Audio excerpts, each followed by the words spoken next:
Hello everyone, welcome back to my channel Fanfiction podcast. Today we will be starting a new story of what if Belle was the wild child of Freya.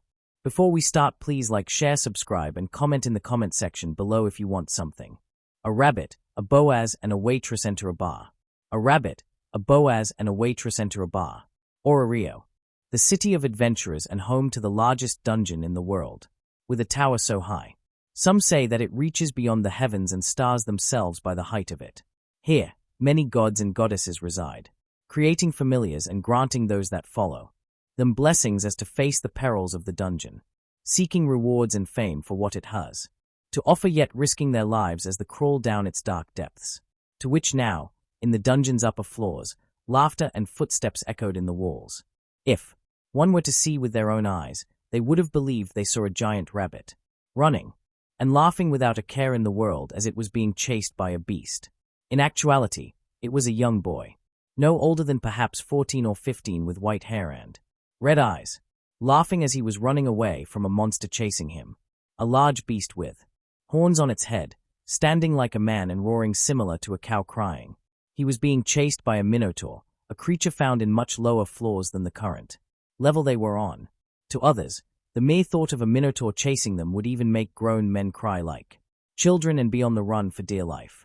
Yet to this boy, it would appear as though this was merely but a game to him, as he laughed and zigzagged across the 5th floor of the dungeon, with nothing but the clothes on his body, a small shoulder bag and a knife at his hips, turning into different corridors and pathways, looking behind and laughing as the beast was being injured by the dungeon's walls and rocks in its way. However, now there was only an empty space with multitude of paths and corridors, potentially leading to anywhere else on this floor or perhaps back up above or down below. Panting as he looked around, he also heard the monster's roar coming closer. Ah, guess I can't pick and run now. Guess that means it's time to kick this thing's ass. With a cheeky grin on his face, he turned and pulled out his knife from his hip, facing at the corridor where he just exited from, and heard the heavy stompings of the minotaur, approaching faster and faster. All right, let's get this party started, you monster ox. Grew. A minotaur. A voice from one of the corridors echoed in the space around the young boy, as he turned his head slightly, but his eyes fixed on the one before him, seeing the charging beast come at him, as he slashed at the lower chest of it, sidestepping to the left as he saw the minotaur bleed and stumble a bit, as the boy again slashed and dodged another charge from the beast. Another set of footprints came closer and closer, to where now the boy saw a large, prominent figure emerging from the corridor. He stood quite tall, perhaps over 7 feet in height, carrying a large broadsword on his back as he saw him and the beast in a fight. Impressive, dodging 2 charges head-on and injuring it in the process. Ah, you are watching here. Thanks, though it's my first time with this monster. Whoa. Nice. Try. The boy said as he narrowly dodged the beast's horn as it tried to pierce the boy's skull, yet narrowly dodging as only a few hairs were cut off from his head. Your reflexes aren't that bad either. How long have you been an adventurer? You look new to me, but have skill. Not surprising. I've only been dungeon diving for about a week and a half. Came here 2 weeks ago. As he yelled out to the man, he didn't realize how the taller man's eyes widened in shock. In his mind, he couldn't fathom how a kid like him was able to at least dodge and get a few hits into a minotaur when they were challenging to freshly new leveled adventurers. To now, his attention was then brought to the minotaur, seeing it slumping down as puddles and splashes of blood now scattered at the floor. It was succumbing to the numerous slashes and stab wounds the boy inflicted upon it during the evasive dodging. It gripped on its lower stomach, trying to prevent more blood from spilling, along the fact that now the creature's left arm was a slump, unable to lift it up as it too was suffering from large cuts and gashes stabbed into it and odd coloring. Perhaps it was bruised earlier. Ha! Ha! Finally wore you down, you stupid ox. Now, time to hand over your stone dash. Ariel. To the surprise of both men, a gust of wind practically blasted around the clearing. The taller man withstood the sheer force of the breeze, but the young boy was hurled to the other side of the wall where he was once standing. The sound of liquid splashing was heard as the boy opened his eyes from the sudden force, injuring him. There where he once stood was a young girl, long flowing blonde hair and her rapier now trickling with minotaur blood as she stared down at the monster's corpse. It bursted in a plume of black smoke as from it, a large purple stone dropped, along with a glowing horn. He could only stare at the girl, as her head turned towards him. Her cold, golden eyes looked at his ruby-colored ones. To the large man now making his presence known, he was in surprise again today. Knowing the blonde girl before, he would have described her as many others do. This girl was that of a doll, lacking much emotion or airheaded. Yet, in her eyes he saw emotion, concerning for the boy's safety. To him, he also thought he saw hints of surprise and her cheeks momentarily glowing pink at the sight of him. His ears twitched as he heard other footsteps coming closer, but couldn't take his eyes off the girl as he watched her approaching the boy, now standing up. "Ah, you all right?" She extended her hand to him, offering to help him up. "Ace. Oh, you took care of Dash. What the hell was that for? You don't just waltz in here and steal someone's fight." "I had it crippled and was about to go for its head." The boy yelled in annoyance and irritation as he glared at the girl, startling her for a moment. "Hey, you stupid runt. Be glad Ace here fucking killed the thing before you would have died. Hey, weakling like you crippling a minotaur. What a fucking joke, you stupid rabbit." One of the girl's party members, Ace, called out to the boy as the taller man now saw his eyes twitching, and looked behind the girl at the one that insulted him. "Huh? What did you call me?" "Heh, now. I apologize for my friend's language. But this was our fault and thus we had to take responsibility for it. You can keep the horn and the stone if it dash. That doesn't make it any better, you moron. I was having fun adventuring in the dungeon and fighting with that beast. I knew I was at a disadvantage, so I wanted to fight it using my own skills, and I was about to go finish it off, until she butted in a man's romance in the dungeon." The boy exclaimed as that drew some of the other party members puzzled by his words. The tall man that watched him, the smaller one, that offered his condolences to the boy, a young, amber-colored hair elf and a tomboyish Amazon, could understand what he was saying. "Oh, I get it. Yeah, I totally understand white hair. I'd be pretty mad if someone ruined my fun time testing out my Urga, and when I was about to smash it into some monster's eye, suddenly have to stop and save this idiot's ass. What did you say, you stupid Amazonas?" See, dog boy. She gets it, and it's annoying for her to have to stop her fun and save your tail. Stop being an idiot and be considerate to your friend's feelings. True. I understand wanting to test your skills, but shouldn't you have been more considerate about your safety? I do take my life to consideration, Miss Elf. Yet how can I improve my skills and learn about the dungeon if I run away from anything that seems dangerous? It's the adventure in of itself, where we can learn to improve. Still, you looked like you were in trouble. Ace spoke as the boy looked at her with a dull look in his eyes. "That's because I've been running away from it while making it bump into rocks and crashing it in narrow pathways to weaken it, and been dodging its hits so I could stab and scratch its skin to drain it of blood to weaken it more. The boy is right. He had it weakened before you appeared and took his jewel away, sword. Princess." The tall man spoke as all aside the young boy were surprised by his words. "Otter, you witnessed him fighting it." "Indeed. I was impressed by his skills against such a foe, and he had it well under control for someone so new to the dungeon. It wasn't my place to intervene yet. If he was determined to fight it, then who am I to take over a duel?" Thanks for staying out of it, tall guy. TSK. Well, guess that's it for today. Better head back up and get a bite. Wait. You forgot the drop items. Take it. I don't want anything I didn't earn with my own 2 hands and knife." The boy yelled as he didn't bother to look back at them and continued on with his way back to the upper levels till he reached the surface, leaving the veteran adventurers there in the 5th floor bewildered and looking at the drop items now in the hands of one green-haired elven woman. "I suppose I'll have to make amends with the boy. I'll exchange the stone for Valis and Dash." She was stopped as the large man, Otter, plucked the items from her hands with ease, surprising them all as he then proceeded to follow where the boy was headed off to. Why didn't we stop him from just grabbing those from Lady Riveria? Pride, I suppose. Think about it. Would you accept something that you didn't earn from the same band of people that fought your fight and won when you couldn't? I suppose, no, not really. I'd probably see it as pity. Exactly. I think it best we leave it in Otter's hands. He must be something to have impressed him well. Wonder what familia he belongs to. Did he say anything before A's? A's. He didn't know who I was. A's muttered as the other were perplexed what she said.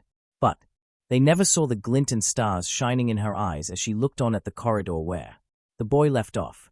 Above the dungeon, by the entrance of it was the large building known as the Guild Hall. A building in which adventurers come and take any job request or quest for rewards from clientele that need an adventurer to do their job or require items from the dungeon. Here is where many adventurers must register and be eligible to exchange their magic stones they collect from the dungeon for Valis, along with learning about the dungeon in their useful library, and some familiars even connect through the guild to find housing for their members. Yet, the boy that emerged from the dungeon did not enter the guild hall to exchange his stones for Valis.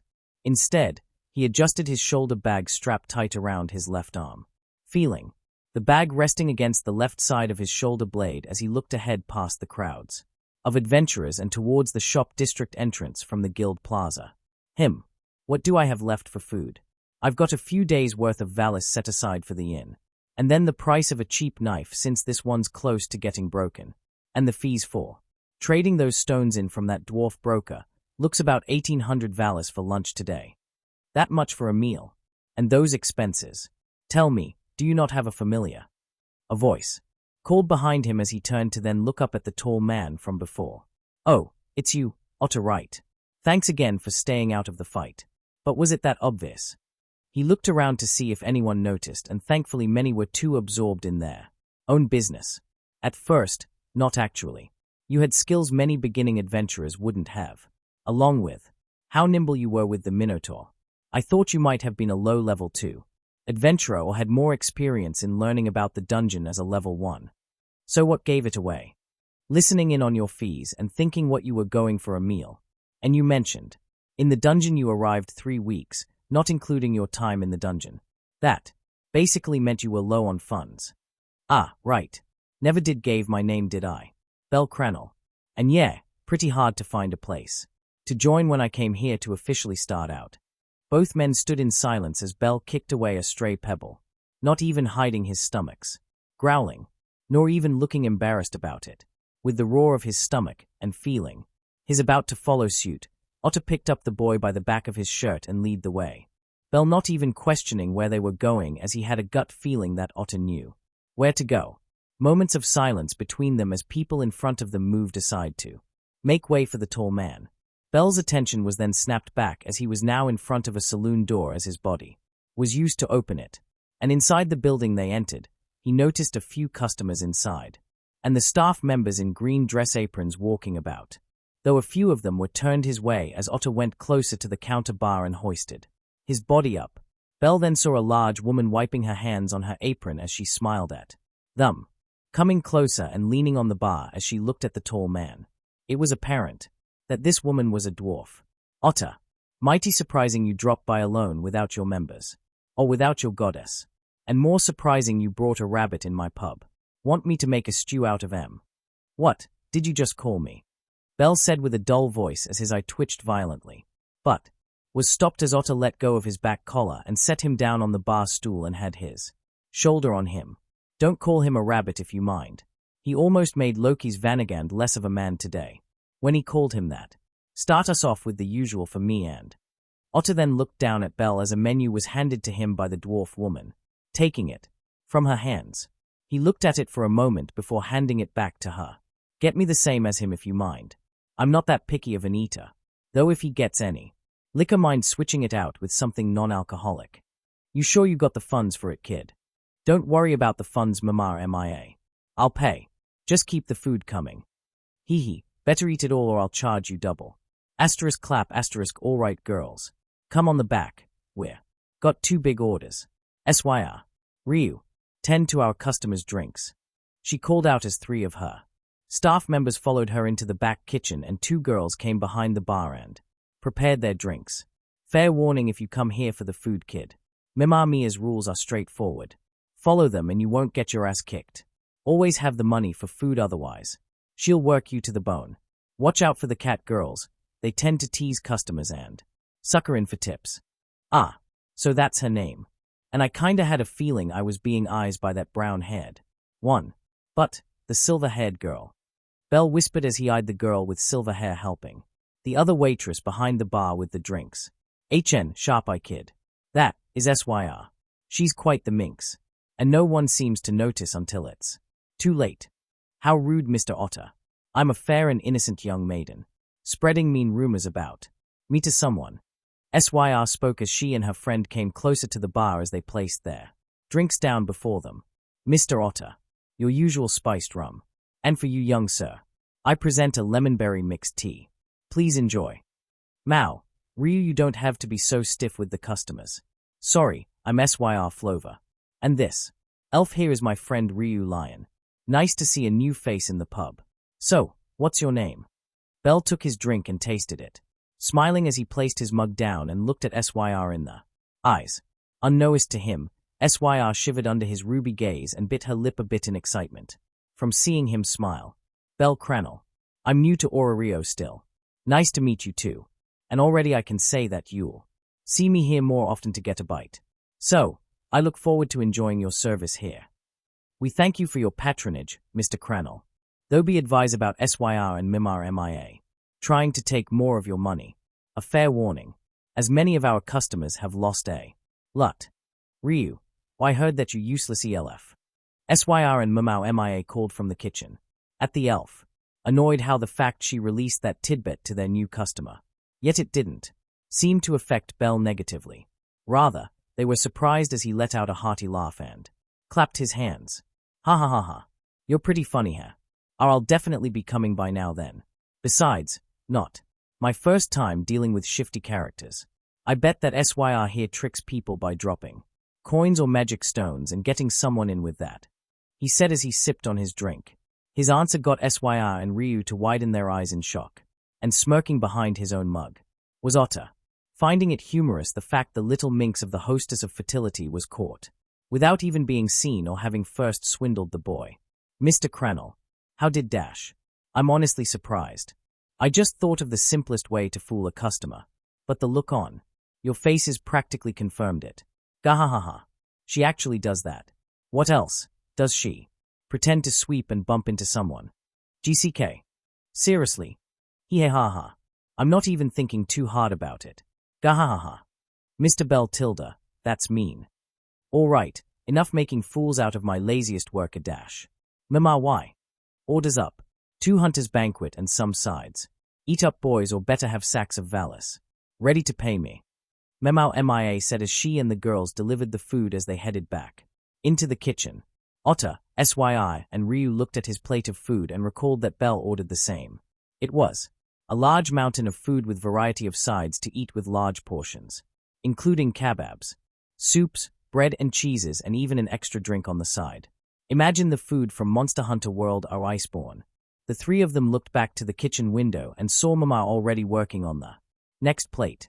As Otter recalled, he does order about 3 or 4 platters for himself. Worrying. The three then turned to Bell and wondered if he was going to need help. If you think it's a bit much, then I can here. Hey. YHHH. HMMGHF. Awaha. Holy crap. Asterisk SCHLP asterisk this is asterisk crunch asterisk so tashti. You. Seriously, asterisk NGHMPH asterisk order this meal here all the time.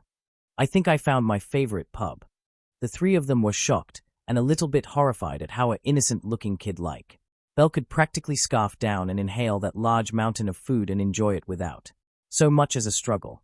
Hope you're ready for another serving, kid. Otter here eats about 3 or 4 of them. If it's this good, serve me a lot. I can eat 10 of them. Bring the next one, Mama. 10. How can you eat that much with such a slim body? Just make it 5, Mama MIA. I said I'd treat you, but there's a limit. Besides, you don't have the money this time. Even this is gonna be only worth about 2 of these. Otter said as he handed Bell a large and heavy small sack of vallis on the table, and then the Minotaur horn next to it. Bell looking down at the bag and horn. His mood became dull as he ripped off the shrimp and meat off the skewer he had in his mouth and quickly swallowed it, looking at the items first, before leaning over the bar and taking a long drink. PSHH. I told them I didn't want it. If I didn't earn it on my own, it doesn't feel right. It's annoying how they just barged in and tried to make me seem like a weak idiot. Especially that dumb dog. Otter stopped eating his last bite of his meal as he set it atop the bar, looking at Ryu and Syr, coming back with the next plate. He could understand it wasn't about the money, feeling as though he'd take it regardless. True, it was unfair, but don't say you didn't earn it. You're a new adventurer, and faced off a Minotaur after your short time. That's something to take pride in. And besides, you said that. Even loss is a learning experience. So, while this isn't a loss per se, this is an experience for you, so reward yourself every once in a while for it. Him. Well, gut feeling says you're gonna make me take it regardless. So fine. I'll accept this. But you're paying an extra meal for me then. Only one more plate. Mema.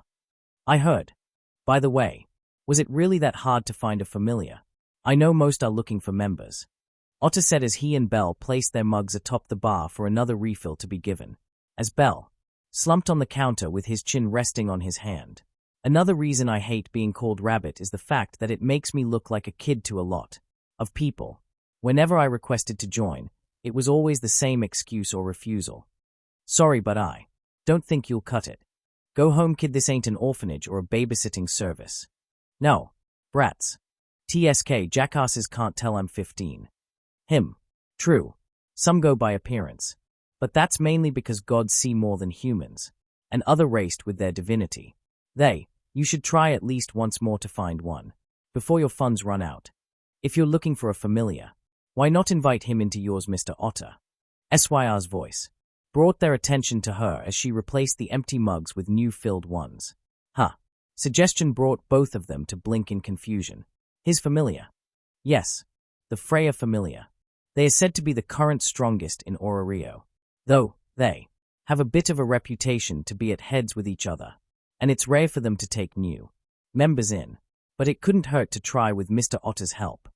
Belle then looked over to Otter as even the taller man looked back at him. Well, she's not wrong. We do have a lot of rivalries within our familia, mainly because we want to do our goddess proud. I can't say for sure you'll be accepted by the others, but the decision of being accepted in is up to our goddess. So, you think I should try at least? Silence lasted about a good 10 seconds before the sound of a plate being dropped down on the bar brought their attention back. This time it was from Mamau Mia as she looked down at the boys with a sigh. It wouldn't kill YA to help the kid at least see your goddess about joining. Do this and I'll lower the price of today's meal by 2 plates worth. That caused her staff and Otter to pause and look at Mia as if she was crazy. Of all the years coming and eating here, and the time the girls worked for the sadist of a boss, never, ever, did they expect to hear her say she'll cut cost of a meal before. You're serious? Very well. I can't make any promise about getting accepted. But, would you mind waiting a week? I do have to tell her in advance. And for word to spread so the members don't do anything idiotic when you arrive. Sure, I don't mind waiting. Meanwhile, I can keep going at it in the dungeon and get some money in for later. Thanks a bunch, Mr. Otter. And thank you, Mamau Mia. I'm ready for plate 4. How on earth are you able to pack that much food in such a small body, kid? TSK. Kinda. Regret lowering the tab now. Mama muttered as she went back in the kitchen to make another plate for Belle as he was still scarfing down his third plate of food. While he ate, Otter looked at Syr with a hardened look, wondering why she would suggest that to a boy like Belle. However, as he saw that smile forming on her face, he couldn't even try to argue with her and joined in with Belle in scarfing and enjoying his meal alongside him. Chapter notes. How to break expectations. Simple. See the end of the chapter 4. Notes. How to break expectations. Simple. Atop of Babel Tower in Orario, living on one of the highest floors overseeing the large dungeon city, stood a woman with a glass of wine in her hand, her fingers gently pressing against the glass as she swirled her drink, smiling in glee as she looked down at the city, seeing everything as small ants beneath her view of the world, though where she looked made her bite her lower lip enough to draw a small trickle of blood to spill. If anyone could even see that far above, it would have been quite the sight to see for any man or woman. As right then, what the woman did was very erotic, her body practically pressing against the glass as her breasts were pressed hard against them, the glass fogging up around her head as frivolous panting escaped her lips with hot breaths, her blood-covered lips leaving marks as she kissed the glass. Lower down below her breaths was another area fogging up the glass and even getting it wet with fluids staining her attire. Calling it a dress would question the sense of fashion, as practically it was skin-tight and exposing much of her pale-skinned stomach and top of her breast, with her left leg basically exposed out to sea and the lining of the waist being that like a thong, while the other lower half of her outfit covered her body well until the mid-thigh of her right leg, her hands covered in dark black gloves reaching up to her forearm with red cuffs, and having a feathered-like choker around her neck, matching the black flower hair accessories on her head. Oh, Tilda, how did you find this boy? How could you find such a treasure in this city without informing your goddess? She moaned as her cheeks flushed pink as she was pressing her cheek against the glass. Normally I'd punish any of my children if they misbehaved or wronged me. But you've gotten his attention. And more, you brought him straight to Mamma Mia's. You've basically reeled him into us. So, I'll forgive this mishap, she said as she twirled her finger on the glass, making a heart pattern where Mamma Mia's was at. She then looked back down at the pub, and for a moment, was blinking in confusion and surprise, her eyes glowing in an amethyst color as her vision changed. Now seeing all creatures as small wisp within their body, hearing the vast laughter and chatter about, but focusing on her child and the boy he brought into the pub, and smiled widely and in pleasant surprise to what was occurring. Seeing the boy happy, excited, and eating Mamma Mia's food, more so to eat so much for someone so small. Oh, so cute, Tilda nibbling and stuffing his cheeks as he eats. Like a little bunny. I shouldn't call him that yet. I don't want him to be mad at me. She pouted at the thought of the boy getting mad at her if she called him that as a pet name. All this time, and he hasn't been blessed. WWY. Nobody. Not even that drunken flat-chested bitch. Arag. It would have been absolutely pleasureful to rescue you from her drunken perversive hands. Ranting as she bit her thumb's nail and scratching at the window in her anger and sadness for the boy, seeing his soul in her eyes as such a pure color compared to all the other mortals she saw as ants. His reached out to her, shining brightly and vibrant, such a bright color practically screaming to the heavens that he was the one. He was different, special if he had doubts about being called as such. He was someone so different and pure that for the first time in a long time, made her heart skip a beat. Wait a minute, why didn't he try to apply for us? Did he have doubts about joining us? Did we miss his application? Come now, Otter, get him to consider AAH. Yes. Excellent SYR. Yes, bring him to us.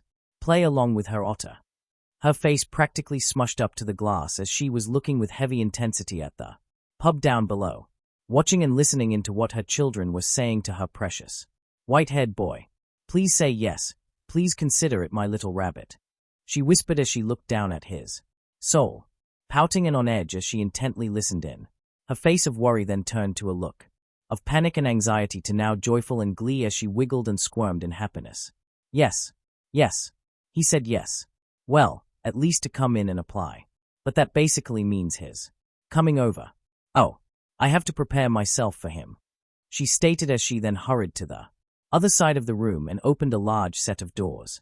Immediately she began to throw and grab clothes from the closet she just opened and began to frantically search, looking dress after dress and seeing it with herself in the mirror before moving on to another one. Should I wear this for when he comes over? No, too frilly. This seems too plain. Jane for him. His to be my order. I must dress to make an impression on him. How about this? Oh, this could be perfect if he desires me to service him, Tilda. Asterisk knocking asterisk Lady Freya. Excuse me, but Otter wishes to have a word with you right now. We're coming, good heavens. Lady Freya, please robe yourself, lest we deal with Alan's annoyance for the week. The woman, now known as the goddess Freya, turned her head to the entrance to her room, uncaring that she was now bare nude and all in front of her mirror and holding a garb of what looked to be sexy lingerie with leggings and a garter belt she recently wore. She now faced her children. The one, moments ago she was watching with her order in the pub, blinking at how fast he arrived after just watching them talk. But one look at the discarded clothes and the undergarments in hand, time seemed to have passed her. And the other, a flustering mess of an elven man with blonde hair, adjusting his glasses as he looked away. wearing black garments that of a royal wood with golden linings at the button, area of his shirt and cuffs, along with a white short cape draped over his shoulders and, ending by the forearm of his arms. Our otter. Hey Dean. I take it this must be about the boy you spoke at the hostess, is it not? She asked with a pleased smile, watching as her otter, captain of her familia, simply nodded, while the man beside him, Hey Dean, the vice-captain, flustered and still looked away. As expected, my goddess. You know why I have come. But of course, my little SYR, or rather Huluan, is my eyes and ears, whenever I desire to know something, or see something for myself. I may have to scold her so as she doesn't help that woman rob my order of his well-earned money. Lady Freya, you and Huluan both have a weakness to that dwarf. But, foremost, please robe yourself so that we can continue. Come now, Hey Dean. No need to look away, Tilda. Please. Hee. Fine. I'll fetch a robe. So, 2 things I must ask. Otter, when will he be coming over to our familia? And Hey Dean, did we ever receive an application from him? A boy with white hair and red eyes. She spoke as she went back into her closet and grabbed a silk robe with purple and black coloring. Well, I had told him that he should arrive to attempt to enroll here within a week, my goddess. Given that we would need time to spread word to the other members so nothing idiotic should happen to scare the boy off. A week? Otter, why did you make him wait for so long? He'll be ragged with entering the dungeon till then. I thought it best so we can at least let the others be aware of what can happen. Besides, we need the time to calm down the annoyance that Alan will show, given his attitude towards you and to anyone else he considers weak. Indeed, and speaking of said annoyance, regarding the applicant, well, we have him to blame for not seeing him sooner. Hey Dean said as he pushed up his glasses with an annoyed look for their idiotic member responsible for their headaches. Explain, Hey Dean. Freya said as she looked at the both of them with such a cold stare that the candles lit in her room went out due to the cold air she emitted with her stare. I was actually nearby when the boy was looking at our base. Back then, I had figured he was lost. But to my surprise he walked in, opening the gated door, and was about to knock at the door, until that idiot cat kicked it down and sent him flying back. Go on. And Otter, after this would you find Alan for me? I need to have a word with him. After this. Understood. Right. Well, the idiot then began to yell at him, asking about his business. The boy couldn't even get a word in as he kicked him again back out to the front and shouted out nonsense of weaklings and useless rabbits joining a familia of your stature. Was he injured badly? Freya asked with worry as Hey Dean brought his hands up to stop his goddess from stressing too much. I took care to his injuries afterwards, my lady, though I was surprised at his resilience. A kick from Alan to an ordinary human would have killed the boy, but at worst when I used healing magic, the worst thing I detected was a few cracked ribs and bruising beginning to form. Alan is a level 5. If he could get that from a beating from Alan, then what secrets are you hiding within your body, my order, Tilda? Freya thought to herself with great interest and couldn't resist biting her lips in excitement. I must apologize, my lady. I had altered his memory after recovering him. Should he still be searching for a familiar to join, I would step in. Really now, Hey Dean? Indeed. True, looks can be deceiving, and with what I've kept tabs on is one of the reasons why he was rejected from most familiars up to this point. I have a feeling he has potential. I can't assess how skilled he is without seeing it firsthand, like Otter mentioned to me of today's events. Hey Dean paused as he took off his glasses and looked at their goddess in the eyes with such a focused intent, folding his glasses and using them as a pointer at his god, and continued. I stake my pride as an elf that having him join our familia will make things very interesting. For the better. Something about him just seemed to click well if he were to join our familia. At least, that's how I observe it. Freya had to blink twice. No, blink multiple times to see if she heard Hey Dean right. He was staking his pride. His elven pride to have her order join the familia. She was aware of elves and how prideful their race can be. Without pride, other elves look at them as outcast or treated worse than slaves. To stake so much on my order. Hey Dean, you really believe his worth to join? You, the most prideful and serious bunch of my children. A smile formed at the corners of her mouth as she stared at Hey Dean fondly, until small giggles escaped her lips. Tilda, well, I trust your words, Hey Dean. Though I'm a bit disappointed you altered his memory a bit, even if it was for his health. Had you kept it and introduced us, it would have made it easier to join him sooner. But what's done is done. She then walked over to her bed and sat at the edge of it, crossing her legs as she stared at her children with a sly smile. Hayden then blushing as he put his glasses back on and fixed himself to prepare for what's to come next. Though you suggested a week, bring him here within 3 days, Otter. Hayden, make sure that word gets around to the others. Especially warn Alan how he behaves when we see my order about joining. Understood, my goddess. I shall bring the boy Bell Cranel soon. I'll have the Gulliver brothers keep watch around the hostess. Seeing as how he enjoyed it there, odds are he'd return. Bell Cranel. Heh, such a cute name for my order. Though remember, don't bring up his rabbit like face Tilda, even though he looks cute when angry. Freya thought in bliss, now happy to know the name of her dear order.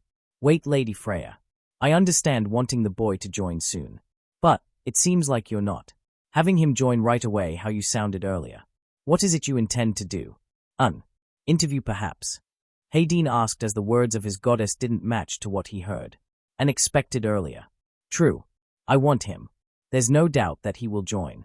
However, to avoid any negative views and feelings if he were to immediately join, I think a somewhat proper interview will be suffice. Have them see about his skills and maybe not judge him by his appearance. Be honest. Why else are you going with this, my goddess? Hayden asked with a dull look in his eyes as he stared at his god as she simply began to giggle. I want to see him break my expectations. Think about this. What would happen when he would step inside Folkvanger with the other members? Freya stated as she saw the look of thought on Hayden's face. There's too many variables as to what could even happen, my lady. It's hard to come with an answer. Exactly. I want to see what his answer would be when faced with an unfair situation. It's more of a means to show what he's capable of, as well as be quite amusing. We'll see what he does in 3 days. For now, explain to the others about our new member coming in soon. Hayden. Right away, my lady. Otter. I'll return soon with Alan in a sack, my goddess. Otter saluted as he held a sack he pulled out from who knows where, and yet neither Freya or Hayden dared to ask. Excellent. Oh, and if you see little Huluan, tell her I have a task. Keep an eye on my order at the hostess, and tell her that I said to be honest with herself with my order. Tilda, I know what she's feeling after all. Tilda. Freya giggles as she sees her children salute her and leave her quarters and herself all alone, allowing herself to fall back on the silk sheets of her bed and let out a fulfilled sigh from her lips, starting above to her ceiling, unable to stop herself from smiling as she reached out with her hand, motioning it to grasp something as if it was right there before her. With her other hand placed over her heart, she could feel it beating so fast. The thought of Belle lingered her thoughts, her heart racing at the thought to see him in person, her cheeks flaring with pink at the idea of grasping him in her embrace, tightening her legs one over the other at the scandalous thought to bring him to her bed. Soon, very soon, my order. She whispered as small giggles and moans escaped her lips, hugging her body as she tossed and turned about in her bed, giggling and sheets grasped for dear light as her giggles and sweat dripped down onto the sheets. 3 days later, waiting for lover boy again. Naya, a cat girl with brown hair, asked Syr, as she was snapped from her thoughts from sweeping aimlessly as the girl was still looking at the saloon doors of the hostess. Anya. It's not. Well, he said he'd come back more often for dinners and meals here, considering what Mr. Otter spoke about with him. The silver-haired girl spoke to the cat girl, now known as Anya, who snickered at her and stuck her tongue out. Admit it, Naya. You're all about white hairs, but just like Anya. I can't blame you, Naya. That cute baby face, that adorable laugh, and that nice, toned butt. You scored well. Yik. Anya's perversions of Belle were brought to a grinding halt as her head now had a large, swelling lump on her head, courtesy of one Ryu Lion, as she smacked the cat girl with a wooden serving tray and looking down at the girl in pain with a cold stare. It would be prudent to avoid such lewd actions and talks of a potential regular Anya. Less. You want Mama Mia to teach you about customer service again and also see what happens when you make her lose another customer. Ryu said as her eyes shifted over to the kitchen window. Shivers ran up both Syr's and Anya's spines as the sound of metal grinding against metal echoed the empty pub. having just finished the lunch rush and customers now scarce until dinner time. Both girls looked at Memo MIA, now sharpening her knives against one another. With ease as sparks flew. Going about what that lug said SYR. It ain't easy for the boy to be making vallis. Circumstances he's in now make it harder for him to earn much. If he tried to get the money through traditional means will end him blacklisted by the guild. And also, the face his. Making the most of his money spent, it could take some time for him to afford what he ate. Last time. Him. White hair did eat quite a lot now that Anya thinks about it. What was it? 10. 12 plates meow. Anya tried to recall how many did Belle eat. She had stopped counting. The orders after the 6th plate. Still, if that brat is coming in here for my meals, means that you girls might actually earn your tips from him instead of me snagging it all up. So, you girls better be on deck when he comes, because it'll be back to hell for you all in the kitchen. She smirked as she finished, shining off her freshly sharpened knife as it gleamed in the lighting. That's harsh, Mama. SYR and Anya said as they pouted. Flashbacks to their time first starting. And trained under Mama, MIA shook their spines to practically ice and tears escaping their eyes at the horror of the woman. Don't even try to deny it. Fact of the matter is that you girls have your useless and troublemaking habits. Mama said as she pointed at the girls one by one and began to list them off. SYR is lazy and can't cook for crap. I ought to start my boot camp back up again to teach you as to cook something edible to sell. Yep. Anya is the biggest perv here scaring our young male customers away. Hell, some of them were loaded with cash. I can't help it. I want all their cute asses meow. And that goes double with Chloe too. Plus the fact she could be like SYR and being tricky, and gambling habit of hers nearly got us in debt. Lunio is the laziest of the bunch with that man-hunting ideal of hers. Along the fact she's a loner that one when we're supposed to get to know and serve our customers with fine service. And smiles. To be fair, Mama, she's a bit distant because of her goddess's habits and attitudes of closeness.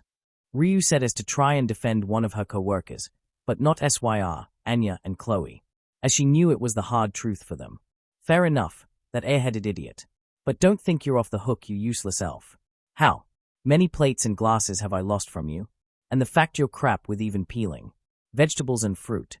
MIA said with a dull glare at the elf. Seconds passed as then Ryu collapsed at the floor and looked down in a depressing state.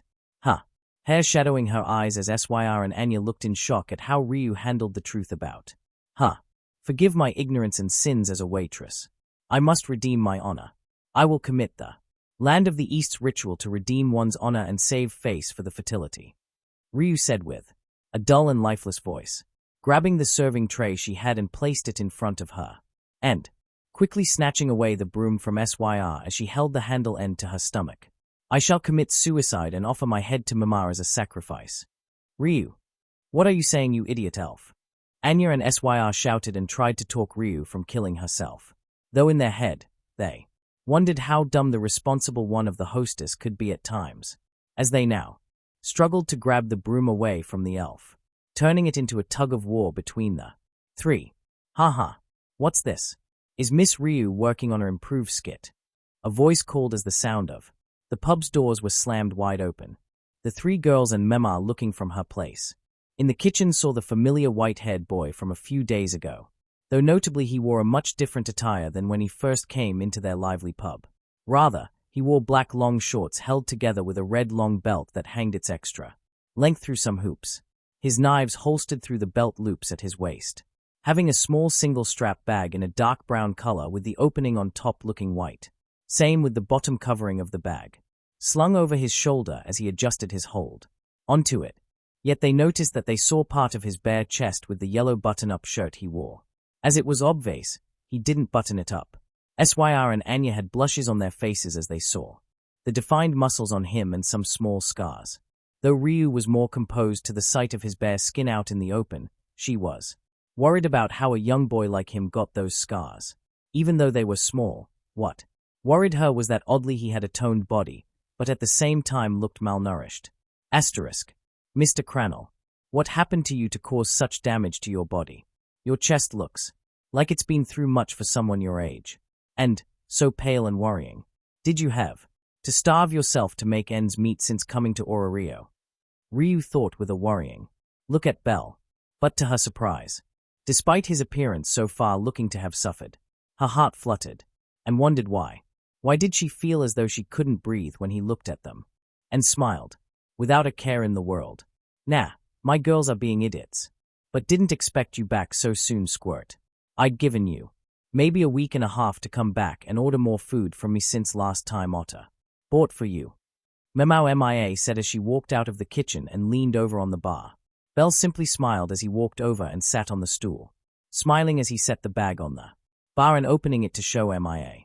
Reaching inside as he pulled out a smaller pouch but looking overstuffed and jingled music to her ears, Memao MIA perked up as Belle opened the pouch and gold Valis coins. Practically spilled a bit on the counter of the bar. The girls could swear that Mema's eyes turned into gold coins and twinkled for a moment there while Belle moved his bag aside and rested his chin on his hand. I've been working non-stop in the dungeon for drops and stones since last time.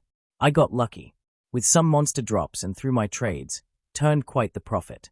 Sadly, it ain't enough to cover what I ordered last time. But this should cover 3 of those meals. But I want a lot. So gimme some of your regular menu items and a daily special. Belle said as he grabbed one of the menus and started to look over it to decide how much to order, licking his lips with a grin on his face, waiting to savor the piping hot meals he'd order, not paying attention to the heavy marching sound as MIA walked around the bar and towards the 3 waitresses on the floor, with a heavy-sounding slap on Anya and Ryu's shoulders. Both girls looked panicked and had their mouths puckered shut, feeling their bodies practically lifted off the floor like nothing as now they were above Mama's height, their legs dangling and they looked like cats.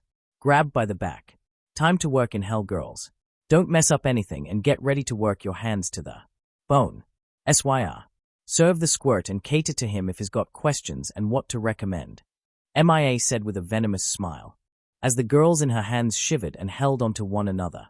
As Mama marched back in the kitchen, SYR couldn't even respond as the sight of MIA now terrified her. She was shaking as a leaf, even when she stood back up and gave a silent prayer to her co-workers and best friend as now the sounds of the stove turning on and the shuffling footsteps now running back and forth. Seems like she really wants more of my money now, huh? Is she always like this, SYR? Belle called to her as she snapped out of her panic-induced fear and hurried over the bar and began prepping him a drink while he waits. NNGH. Well, sometimes. Mostly to more of our wealthy customers. But I think you left quite the impression last time. So sorry if you end up spending more than you wanted. Here, you are, 1 lemonade to start you off. She said as she handed the mug to Belle as he took it from her hands. Unnoticed to him, she blushed at the brief brush of his hand against hers, biting her tongue to silence her small squeal in shock and a hint of joy, her fingers slightly brushing against one another, as if to savor the brief touch. Tilda, thank you, SYR. I needed a cool drink. Dungeon diving and hunting for drops is time consuming, honestly. But if it means I can eat your tasty food, then it'll be worth it. Belle said, with complete honesty and a smile to the silver-haired waitress. I'm happy to serve you, Tilda, now. What would you like to start off with aside the daily special of assorted sandwiches and fries? SYR said as she had in hand a pencil and pad to write down his orders. Well, aside the special today, I'll start with your outdoor fish skewers. Then maybe I'll have this refined pasta dish and add in these fried shrimp and calamari sides. Though, why do you call it refined pasta? Belle asked as SYR dotted down each of his orders and sighed. Request. Chloe and Anya call it that because it's made with dried pasta cooked in the oven with meat. And Marinara added later on. It's served with some toasted garlic and oiled bread, giving a bit of a bitter taste. Also, a small coffee on the side too. SYR had to stop herself from asking if he honestly wanted to order that meal. But the shiver crawling down her spine basically screamed the fact Mamau MIA was glaring at her from the kitchen. That sounds lovely. I can't wait to try it. That'll do for now. I want to savor those meals. Belle said as he closed his eyes and took another drink of his lemonade, licking his lips in anticipation to savor those meals he ordered. Alrighty, Tilda, be back with your special and I'll hand over this to Mama. SYR said as she hurried to the kitchen and handed Mama the order, and immediately was handed a large plate, with 4 freshly made sandwiches and a piping hot amount of fries resting aside them. One daily special. There's a BLT, a classic sandwich and a pulled lobster bacon and lettuce sandwich in this order. She listed as she giggled, looking at Belle's expression when she put down the plate before him, his eyes popping a bit out of his sockets and a bit of drool escaping his lips. SYR. Come help us with the kids' order for a sec. Ryu's messing up the vegetables too much, and Anya needs a leash on her. MIA called as she flipped over the pan and fires crackled. Underneath it, the sizzling smell of tomato seared and bubbling on the pan wafting the air. Coming. Enjoy, Belle. As SYR walked off and hurried into the kitchen, Belle rubbed his hands with glee, licking his lips as he took the lobster sandwich first and took a bite, nearly moaning at how fresh it was. How he could taste the cold, salty flavor of the lobster and the bacon mixing well. How fresh it felt in his mouth and crunchy it was. Aya, skutashti. Belle cried as he began to savor and devour the sandwich with glee, earning smiles from MIA and SYR as they saw him munching away and taking in all the flavors the meal had to offer. I'm glad you enjoy it, Belle. Be careful or Mama will sink her claws into your wallet more. Here you are, your coffee and the fish skewer set. I made it myself, so be sure to savor it. Your pasta will be out soon, so take your time. SYR said as she set down a small mug of coffee to him and the platter next to it, leaving a piping hot pot of the coffee on the bar in case he would want to refill it later. And before him was the scent of grilled fish sprinkled with some lime and seasoned well with herbs and salt. Wait a minute, Mama, you had SYR make white hare's food. Anya cried in a hushed silence as that brought MIA and Ryu to a halt as SYR walked inside the kitchen again to help with clean up. All three girls looked at SYR, then to Belle as he settled the sandwich back down and reached for one of the fish skewers. Lion, be ready to get the brat to the nearest doctor or to Mayaka's clinic. We got to prepare him. Something else to counter that Morin's cooking. MIA said in a hush whisper as Ryu was now readying to make a sprint to Belle as he opened his mouth and bit down on the whole fish. The sound of crunching noises and the sight of him pulling the skewer out with nothing but the whole fish's bone still intact and on the skewer remained, causing the three worried girls to blink before their eyes widened to the size of dinner plates. More so the fact that he was chewing and swallowing the food. HGK. Aya. Ga. Hra. Belle's cries brought the three to shock as he then suddenly shot up from his stool, his hair shadowing his eyes as his body shook, holding the skewer still in hand despite trembling. Ryu. Anya. Yes, Mama. Oh, hold on, Mr. Cran dash. So good. His outburst caused Anya and Ryu to fall face first into the floorboards and MIA to blink in confusion and clean out her ears to make sure she heard right and not gone senile. Ah, so tasty. Way too tasty, SYR. How'd you make grilled fish taste like a 5-star meal? Belle exclaimed as now he couldn't stop his hunger and began to devour the rest of the fish, skewers and sandwiches at the same time, stuffing his face and smiling happily while the other three women looked at him in confusion or in horror. Tilda, that's my specialty cooking, Belle. Though Mama doesn't let me cook that much. Often. What? No way. You got to cook more. This stuff's the best.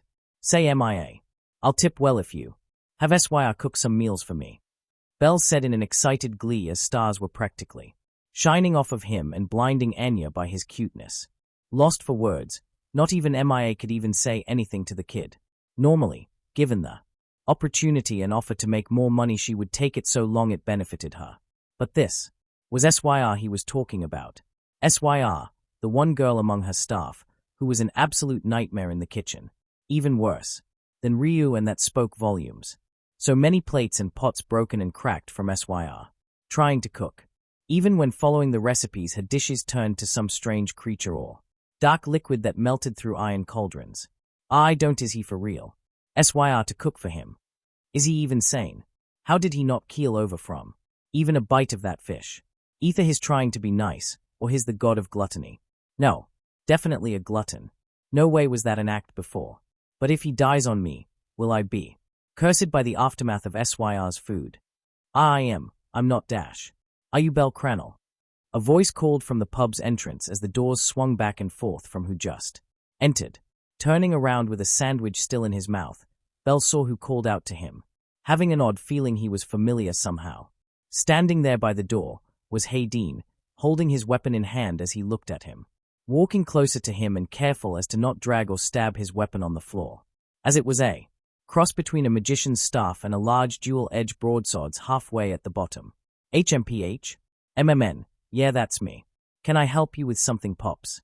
Bell said bluntly as that made Ryu's jaw agape as the elf before him now had his eyebrows quirked up a bit in confusion. My name is Hayden Selland, Vice Captain of the Freya Familia.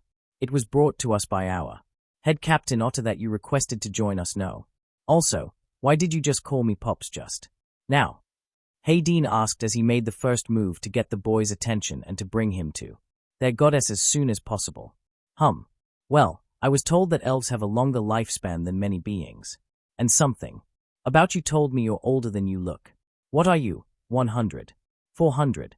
Bell said bluntly as that brought Hayden's eyes twitching as he scowled at Bell. I'm not that old. I'm only 77 years old. I'm nothing like that wretched woman's age. He yelled. But the part of wretched woman was more of a habit he couldn't stop himself from saying, as even the thought to be compared by her in age infuriated him to no end. 7 to 7. Holy crap, that's definitely old man age. No wonder I instinctively called you Pops. Bell said bluntly as again Hayden scowled, but shook his head with a small growl, as he had a duty to fulfill. Anyways, I came here to bring you to Folkvanga for your interview. Apparently, our goddess was very interested in you and said to bring you in as soon as possible. Therefore Hayden then grabbed the boy by the back of his shirt and bag with his staff and started to drag him away. Let us be on our way. I don't want her to be waiting. Wait. Wait a second, can't I finish my meals first? No. The longer we make her wait, the more trouble it'll bring.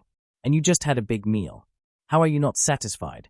Hayden said as he didn't bother to look back at the boy and instead focus on getting back to the familiar's home. I haven't even gotten the chance to even look at my pasta course yet, let alone snack on the side of bread with it. Syr. Help me. Bell said as he grabbed the pub's doors to hold himself in place, causing now a tug of war with Hayden, his shirt, and the door to take place. Let go. You moron. We need to get there soon, otherwise it'll bring more annoyance to us than now. I do not want to deal with that idiot's tantrums and whining, Hayden said as he began to pull on the boy's legs as now Bell was in midair holding the doors with all his grip could muster. Mema, help me please. At least let me get them to take out.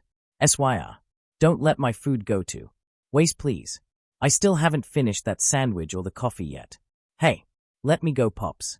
Seriously, let me go. Shut up. I'll pay your meal later. Let's go. Hayden said as he then punched Bell on the head, making him fall with the doors now ripped from its hinges as he quickly started to drag the boy with him to Folkvanga on the floor, as he cried out in anguish about his meal, leaving behind Syr to smile at the two and waving them off, noticing now that there were less and less people as Hayden dragged him away in a mad dash. Bell looked around and noticed more of a clue area around and saw ahead of him from behind was a large wall and could make out a large garden and greenery in the front with a large fountain in the center. Listen well, kid. Your interview will take place in the garden in the front with all the familiar members we have. Active adventurers only though. While I can assume some of our non-combative members will be in attendance, it'll be quite a lot. Wow, you guys are the biggest familiar in Orario. How many should I expect to see?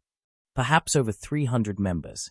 Though I should warn you, our goddess is very interested in seeing how you do in this interview. So it's prudent you be on your best behavior and make a good impression. She has some expectations for you in this. She does. Wow, I must have made quite the impression to your captain here, Bell said with a blissful smile as he stared up at the clear skies, bringing Hayden to raise an eyebrow, though a small smirk formed on his lips at how nonchalant he was being. Still try to meet her expectations. We're here. I've brought the new recruit. So settle down. You morons. Hayden cried out as Bell was then brought up to see a lot of eyes now on him. Many prominent and skilled fighters and adventurers, all looking at him with uncaring gazes, or mild curiosity. If you succeed in getting Our Lady's blessing, then you'll have time to get to know them. For now, the higher rankings of us are Otter, me and my partner Hogni Ragnar, the Gulliver brothers, Hythe Velvet, and that annoyance known as Alan. He muttered that last name, though turned his head to dodge a flying knife at his head. The hell did you fucking say, you smart ass elf?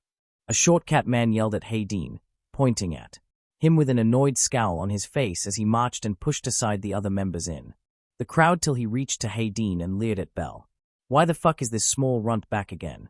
He's weak and isn't worth our goddess's time. Our lady asked to bring him here, Alan. Yeah, don't start something so pitiful and stupid. And you wonder why Otter and Hayden keep calling you a moron. Dumbass cat. Alan then turned to his left as did Belle, seeing 4 short-statured sets of gold armor and similar dressed men carrying large weapons that seemed to be a set together. Belle looked back at them and to Hayden, looking as if to ask him something. Yes, those are the Gulliver brothers. Ah, I see you've gotten the boy here in time, my trusted partner. I say I can see the potential he emanates. If our lady doesn't take him in, then perhaps I can train the boy till his a successful aid to our familiar Hayden. A dark-skinned and white-haired elf said as he posed dramatically next to Hayden with a satisfied smirk on his face. Stop embarrassing us, Hogni. Where's Otter and Lady Freya? He should be interviewed, so Alan will shut up. Hayden said as he rubbed his eyes from how his comrade acted such a child. And to make matters worse was the interest he saw in Belle's eyes as he watched his partner's poses over and over. Lady Freya is still finishing up with some duties, and Otter is on standby with her. Did you perhaps see Huluan anywhere while you were out? Hayden and Belle turned to see a red-haired human with tired eyes responding to Hayden's wonder of where their lady was. So you're the one that impressed our captain? Well, it's rare to impress him, so I kinda hope to see what you're made of. Name's Hythe Velvet. I'm usually the one to patch these idiots up if they nearly die. Oh, nice to meet you too. And hopefully I look forward and trust your skills if I need anything patched up. I'll try not to get injured too much. By the looks of it, it must be stressful and tiring for you. Belle said as he offered his hand to shake hers, but was instantly met with a hug from the redhead and tears falling from her face. You see, why can't you idiots at least be considerate like him? It's hell for me to patch all of you up well after you fight each other for stupid crap. Especially you, Alan. She yelled at the garden full of members as she hugged him tighter. Her outburst met mostly with laughs, but Alan snarled. Shut it, Red. I bet this bunny boy's ass will be your patient after an hour in the dungeon. Alan said as Hayden looked over at Belle to see his eyes twitching and his fingers wiggling into a fist. Honestly, why are we wasting time with this rabbit-looking weaking? If his interview's gonna involve him being baptized, then I bet he'll be dying within 3 minutes. Do us a favor, brat, and go back home. Alan yelled as Belle's eyes were shadowed over his hair. Shut it, you annoying cat. He's here till our lady says otherwise. Say, Pops, you said your god has some expectations of me, right? Belle asked calmly as that surprised Hayden at how calm and collected he sounded. Despite Otter's warnings about Belle, when being called a rabbit, he had expected him to try and fight Alan then and there. Yes, though of what I don't know. I see, then you also said that I needed to make a good impression, right? A thought occurred to mind. If someone has expectations, would surprising them make a good impression? Belle asked as Hayden thought about his words. Sometimes it's more favorable, but why dash? Well, I figured, if I want to impress your goddess enough to get accepted, and I figured a grand impression would need to win her over. So, how do you break expectations? And believe it or not, Alan here helped me figure it out. Belle said as now he was smiling and laughed as his eyes were shut in glee. Huh? He helped you? This idiot cat gave you an answer? Velvet and Hayden asked in bewilderment as now even the other members of the Familia in the garden looked in confusion and interest in what Belle was going on about. Alan scowled as he leaned forward to look at Belle with the coldest glare he gave, in compared to his blissful and gleeful smile. Like hell I'd ever help you get into our Familia, you moronic rabdash. Before Alan could even finish yelling at Belle, all watching felt as though time stopped, and the event taking place in front of them must be engraved in their memories to the fullest. Alan Formel, the Varna Freya of their Familia, a level 6 adventurer, was just socked in the face by an unblessed rookie, his nose now bleeding, and all watched as he fell back from the top of the steps to the grass below. With a heavy thud of his landing now echoed the entirety of the gardens of Folkvanga. All now turned to Belle as his fist was outstretched in a swung motion, smiling as he cracked his knuckles. The answer was so simple. How do you break expectations? It was so simple. You break it by sheer guts and balls to do the unexpected. So, Bet you didn't expect me to knock your ass. To the floor, her stupid cat. Gahahaha. Belle's laughter rang in their ears as their eyes widened to dinner plates. While the upper members of the Freya Familia either tried to hide their smirks and looked at Alan, or outright, howling and joining in with Belle's laughter. The latter with Hogni and Velvet now holding their sides or nearly in tears looking at Alan's confused face. You are so dead, Bunny Bragak. Fucker, Alan said as he was then jumped on by Belle and punched in the stomach by the white-haired kid, who just smiled with a mischievous glint in his red eyes looking down at him. Round 2 starts right now, Morin. Whoever said I was finished kicking your ass? Let's start this so-called baptism right the hell now. I will break your fucking fuckkkkkkk. Who the fuck goes for the balls? I do. This is a fight, not some nightly duel. And there's plenty of more coming at you. Fucking pussy. Kick his ass, Belle. Aim for his weak spot. Kick his balls again. Velvet. Hogni. Stop encouraging him. Hayden shouted as now the whole garden was in rally. And cheers. Circling both of them as now they in a makeshift ring and all around they cheered and jeered for both of them to fight and to kick Alan's ass. Laughters and cheers filled the air as did blood and sweat from Alan and Belle. See what I mean, Otter? Look at them all. Normally my children would be at war with one another, and violent screams would fill my garden. But my order instead fills it with laughter and cheers. Despite Alan protesting, I will have him in. Freya spoke as she and Otter looked down from one of the windows in the mansion. Seeing the sights of her children cheering and laughing swelled her heart to skip a few beats at how precious and cheerful they looked when they first joined her, seeing each of their souls shining more bright than usual, especially Belle's soul, swearing she could see it, laughing and having tears manifest despite now taking harsh blows from Alan. Chapter end notes. Note, if anyone caught the little asterisk sign I left at a seat in part, anyone wanna guess what outfit Belle is wearing? Laughter and panic. Laughter and panic. If I might voice something, Lady Freya, how long do you intend to wait until you decide to enter the garden? It's been about 5 minutes, but it appears that even the boy has his limits. With Alan, Otter asked as he looked away from the window for a moment to see his goddess, seeing her smiling in content as she saw the onslaught between Belle and Alan occur. A test of sorts for Belle to take in order to enter and join her familia. While he did indeed pass it, according to Freya, she has yet set foot outside to tell her children that it is official. 5 minutes. Has it been that long already? It felt as though it's been longer. I'm sorry, Otter. I was just so enthralled by my Oda's ability despite being so undermatched, she said, as Otter looked back at the window down at the ring. Indeed, against Alan, he had no real chance, but he took advantage of his stunned look after the first punch to get in some hits, and yet has still fighting, after Alan practically making him look like a broken doll. He thought as he noticed Belle struggling to get back up, again and the crowd of their members cheering for him. His cheek was swollen and bruised badly as blood escaped from his lips. A broken arm now, dangling at his side as well as a leg, balancing on one to hold himself balanced. But he was sloughing badly and clutched around his stomach area, most likely having suffered a blow there. Yet what remained was that ever-cheerful smile on Belle's face that showed he hadn't given up. He was determined to kick Alan's ass even if it would mean he'd most likely die. Yet it looked like Alan still suffered even if he tried to hide it. The first punch Belle threw at the cat boy was a strong hit enough to have Alan's nose keep bleeding, even almost making it look broken or even crooked now on his face, his legs still shaking a bit and bent forward. If Otter were to take a guess at the beginning of the fight, Belle definably took his own words about this being a fight to literal heart. This wasn't an honor-bound fight. No pride. No chivalry. Just a pure fight with anything goes aside killing your opponent. The number of times Belle aimed at Alan's crutch, possibly 4 to 5 times at best. Even Alan's face looked a bit scuffed up with some scratches and even a shallow cut across his cheek. His chest was looking to slouch forward, indicating Belle also went for some blows there as well. Despite this looking like a one-sided match, Otter would admit that Belle was improving even if he was losing. I suppose I should end this.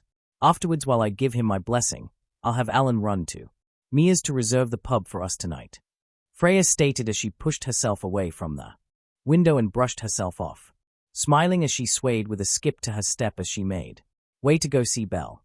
Meanwhile, out in the garden, Barely standing was Bell, who breathed heavily and had the taste of copper in his mouth, smirking as he stared tiredly at Alan before him as he still winced from the pain and broken bones he had now because of him. So, what was that needing healing after a second? Sure, it wasn't meant for you and whatever you have for balls. Bell taunted as he barely dodged the first punch to his face, but grunted at the kick to his side as he toppled down and rolled on the ground. Don't talk, big rabbit boy. Look at yourself, bleeding and broken on the ground like a corpse. Say that you'll give up and I'll let you walk away as you are now. Alan sneered in anger as his eyes twitched at the sight of Bell getting up. Then let's keep going on with this baptism of yours, dumb cat. What's this now? Round 7. 8. Hey Pops, what's the number? I kinda lost count after I think my 3rd concussion. Bell said, as he put his arm up and smiled. It was 7 concussions, you idiot. And why the hell am I keeping tracks of how many rounds you think has passed? Hayden shouted as he was twitching in anger and wondered if this boy was truly a moron that their goddess wanted in their familia. But brother, you have been keeping count about how many times he's been concussed, and the number of bones broken. So, you can't say you're not keeping count for him. Hogney said, as he looked over at him and then to Hythe. Think you can patch him up after this, or will you find it annoying again? Otherwise, brother, he will need to do a patch-up before taking him to the dear saint. He said as Hythe twitched a bit at hearing the name and scowled at him for a moment before looking back at the fight. Normally I'd say it's a pain and still do. But since he made that idiot Alan look like more of an ass and knocked him down a few times, I'll be happy to patch him up better than I do for you all.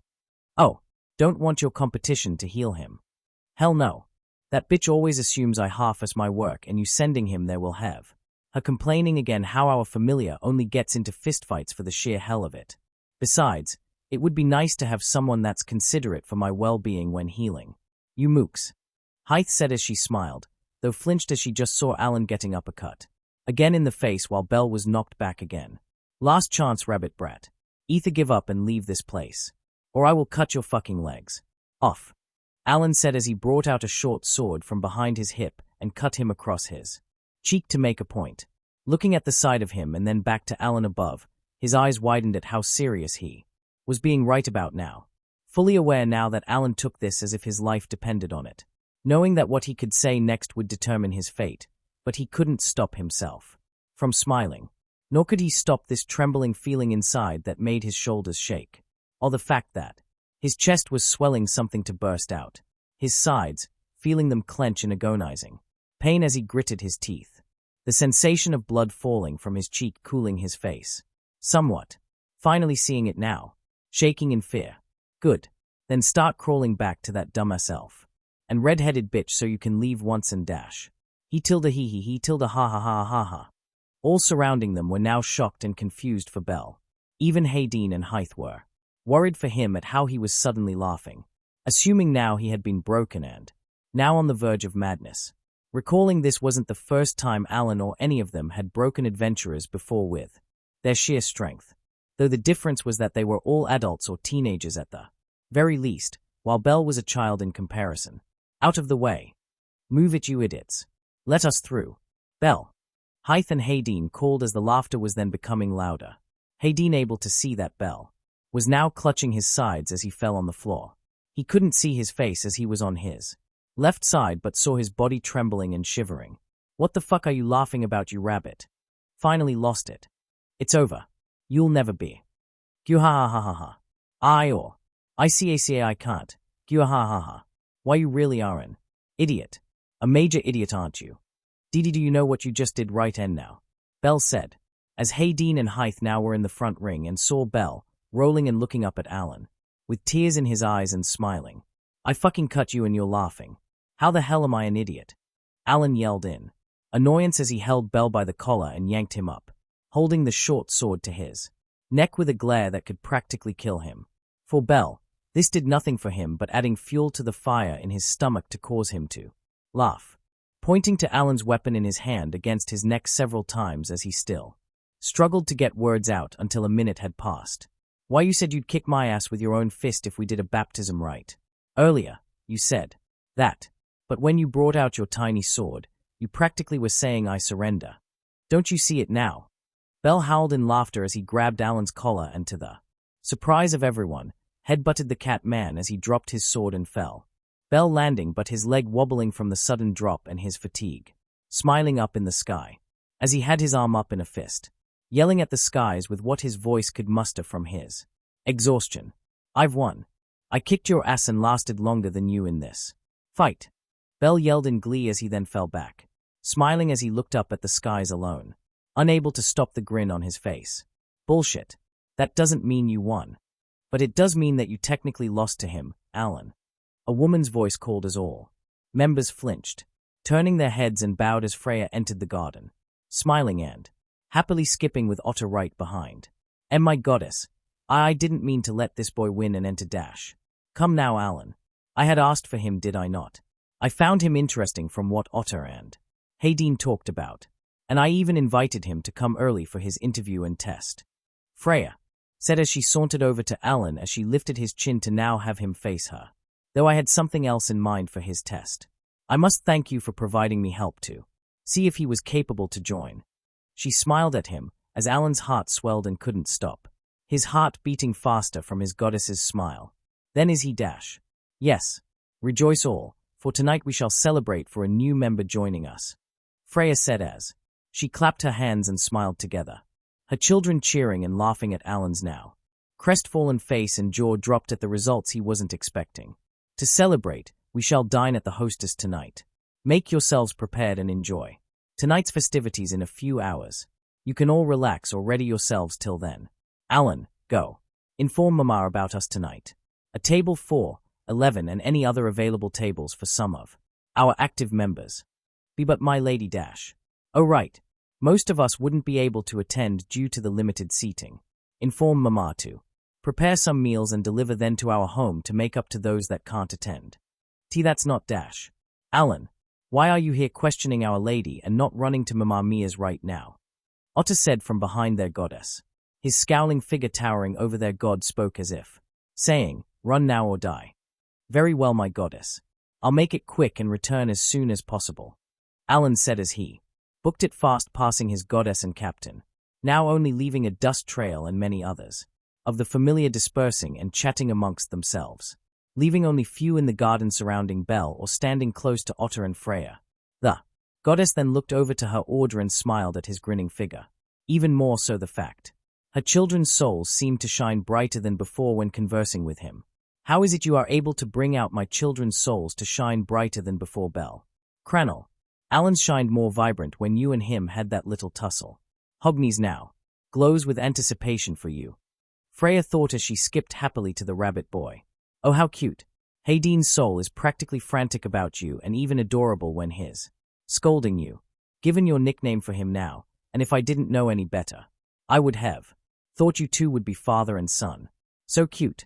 She thought in a squeal at the sight of her vice captain now scolding Belle like a father would while he lied there ignoring it and smiled. Even little Hythe is happy for your victory and of course, teasing Alan. I can't wait to see what else happens with you in my familia, my order. She thought as she then fixed her dress as she then sat on her knees next to Hythe, too enthralled in her focus on healing Belle to notice. Are you even listening to me, brat? You're very lucky that you lasted this long. Never go rushing into situations you can't handle. I ought to recommend having watch guards keep track of you in the dungeon, so your stupidity doesn't kill you.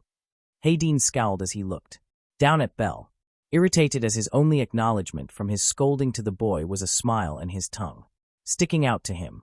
Nahi, I'll just ditch them and go my own way. I want to have an adventure, not being babysat pops. If you're that worried, why not come with me in the dungeons instead? It'll be fun. Plus, it gives me an excuse to go into deeper flaws. Belle suggested as if it was nothing to worry about. Absolutely not, young man. You mind keeping it down, Hayden? I'm trying to focus on healing his busted arm. Fixing his ribs was easy, but I need to concentrate to accelerate the mending of his muscle fibers and bones together. Hythe said as her hands glowed in green ruins and aura around Belle's arm. I think it's a perfect idea, Hayden. Why not spend some time off from your duties and show your son around the dungeon and Orario?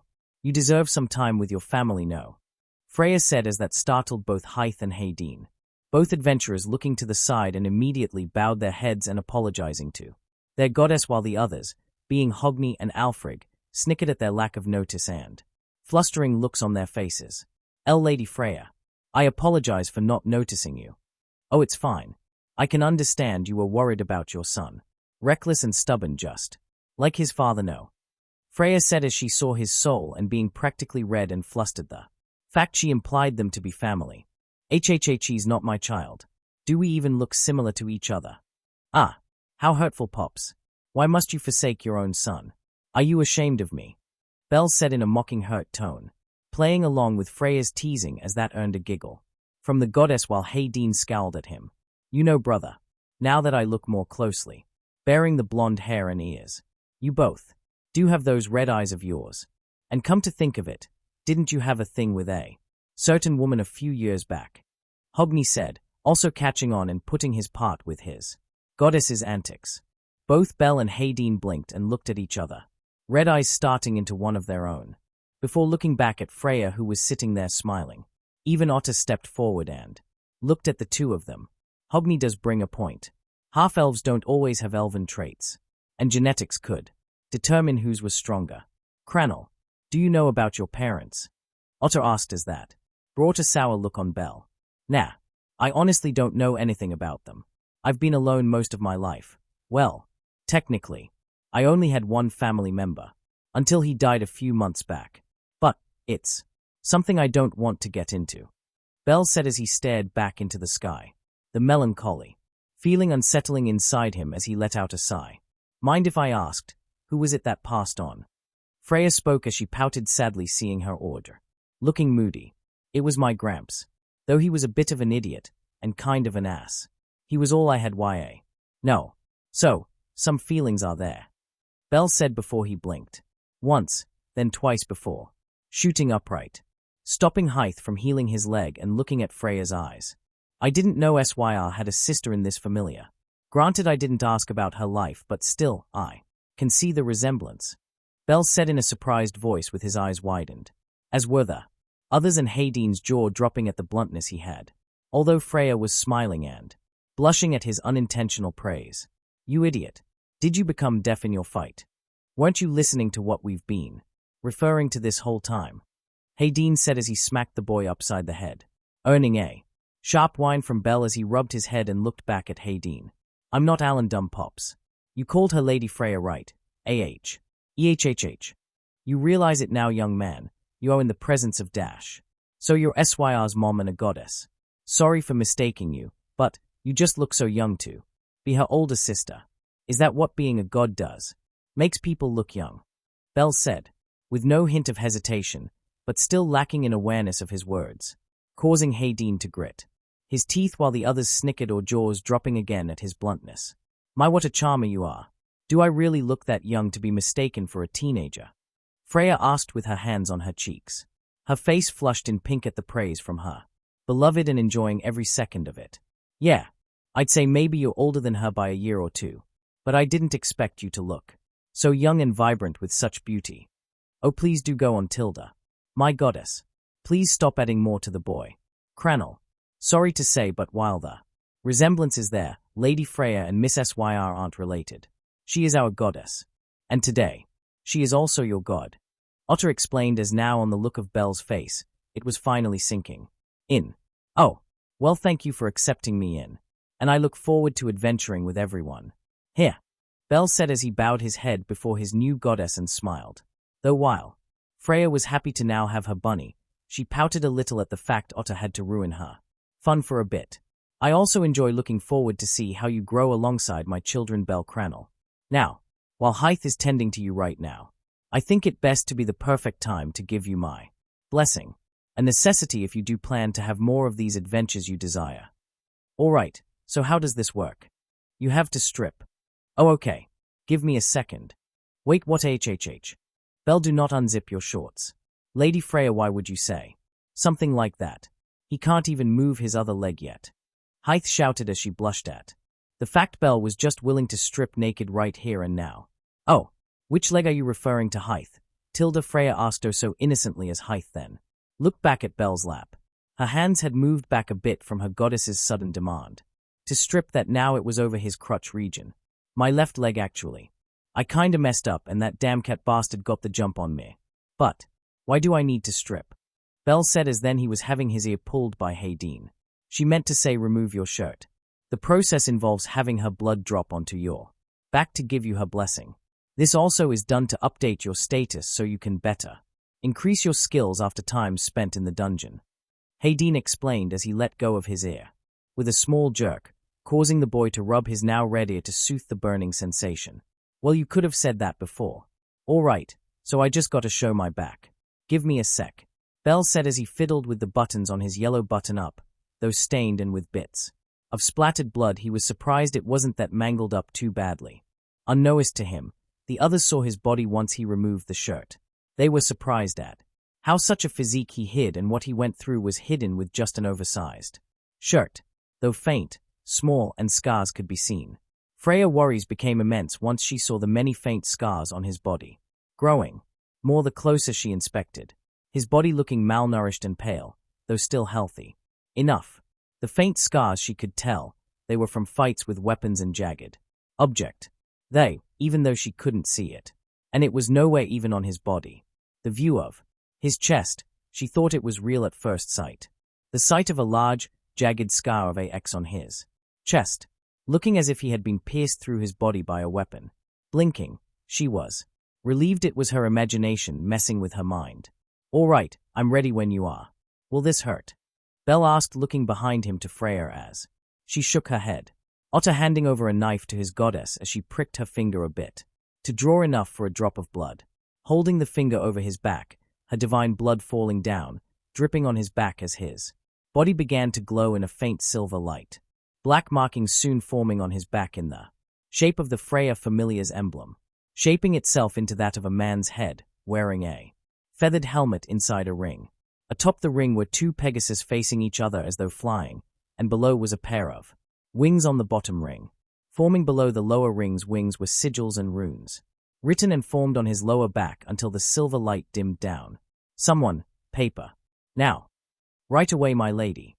Hogni said as he ran back inside the manor quickly and back, bringing a sheet of paper to her as she immediately applied it to Belle's back, placing it and tracing over the large emblem that now took most of his upper back. Light began to shine on the paper and letters and numbers burned into it. Pulling it away as Otter, Hogni, and even Hythe and Alfred's eyes widened and looked back and forth between Belle and the sheet of paper, noticing now that Belle was putting back his shirt as Hayden helped him back up on his feet, as did Otter with helping Freya stand. So did it work? And what's with the paper? It's needed to show your status. Often the guild will need you to show proof, so you're cleared to go down further in the dungeons on your own. Wait, you mean I'm restricted to go down to lower levels? That's kinda dumb. What are they? Stupid or something? How are we supposed to adventure in the dungeon when we're stuck on weak floors? It's so to prevent morons like you from dying early. Well, what's the results of his status, my lady? Is everything all right? Hayden asked as now he was growing concerned. The fact that all of them were looking back and forth from the paper to Belle. I'll just up and ask, what the fuck did you do to get these stats? Alfred bluntly asked as Belle looked at the armored Paulum brother in confusion and tilted his head to the side as to question what he meant. What? Wait, are my stats that bad that I can't go into deeper levels anymore? Damn it. Dumb. Guild and they're dumb, are you dash? Wait a second. Deeper levels. You've been in the dungeon. Yeah. I needed to make money and couldn't live in the streets. I told Otter this before when we first meet. But yeah, I was running low on funds and went down to the dungeon to make some cash. I think the lowest I've been on was about floor 11. Belle thought, trying to recall what floor did he end up on as his farthest down. And you did that all without a blessing. You're lucky to even be alive at that level. Most new rookies have a hard time on floors 5 to 7. The Paulum brother shouted in astonishment and shook his head in surprise the fact he traveled that down below. Meh. I didn't have too much trouble. My Gramps training on teaching me about dungeons helped me. His dreams and wishes for me in Orario were stupid, but they had their uses. Belle said with a slight frown at the memory of his grandpa's dreams in the dungeon for him. Well, despite your rather idiotic decision to travel that far, Your grandfather's training was fruitful to have helped you survive that many floors down. But what is his status, my lady? It's nothing too bad, is it? Hayden asked as he reached out his hand asking for the paper. Oh, you do care for your son after all. Shut the hell up, Hogney. His status, frankly, I'm surprised. He's got quite a lot of status numbers to nearly become a level 2, and there are some skills he has. Freya said as she handed over the paper to Hayden, as his eyes widened and looked at Bel's status sheet. His goddess was indeed right. Bel Cranel, LV1, STRI0, C306, VitI0, G725, DEXI0, F200, AGLI0, A504, MagI0. Magic. Skill. LIRSFRS. Wild child. I suppose his little escapades in the dungeon are what helped him develop such status. Numbers. As well as this recent tussle with Alan. Pretty soon you'll become a level 2 soon. You're very interesting, Belle. Freya said with a satisfied smile. Wait, my lady, but what does this skill here dash? Yeah, I'm close to level 2 after joining. This is great. I'm definitely gonna celebrate. Hard at the pub again tonight. Gah. Oh no. My food. Bell said as he had his hands on his head, clutching his hair and shaking it in a panic as he squatted down. What's the deal with Dash? Pops dragged me out of the pub while I was eating SYR's food. Those tasty meals, my pasta, and bread, now cold. Wait a sec. Bell said as he looked up, jumping off the ground and grabbing onto Hayden's shirt tight. And to the surprise of everyone, he was running off out of the gardens with Hayden dragged like a doll. I'll see you again at the hostess tonight, Lady Freya. Pops owes me another round of food for making me leave the pub without finishing. How the hell are you still hungry after 2 courses? SYR's food was delicious. I have room for more and you're paying. Pops. Hayden, Tilda, be sure to take Belle clothes shopping for something else. I'll have Alan pay you back for everything. Make sure our new member is dressed well than what Alan ruined. Freya called out to them as though she was a worrying mother calling out to her 2 mischief kids. I don't know whether to feel pity for Alan or laugh at the crap he's been through today. Nah. It's too funny. Alfred said before snickering at the events the moronic and painful cat had today, thinking now how much more would he suffer due to the new guy in their familia. Did he just say SYR's food was delicious? You sure he doesn't have an extra skill that explains how he could eat her cooking? Hythe asked in concern as the realization hit everyone aside Freya and looked at the fleeting dust cloud grow smaller in the distance. But to their surprise another dust cloud was soon headed their way, and as it grew, they saw Alan hurrying with a panicked look on his face. I am back, my lady. I've told Mama about our celebration. She said while she wouldn't mind. It means good business. She informed me of a part reservation we would need to share with for tonight. A reservation? Freya asked as she picked up Belle's status sheet off the floor while looking down at Alan's kneeling figure. Yes. It's Loki and her children from her familia that returned recently from their latest expedition.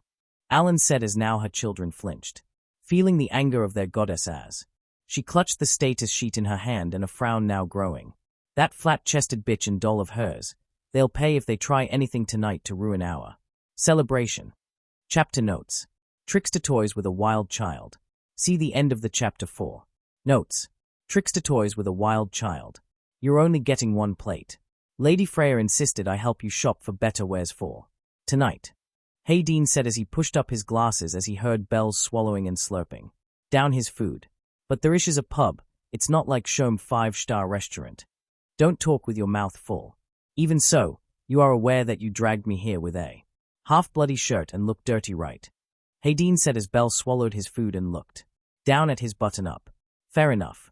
Besides, I could use some extra clothes later down the line until I can afford some on my own. Plus, you should feel glad it isn't your money we're spending right now. Heh. Bell elbowed Hayden, to which he was surprised as he saw him smirking a little. I cannot deny that. Plus, I think this is still part of Alan's punishment for what he caused a few days ago, so might as well wring his wallet dry as a desert. See? And here I thought you couldn't smile, Pops.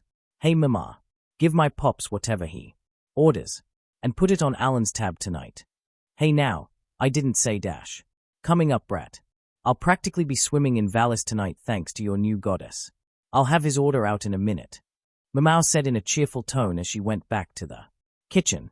not before giving Hayden a menacing glare, speaking, "Shut up and take it. Hee hee hee. Come on now, Pops, you gotta lighten up. I get you're the vice captain, but you don't have to stress about everything. Besides, we've got time to spend before coming back here later tonight, so why not unwind and take the time to enjoy it?" Bell said as he took a whiff from his cup of coffee and sipped it. "Mema, thank SYR for me for keeping my food warm next time you see her. And make something light for Pops here. Even though I've barely met him today, I can tell he'll be a bit of a stiff." "Huh, barely a day and the brat has you pegged, Hayden. All right, since your new brat is being awfully considerate for you, I'll serve you something light. Here, one Arnold Palmer and a roasted vegetarian skewer set of 2. MIA said as Hayden looked down at the food before looking at Bell. I might as well take this in. And odds are you'll be pestering me more and more later on. See, now you're getting it. By the way, where were you planning to take me to get clothes? Anyway," Bell asked as Hayden began to eat his food while Bell talked on about what he knows so far about Orario, listening how the boy practically explored the more dangerous areas and back allies on day 1 coming to here, while Hayden listened and continued his own pace of eating the meal. Elsewhere, at a large manor on a different part of Orario, inside was the odd sight of a red-haired woman being held in a full Nelson by an all-too-familiar high elf. "No, come on, Mama, I need to go see this for myself." "Like hell you will, you drunken bitch." The executives in the room all flinched in terror of the tone the woman gave to the red-headed woman as she then tackled her down and binded her body with magic chains, snarling as she picked herself up and dusting off the dirt before looking down at the chained woman now sitting on the floor. "I at least got to learn his name. Freya of all people looking for a new member. That just doesn't settle right. She could have anyone, but she's insistent on one specific mortal. Something seems very off here, Riveria." She called to the high elf, now known again from before as Riveria. "Even if it is odd, give me one viable and reasonable excuse to allow me to have you go off on your own and try to look into this, without any actual scouting members doing so right now," she said with the harshest glare and magic pouring out of her that caused the papers and furniture in the room to blow away and or shake. Well, I'd figured we would take them in, to mess up whatever Freya would be plotting down. Plus, it would be fun brining in a new recruit. You did say someone would need to keep an eye on me for a while," she said as she found it harder and harder to talk, with Riveria scowling at her. "Lady Loki, you may be able to tell if we lie, but you are absolutely awful to try and fool me. Bringing them in I wouldn't mind, but would you be ready to fight a war with her?" she said to the woman, now known as Loki, goddess of the Loki Familia. "I agree with Riveria on this. Sure, having an extra member wouldn't be bad, but still the outcome of war would be a pain, especially since we just got finished with our recent expedition." Lady Loki, a small dwarf, one of the executives of the Familia, Gareth spoke. "Faye, like we need any more weaklings anyways." Beat snarled as he looked away in annoyance. "You sure you should be saying that? Remember that white hair guy a few days ago in the dungeon? I kinda wanted to see what he would have done to you if you kept calling him a rabbit." Tiona said with a smirk and snicker at how Beat then looked at her as if trying to rip her head off. "Shut the hell up, you idiot Amazonas. I'm not hearing a no, but I kinda want to meet that boy again. He seems like a pretty fun guy." "Her sis," she said as she looked over to her sister Tyon as she pondered about it and smiled. "Well, I wouldn't mind someone like him to join our Familia, but it's up to our dear captain and goddess to decide." "Well, Captain, what's your take on Loki's plan?" she asked with happiness in her voice as she rolled back and forth on the balls of her feet and saw the blonde, short Paolum looking out of the window. "Finn, something really doesn't add up to all of this, but I think we should keep an eye on him," he said, surprising them all, especially Riveria and Loki. The fact he sounded more onto Loki's side of the situation. "My thumb hasn't stopped throbbing the past 3 days now, and with our recon teams and spies reporting about Freya's recruitment, it puzzles into what happened on our way back from the expedition." "Wait a minute, Finn. Explain. What are you piecing together in that head and twitching thumb of yours?" Loki asked as now Riveria helped her up and undid the magic chain locks on her body as Finn turned to them and began keeping account. The fact that the boy 3 days ago was actually about to kill the Minotaur we accidentally let loose Otter's support for him since he saw him battle it without stepping in is also a large hint, not to mention what he said. That's right, the boy was still a young adventurer, but the way he apparently fought it from Otter's view, meaning something is amiss. I doubt he was actually registered in any familia, but the way he fought must mean he had been dungeon diving before, either from a lesser dungeon, outside Orario, or immediately when he arrived here. Whoa, you mean White Hair was able to kill monsters without a blessing? That's amazing. But incredibly dangerous, Miss Tiona. He could have died so soon and he was so reckless in that fight with the Minotaur. He's lucky to not be crippled or even have any broken bones from them. Come on, Lefia, you were there too and remember what he said. He had no regrets if he died. He wanted to fight it to test and grow stronger. A guy that does what he wants and has no regrets about it. It's kind of admirable, don't you think? Tiona asked Lefia as the elf girl now became silent, though tints of red dusted her cheeks and ears. It's possible in actuality. There are unblessed humans that do hunt monsters and dungeon dive outside of Orario. It's rare, but not uncommon back then. But I assume there's more to it than that, Finn. Loki said as she crossed her arms and thought of who this boy they meet was. Skilled in fighting monsters, dungeon diving without a blessing, and word had it that same day Otter took him to the hostess. Honestly, with these in mind, it might be too late already. They could have brought him into their familia. Finn said as he bit on his twitching thumb. It's a probability, but I doubt it. Look at the time since you saw the boy and Otter in the dungeon, and the current time it's been since. Plus, lately you all been seeing more of Freya's family in the streets. Loki stated as all turned towards their goddess, meaning they are still searching for him. It would fit as to why we've been seeing more of them in groups than usual. Finn added, not to mention clusters of groups. Think about it, would they willingly be in a group together unless it was an order? Gareth stated as a look of relief was on the executives' faces. Now, though with age she had an odd look on her natural stoic face. A small frown if you could call it that. We shouldn't wait too long to find him. At least let's question the kid before doing anything rash. But for now, let's just focus on relaxing. You all got back from the last expedition longer than estimated. So tonight, let's just unwind and have a nice meal at Mama's. Loki said as she went over to her desk and sat in her chair. Very well. And even if we tried, you'd say it was an order. But keep your hands to yourself. Tonight, Reveria said with a small scowl to her goddess as she saw the woman smiling and folding her arms behind her head. Aze, hello Tilda, you okay? You haven't said anything at all. Tiona said as she looked at her fellow sister looking lost in the clouds. Surprising her, Aze turned her head to face her eyes. The look of pure confusion and wonder sparkled in Aze's golden-colored eyes, which honestly frightened Tiona and startled Reveria when she turned to her pseudo-daughter. How come that boy didn't know me? Does he not care about my status or title? Is he someone I can be friends with? She wondered aloud, making the executives and Loki's jaw drop and beat to faint right on the spot while Tiona laughed so hard, she clutched her sides and curled into a ball. Much to A's confusion of why they were looking at her like that. Hours had passed since the meal at Mia's with Belle and Hayden, along with the Loki Familia.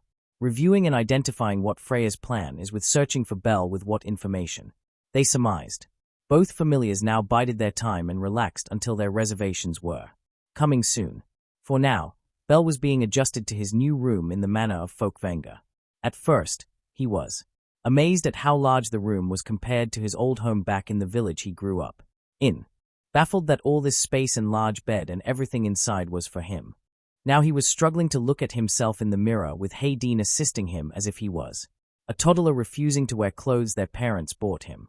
The elf now in the midst of fixing his wild free-flowing hair to a well-groomed comb-over style, yet his stubborn hair would move to its own place. How is it possible your hair is just as wild as you are? Honestly, I'm tempted to use beeswax and hard gel to set it in place. And stop fidgeting around with your clothes. They are needed. For tonight and honestly, after what I saw what you packed you needed them. I can't help it, Pops. I've never worn anything this fancy looking before. Back home the only thing I had that was fancy at least was a used hand-me-down suit. Bell said as he adjusted the collar on his outfit and tugged on the open part of his jacket. Seriously though, Pops does know how to choose my clothes.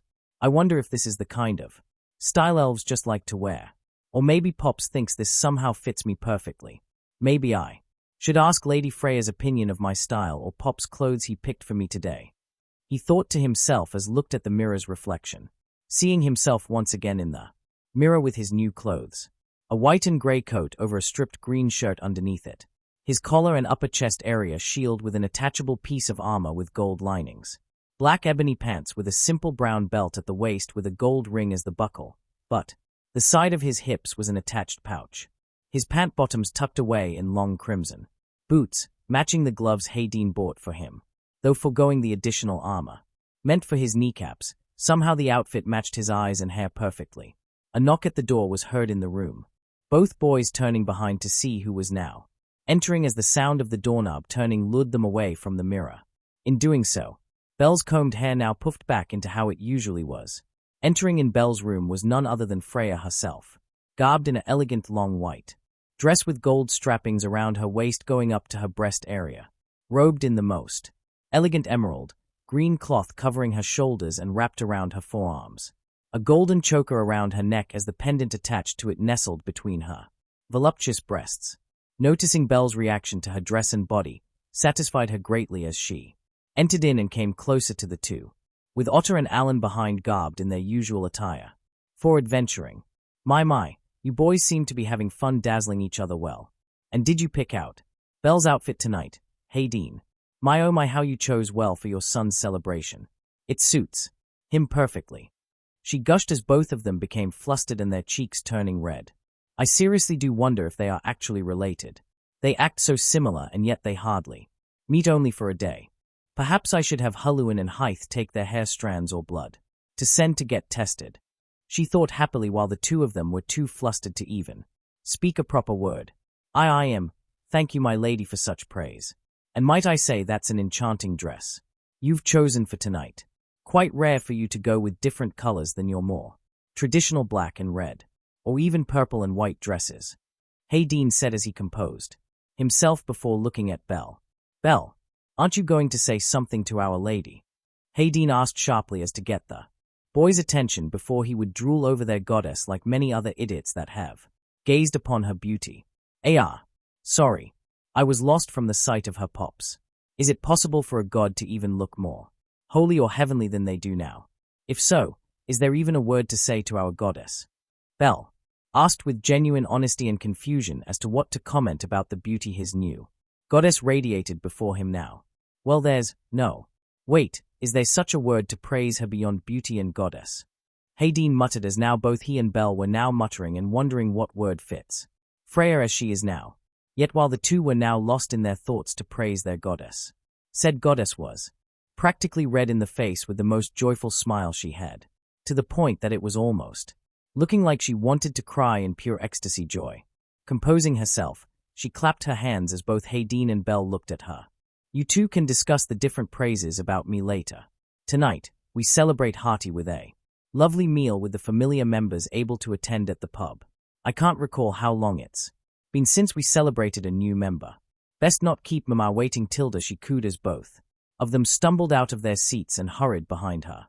Though majority of the Familia stayed behind in the manor, Belle was more than happy to still have people around to celebrate. Looking inside the carriage he entered with Hayden, and the others following, he gave off a cheeky little grin as he rested his head on his hand while leaning to the side of the car. Hayden along with Hogni by Belle's side of the car, while their goddess Freya was in the middle looking happy with Otter and Hythe on her right and left respectively. The carriage behind them had the Gulliver brothers and could hear the annoying cries of Alan too. Looking outside, seeing the sights of Orario from a distance now growing closer and closer. Seeing all the shops and stores going by until their carriage stopped in an alleyway near the hostess of Fertility. All boarding off, but with a spring in his step as Belle got off first, they soon made their way together to the pub with Freya behind with Otter and Hythe. Something troubling you more, my lady? Is this about us sharing the pub tonight? Hythe asked her goddess as Freya's silent sigh rang in both their ears as her gaze looked over to Belle, happily bouncing in his steps with Hayden watching him close and near. I'd rather have more of our members here in the pub than staying behind. But I cannot deny Mia's rules of the pub. So let us try to be civil while those fools are partaking with us tonight. Be on guard if they do anything funny with Belle. Understood, my lady. But do you think they would do something like that in public? And risk going to war with us or losing a lot of funding? They recently returned from their expedition. Hythe asked as she looked back between Belle and Freya with a worried look in her eyes. No, they wouldn't. But Lady Loki's tendency with alcohol and dining with her children often do lead to trouble. Plus, they know we've been seeking Belle Cranel since I met him 3 days ago. Otter stated as a scowl grew on his and Freya's face at that tidbit. Hopefully we'll be inside earlier than that fool so we can have a chance to prevent anything from happening should Belle meet them in Padash. Mma. Hello. Hostess. I've returned to eat my full. I'm here for our reservation. 2 childlike voices echoed in the bustling streets outside of the pub, as the sounds of footsteps came to a halt. And if listening closely, one could hear a small squeaking noise coming from Freya's mouth and a certain redhead now across from her and her familia. Both familiars now across from one another outside the pub, with the exception of Belle and a particular Amazon now 1 foot inside. Both gods and their children looked at the two of them, now silent and looking behind at their respective familiars. What's the matter, guys? Pops. Why are you just standing there? They said in near perfect unison. Realizing the echoing of their words, both of them turned to now face one another, instantly realizing who else stood before them in such close proximity. Belle's ruby red eyes staring into Tiona's dark green hues, blinking once, then twice, until it seemed to click in their heads who the other one was, their jaws slowly opening wider and wider, small whimpering and squeals coming from the both of them as they raised a finger to one another and pointed. Freya and Loki instantly panicked at the sight of their children's mouths opening a bit, fearing the worst would come to happen in their mind as they scooted closer and closer, reaching out to pull their children away. But before they could do so, a scream was heard. Aha! It's you, ogre woman that understands romance. I can't believe I'm seeing you again. It feels like it's been forever. White hair. Hell yeah, it feels like months. Ogre. White hair. To the shock and baffling surprise of both familiars present, and to the staff of the hostess. Inside, Belle and Tiona smiled and began to high-five each other, though it was turning into practically an extreme version of it, each slapping each other's hands high and low together, while they laughed and smiled. Ogre. White hair. Tiona smiled in glee as she smacked him accidentally across the street, crashing him into the wall of a store, smashing the wall as both familiars were now on edge.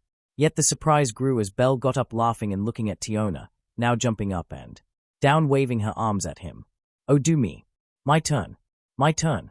Tiona said excitedly as Belle smiled and ran towards her, dashing and jumped into headbutting her stomach as both tumbled into the pub rolling around on the floor, until parting ways and shakily using the bar stools to stand up, their stomachs now hurting due to how hard they were laughing, their breaths heavy and strained as they signaled for a drink from Ryu and Chloe, their laughs dying as they finally got a mug of water, both taking a break to drink their mugs, raising them to their lips as they began to chug every single drop of it. Once finished, they let out a sigh of relief and slammed their mugs down on the counter. Their shoulders relaxed as they turned to face one another and smiled. So, who are you again? Utter, shocked expressions on each and every one inside the pub, outside the pub that looked in to see who was fighting, and both of their familiar members now inside, preparing to go to war and separate the two, now looking pale and white as snow with their eyes rolled to the back of their heads, and jaws dropped. Yeah. Chapter end notes. Belle's outfit of what he was wearing when Hayden was getting him ready is based on the Artemis movie outfit he had. Just a little fun fact. Still surprised no one guessed right on what Belle's other outfit was inspired or based on. Still, thanks for the wait and hope you'll enjoy more of L.D.W. Dining with a Rabbit, or the Devil. Dining with a Rabbit, or the Devil. The sudden outburst of cries and screaming brought Tiona and Belle to turn their heads behind them, seeing the startled and pale white faces of their familiars and some of the staff, members of the hostess. What's going on, you guys? Something wrong? Goddess. Everyone. Pops. Oh god, do Elves' eyes roll back that far? What happened? At the sound of Belle's scared and very concerned voice, Freya and Hayden snapped back to their normal stupors and looked at him. Aside from Hayden, who immediately ran up to the boy and began pinching his cheeks apart and pulling them to the sides. Explain yourself, young man. Right. Now, on how do you simultaneously know that Wench is his familiar member, yet don't know her? Hayden pointed out to Tiona, before moving his finger and gazed towards Reveria. Both elves glared at one another, as Reveria held her staff tight in her hand and pulling A's closer to her, while Hayden did the same only with Belle's cheek and grabbed a kitchen knife as a means of a weapon. That. We kinda meet each other briefly in the dungeon a few days ago with your Captain Otter there. Yeah, kinda our bad we let a Minotaur escape. Not to mention taking his target and hunt away from him. Tiona began as she looked at Hayden to explain before she looked back to Belle with a smile. We tried to offer him the drops, but he refused. And we talked for a bit and had a lot in common about the rules of adventuring and romance in the dungeon. Yup, he knows how romance in the dungeons work. There are rules to it. Our bad, by the way. Tiona said as Belle pulled free from Hayden as he looked back at her with a wave of his hands. Nah, you're good. If anything, it isn't you that should be apologizing. Rather your doll looking friend should apologize. And your idiot dog member too. Has he been troubling you about last time? Belle said as now the conversation was taking an odd turn. No, not recently. We've been just resting since we left the dungeon. Though he has his idiot moments still. Maybe I should tie him up and force him to learn about romance in the dungeon. Oh, you know what? You should join in too. Tiona said as she leaned in closer to him as he had a wide smile and his eyes growing at the idea. Yeah, we could teach that idiot mutt how to really have romance in the dungeon and maybe he'll understand it and not be a complete idiot like Alan. Belle said as that brought Beat and Alan forward with heated glares at their respective idiot members. Who the hell are you calling idiot, rabbit boy? Shut the hell up about your romance with the bunny brat, you stupid Amazonness. Both of them soon shivered at the sound of something embedding into the wall. A soft ting sound was heard as they looked behind them. There in the pillar of the pub was now the kitchen knife Hayden had in hand, vibrating and steaming, along with a fork underneath it. Turning back again to see their members, with hair now shadowing over their eyes, covering them, but yet still able to see the sharp gleam in them. Belle's eyes glowing red with a crimson flare emitting from them, and Tiona's with a sharp golden gleam in her eyes. Wanna say that again, Beat? Really wanna call me that again, dog breath? I'll make you less of a man just like I did with Alan with the baptism. Belle shouted as that caused the Loki Familia to blink and looked in, worry to Belle, all while Loki bit her lip a little and looked over to Freya, seeing the goddess, giving her a smug look back. A baptism? You mean Freya Family's inauguration to join? You mean you beat the Varna Freya in a fight? Tiona asked with excited eyes as the cold tension died and turned to a warmth and excitable atmosphere around the pub. Belle grinned as he signaled for Chloe to serve him a drink along with Tiona's mug too. Once filled, Belle lifted his mug to hers with a cheeky grin plastered on his face and his eyes, practically smiling as well. Yep, name's Belle Cranel, newest member of the Freya family, and the only one with the balls to kick stupid Allen's ass several times over without a blessing. Oh, you definitely should have seen it. I punched him in the face and he stood there looking like an idiot and bleeding. Fut. And no way. He stood there. He didn't dodge. Nope. Then he fell on his ass and I kicked him in the balls next. I think it was Alan. How many times did your nut suffer my boot kicking? 11 times. Belle asked as he turned over to Alan, who scowled and was red in embarrassment. Quit telling such bull dash. Actually, it was 9 times. But still, this idiot was lucky to even survive that long. Hayden said as he sat next to Belle and pulled on his ear, ordering himself a drink as Tiona giggled at the nature of the two. Others behind them soon following suit as Loki's party settled in their usual table. As while the Freya Familia settled wherever they wanted. The Gulliver brothers at a table for 4. Hogni and Otter dragging Alan to a table for 3. And Freya and Hythe joining Hayden at the bar next to Hayden. His lucky that our goddess ended the fight and saw he was fit to join. The idiot cat could have killed him if it had dragged out longer. Come on, Pops, not the ear. And he was an idiot for pulling out a knife. I won by default. Belle exclaimed as Alan stood up from his seat, to then be pushed back down by Otter and Hogni. Default my ass. You were bleeding like hell and had broken bones. At least I stood up and kept fighting fair until you got too scared and pulled out a knife. Like, the pussycat you are tilde blee, Bell said as he stuck his tongue out at Alan as now Hogney. And Otter were holding the cat boy back while the other members laughed at his embarrassment. You are so dead. Blee. Blee. Alan the scaredy pussycat, tilde. PFFTTT. I can see what you meant by how he's an idiot just like beat. Scaredy cat. Alan tilde scaredy cat Alan. Tiona wheezed in laughter as she too joined in with Bell on, taunting the flustered cat boy. Tilde well, you're a pretty funny guy, Bell. I'm Tiona Hiriute. Loki Familia if you couldn't tell. And over there is my sister Tyon, our favorite adventuring dwarf Gareth Landrock. Over. There is our goddess Loki next to our Mima Reveria Ijos Alf. Our idiot dog boy Beat Dash. You flat-chested bitgark. Behave Beat. Otherwise, I'll convince Mama to put you in a kennel. Thank you, sis. Out short little brave Captain Finn. The elf there you meet last time too. Lefeya Viridis and our precious Ace Wallenstein. Tiona said with enthusiasm as she shook her hands towards her familiar to add a bit of flair in the introduction. Well, nice to meet you all. I've heard about your familiar recently from my goddess. Guess that makes us rivals automatically. But personally, I don't believe in that too much. Why occupy yourself trying to one-up each other when instead we could have some great adventures together? Bell said cheerfully as he sipped on his mug while Freya began to order. For the familiar. Him. Honestly, I never thought about that. But a bit of rivalry doesn't hurt every now and then, does it? But wait, you recently heard about us? You mean you don't know anything? Tiona asked with a puzzled look as Freya's eyes widened a little while Loki's familiar ears perked. The most interested one into what Bell has to say were Loki herself, Finn, Reveria and Azaz. They leaned a bit more closely at the table. Nah, sad to say I don't know a whole lot about Orario still. I came from a village in the boonies.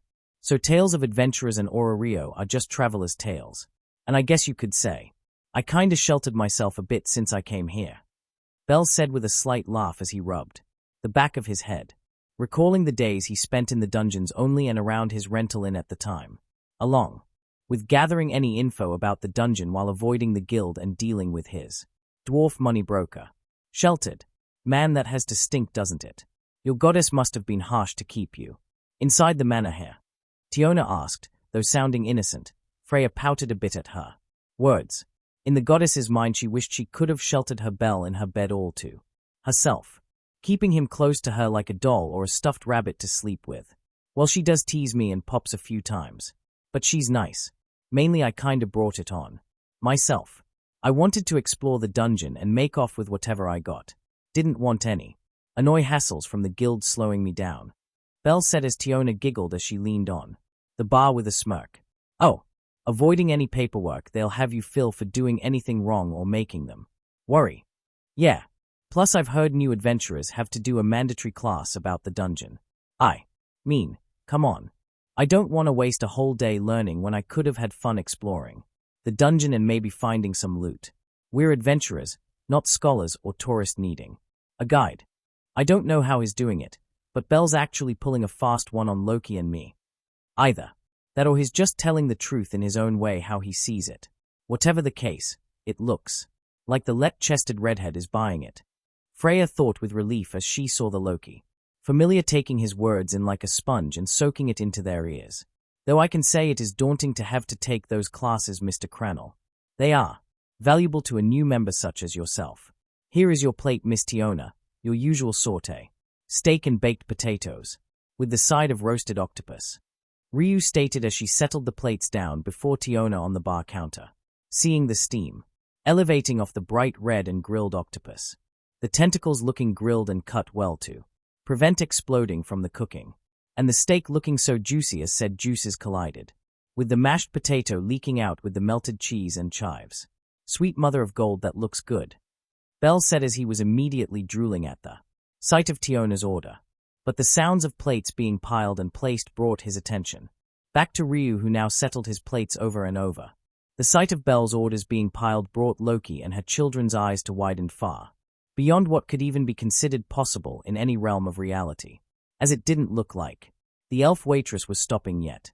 Even members of Freya's family were in shock and horror at the amounts of plates now set on the bar and even counting the different mugs of drinks now being placed. The only ones not surprised or horrified of this sight was Bell, Freya, Otter, Hayden, Tiona, and the staff of the pub and MIA. Hey, how much did this kid order? Is Freya trying to stuff him like a pig? Wait, 5, 6, no 8. Dear goddess, how much can this brat even eat? We're gonna waste money with all this food. Mr. Cranel, we have for you a roasted chicken, a stir-fry Eastern noodle set, 1 order of the Adventurer's Delight course, 1 grilled fillet of salmon's shore meal, 3 pasta bowls, being the one you had earlier today, 1 cooked with iced water and pan-fried, and the other a more traditional pasta set. And lastly, a set course of fried food consisting of shrimp, pork cuts and beef. Holy shit. Think he'll finish that before he dies. I'm more amazed at how all that fits on the bar without breaking it. The Gulliver brothers whispered among themselves as all looked shocked at the listed order, just made for their new member. And others whispered or were baffled at how Belle was supposed to eat that entire table full of food. Oh, thank you very much, Ryu.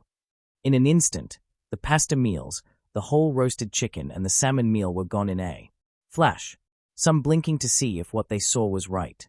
For a moment, it looked like he opened his mouth as wide as he could and just devoured those meals in an instant.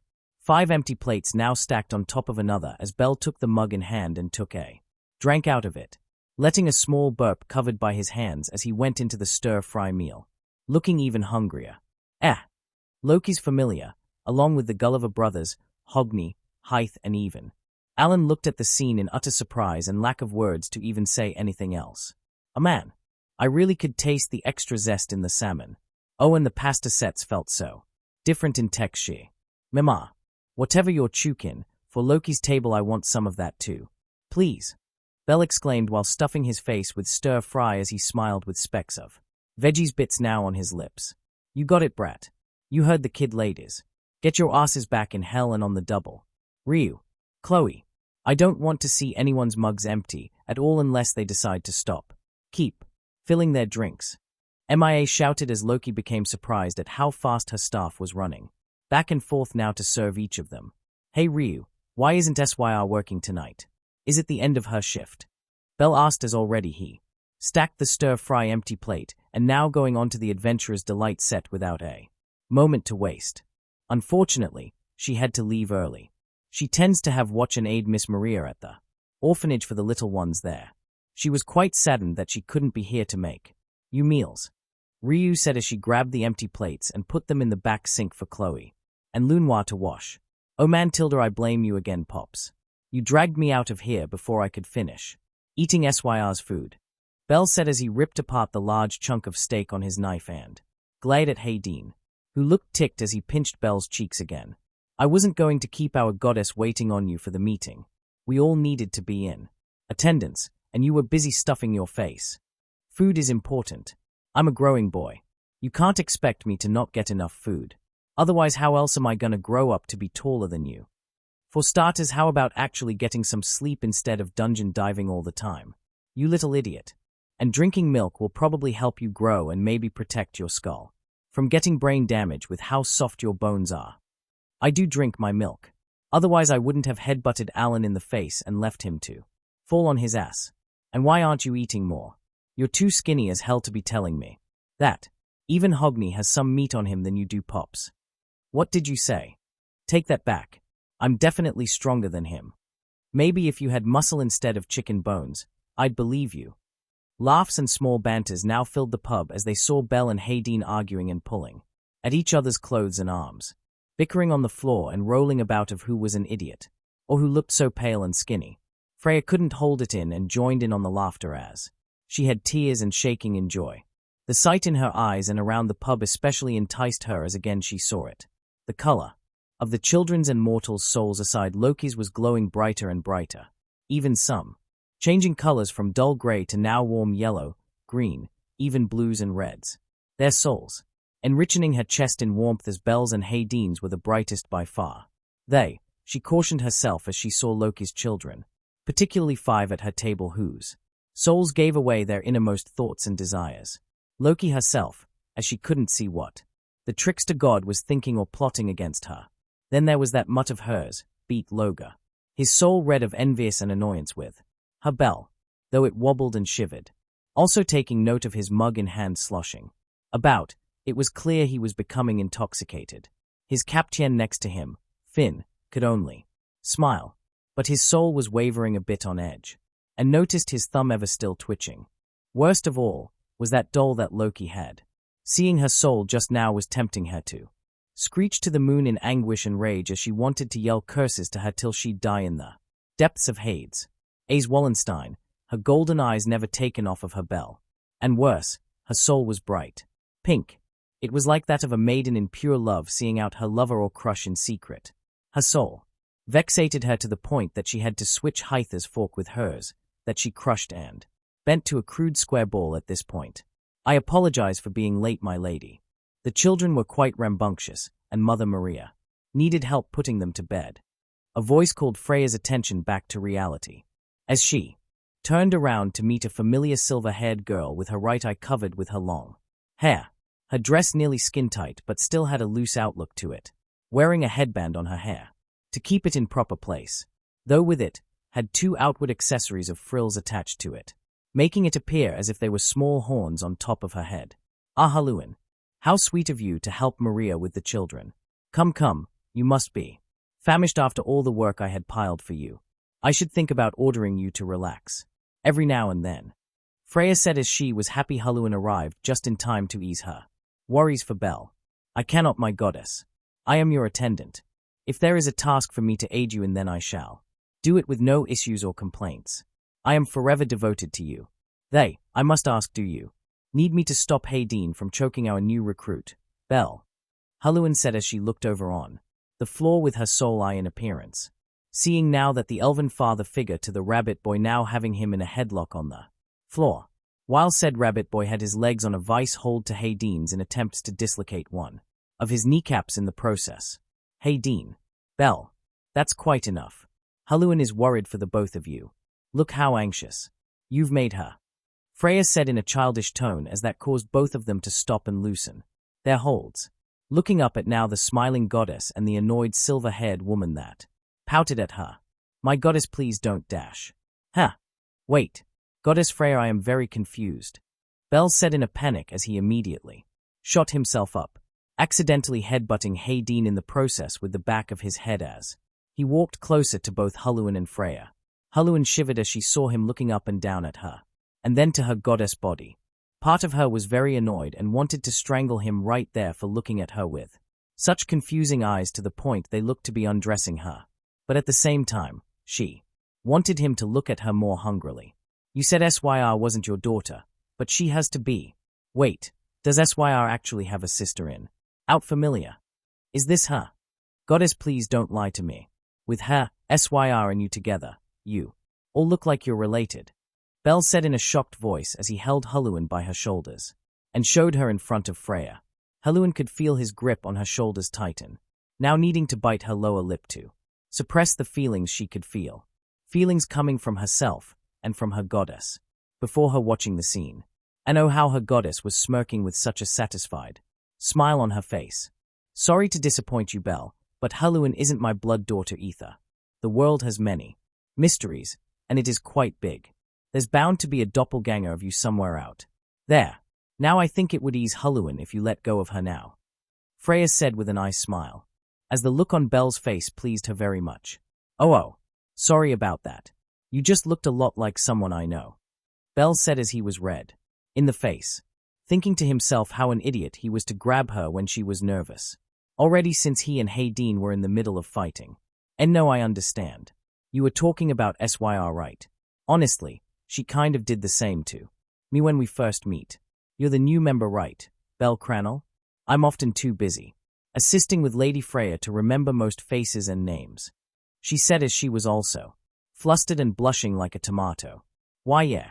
I joined recently, so I look forward to maybe working and go dungeon diving together with you, Belle said as he offered his hand to her for a handshake, seeing her timidly accepting it and softly grabbing his hand and commenced shaking it. My Belle, already meeting our sweet Haluan and asking her out to dungeon dive with you, Tilda. How very bold of you, little rabbit Tilda, Freya teased as that prompted most of her children to either spit out their drinks or begin choking on their food. And no, that's not dash. And my lady, please stop twisting people's words. It's just an invitation. And, besides I am. Over my dead body he will. Both teens jumped at the loud voice behind them. Even Tiona nearly fell out of her seat and all looked in shock at Hayden. Immediately jumping up from the floor and grabbing Bell by the back collar of his jacket and hoisted him up to the point his feet were dangling. He is not going dungeon diving with you tomorrow. He will get his affairs in order at the guild, find an advisor, and stay there until they are done teaching him the beginnings of the dungeon. Hayden listed off very angrily as now Bell, Tiona, and even Huluan shivered at the list of tasks Bell would be forced to do tomorrow. And then the next day after, he's going to get his equipment replaced and test them out in practice. No dungeon diving till after that. It'll be studying and resting. Understand? Hayden said as he brought Bell to his face as his scowling look was intensified as his glasses somehow shined white into Bell's eyes. Hey, come on Pops, please don't make me suffer. I'm rested already and I know about the dungeons already. Bell said as small tears leaked from his eyes while trying to persuade the terrifying elf. Huluan, you're staying with him to ensure he doesn't escape his lessons at the guild. And no, please don't. I don't want to suffer from hearing about their lessons, especially that sadist. Huluan begged as now she was on her knees bowing to the elf, repeatedly head slamming herself into the floorboards with every plead she mustered.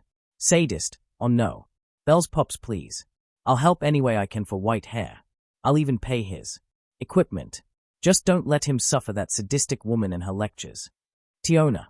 The Loki Familia were in shock as now Tiona was head-bashing herself to Giza style with Huluan to the elven man, horrified at how she would help their rival familiars member getting away with lectures. Pops, please don't make me study at the guild. I've heard the horrors about that one sadist. They said, she's evil. Pure evil to new rookies. Goddess, please. Save me. Bell said as he slipped out of his jacket and crawled over to Freya's legs. Tiona and Huluan followed suit as they clutched onto her legs and looked up to her, with tears in their eyes with begging and pleading mercy, while most of the other patrons had tears of jealousy and envy to be in the three's position. I'll do anything. Please don't let Pops forsake me to hell. Whatever you offer, I'll take up on it. Don't make me suffer hearing that woman's torture. Lessons. I'll offer all the money I have to pay for white hair stuff. Just don't send him to die before we go on a dive together. Freya was truly at a loss for words. Part of what was happening before her right now was something she did toy within her own fantasies. Huluan draping herself onto her body. A child of Loki's offering her very being or wealth in service of her, and her order latching onto her, the idea taking place in the bedroom, and he'd beg her to do anything to him. Yet, her own little fantasies vanished in this moment at the look of their souls. Terrified and brightly lit souls, each of them in tears. Yet the connection was there between the three of them. It was as if they bonded and bound to be together. It was making her wetter than any of her fantasy dreams she had. Oh dear, you're making me so fucking wet from this. Your precious behavior and nature. Making my children's souls glowing brightly. And even you made Loki's children shine even more. And oh how I've never seen Huluan look so distraught or any other emotion aside her devotion to me. She moaned in her thoughts as she looked down at the three and petted Bells. Hair. If I could, I'd take you back home and throw you onto my bed and lock the door. Cover up the curtains and set the candles alit to make the mood more romantic. Then I'd devour you, body and soul, until you take over in dominating me and ravage my body until I can't walk. Straight until after I'd be pregnant with your children. Biting her lip to hide her lustful thoughts, she paused her petting and looked over to Hayden. Sadly, that can't happen yet. Hayden will be arguing about it till it happens. And the guild would have a field day about not following regulations and try to take a chunk out of our treasury for it. Although, she paused and thought about a suitable solution to this, and then looked at the three of them with closed eyes. While all of your offers to do anything to get out of Hayden's task for Bell. Sadly, it's out of my hands. She began smiling as the three of them paled to the point they looked completely white, while Hayden pushed his glasses up in satisfaction. Hayden brings up a fair point. There's still the settlement Bell has to do at the guild. Since his put off getting an advisor for a while now. And though while I understand my children's hatred for the lessons they give, it is mandatory, otherwise that fat pig will try and swindle us out of pocket. Freya muttered that last part in disgust. We've been forsaken by our own goddess. Bel and Huluan muttered as their hands and knees now on the floor, having let go of Freya and now looked down at the floorboards in despair. I'm sorry, White Hair. I'll go on a lot of adventures for you after you die, Tiona said as she was now wiping the tears from her eyes as she stiffened her sniffling. However, seeing Hayden being so worried for you, Bel, I suggest he stay with you there, Freya said as all three of their heads turned to Hayden with gleams in their eyes, while he was baffled and nearly dropped his glasses. No, wait, better yet, why not form a party with Bel? She said ever so cheerfully as she clasped her hands. Bel's eyes widened in joy while Huluan's and Tiona's smirked and looked at the now widened eyes in shock of Hayden's. My lady, please, you jest. If I'm preoccupied with showing and watching Bel, then dash. Before he could even make an argument, Freya had already put a stop to it. Oh, come now, Hayden. I do have Otter and Alan to take over any needed work. Plus Hogni will help with the forms and paperwork when I can call. Don't let paperwork and responsibility take your time away from your son, she teased as now Hayden was blushing a storm, and that caused Reveria to spit out her drink at those words. My lady, please stop with that. He's your son. Silence, you wench. Hayden and Reveria looked to each other with heated glares and just waiting for the other to make a move. As for you, Freya spoke to Tiona's attention as the Amazoness looked at the goddess of beauty with a bit of worry in her eyes, as now the three children stood up and stared at the goddess as she leaned a little on the bar with again a smile, though it wasn't with coy or teasing tone. While your offer of paying for my Bel's equipment is tempting, I know that Loki will be annoyed and bug me to no end about it. Damn right I won't. You're already rich. Regardless, I have another idea in mind. Since Bel is still new in the dungeons, despite traveling to lower floors alone by himself, why not join him in his party? Freya spoke as now Tiona's jaw dropped and her eyes sparkled at the goddess of beauty. Freya, what the hell are you even suggesting to my girl? Loki hissed evilly as she had to be restrained by Reveria and Finn, both struggling to get the petite redhead to sit back down, though that didn't mean either of them were happy about what their rival Familia's goddess said. Oh, relax, Loki. I'm merely suggesting she would join his party from time to time. I can't persuade her to stay in it. She has all the freedom she has. Join him for a few days of exploring, set up a schedule, or even stay in his party as long as she likes. Freya listed as her purple eyes gazed over to Loki. Of course, if you need her for something or for another expedition, then by all means she'll have to stop joining him if you're busy. It's all up to her to do whatever she'd like with her free time. How does that suit Dash? Awesome. We're in a party, White Hair, Tiona said as Bel turned to her and immediately smiled, both slapping hands together like they did before, though without the unnecessary roughhousing, as they each had a hand wrapped around each other's shoulders and began to do a small dance. Hee hee hee. This is gonna be so great. Imagine all the places we'll discover and see in the floors. Treasure and drops galore. And all the fun fighting we can have, even more on the lower levels. It'll be exciting, Bel said as he and Tiona were rocking each other back and forth, giggling and smiling with glee. Not without my approval, you two aren't, Hayden said before he was dragged into the dance by Tiona, much to his struggle to escape the Amazon's grip around his neck with her arm. Come on, Pops. This'll be a fun time with White Hair. Live a little and let's cut loose. MIA. Bring us the drinks. Let's celebrate the start of this awesome party being born, Tiona said as she fist-pumped the air, with Bel joining and Hayden rapidly tapping the Amazon's arm to signal to let her breathe. Aren't you going to join them in their dance, Huluan? Lady Free Dash. Come now, you need to relax too. Plus you've been a level 1 for so long now. I think this could help you. Oh, Bel. Tiona, aren't you going to invite Huluan into your little celebration? Freya asked as immediately both Bel's and Tiona's arms were wrapped around her shoulders, as she was dragged into the small jig of joy. You know what we need to do now? Bel asked as Tiona smiled and leaned forward. Nope. But what is it? Drinks are on. Get them while they're cold and brewed nicely, MIA shouted as she brought 4 foaming mugs on the bar and set them down before Bel. Noticing this, Bel took one and raised it up high as he climbed on top of the bar, staring down at all with a mischievous grin. Let's sing, dine and dance the night away. This calls for a celebration, and that's what we're all here for, isn't it? Loki's for their expedition. Bell said as he pointed over to their table, with mug in hand. Hell she lad. Another expedition come and gone. Yet it calls me again to go down and fight. Indeed. I love to see my captain act so brave again. Cheers. Gareth. Tyon. Come on, you can't dash. Cheers.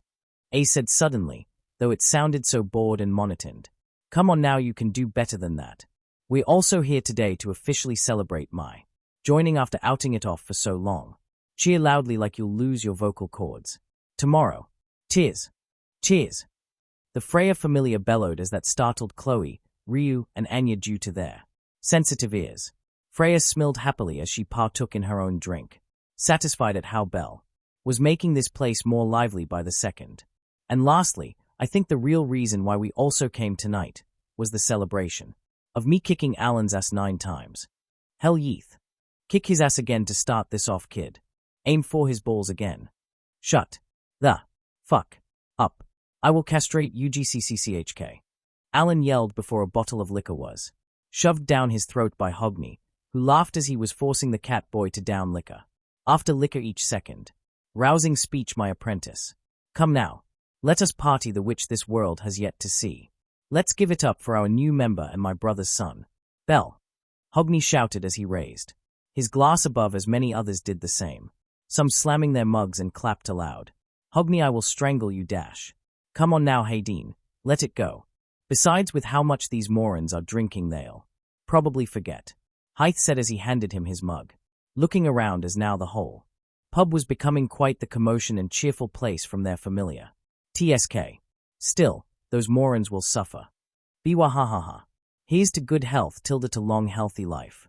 To many more dreams and more festive nights, tilde, Bell slurred as he was downing his mug happily and spinning on top the bar, with Tiona now joining him. He tilde owes to our women, and the song that we'll sing, tilde. So grab your lass and take your hand.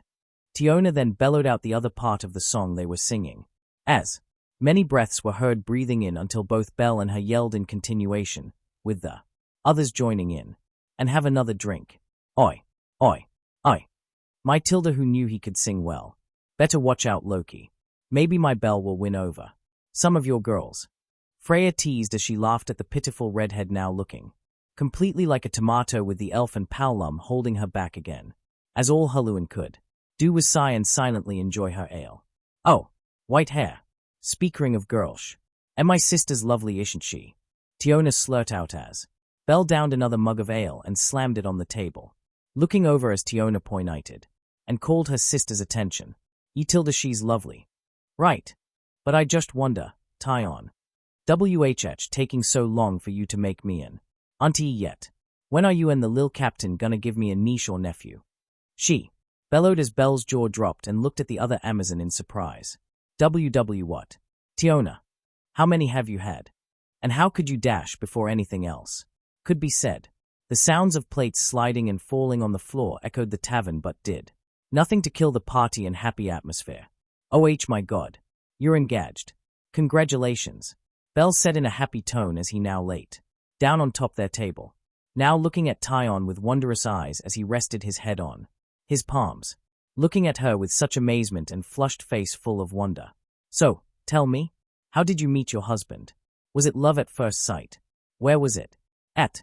How long have you been together? He asked as now she couldn't help but blush at each question, looking away as she circled her finger around on the table and had a hand to her cheek to try and cool her face. Well, technically I belong to him. He beat me in a duel, and as tradition I'm bound to be his betrothed. I remember it still. In a large green meadow outside the manor. The skies so blue like the seas back home, tilde, she listed off as Bell giggled and kicked about his feet in the air as he laid down to listen. Oh god, not more of your pathetic love life, tits for brains. Beat muttered before a plate crashed against his head, making him fall backwards. Shut the hell up, dog bitch. Never interrupt a romantic story, Bell said as Tiona came about and joined him on the table, sitting crisscrossed next to him and flipping off the now fallen beat. But he's yet to make his move on me for so long. Even when I try to set up dates for us, he's so busy. But I must endure. I won't push him if it displeases him. I will endure as long as he lives, and for I am an Amazonis. My love will be till death, she said as she downed her mug and slammed it on the table, her eyes passionate with the flames of love. Bullshit. Belle yelled as he then went on his knees and clasped Tion's hands. Startling her as she let out a cute squeak and surprised by his sudden closeness. Don't leave yourself alone and endure it for so long. He's your husband by Amazon law. No. It may seem harsh, but take him. Make the first move or be the more assertive one in your marriage to him if need be. Belle said as she let out squeaks at his suggestions. Yes. Tell her white hair. Come on sis, we've been in the same familia with him for so long. He's your man. Go snag him and drag him to your bedroom and consummate your love for one another. Tiona said as that caused the others in the table to spit their drinks or pay closer attention. Miss Tiona. How could you say such a thing? It sounds so vulgar and lewd. We're in public. Lefia screamed as then she flinched with how slowly she and Belle turned to her, scooting in front of her with dull eyes looking at her blue eyes, before a sudden slam on the table made her pay extra attention to Belle. Miss. Oh, sorry I kinda forgot. We never properly introduced each other aside Tiona's help. Belle Cranel. Nice to meet you. Belle said before bowing to the elf at the table, taking her by surprise, but not one to be rude, presented herself as well. Lefia Viridis. I'd appreciate you to not get closer if possible.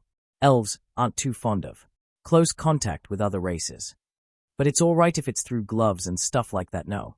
And I've never heard Pops say anything about it. Pops. Are elves picky about who they allow to touch or something? Pops. It depends. And you won't listen to me even if I told you to stop. Not like you say anything about it. So, where was Miss Lefia? Is it wrong to love your betrothed? Is it wrong to love to feel their warmth and see them smiling when they look at you? He said as it caused Lefia to blush at his words.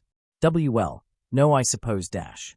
Then how is wanting to join them in matrimony a sin? How is it their love through their carnal desires for each other's body is vulgar? Belle then immediately stood up and called forth his fellow members of his familia. Everyone, what goddess are we part of? Lady Freya's familia. And what is she the goddess of? She's the goddess of love, war, beauty. And don't your asses forget, she's the goddess of love and fertility. Hence Belle then clapped his hands and paused for a moment, all looking at him as now he looked up at the ceiling of the pub. She's the goddess of Ruru Umainse. Ruru Umainse. All bellowed out in the pub air as it echoed down the street outside the pub doors. As such, I can't just stay aside when Our Lady's godly task is going unattended. We might be war and fighting adventurers, but we love it.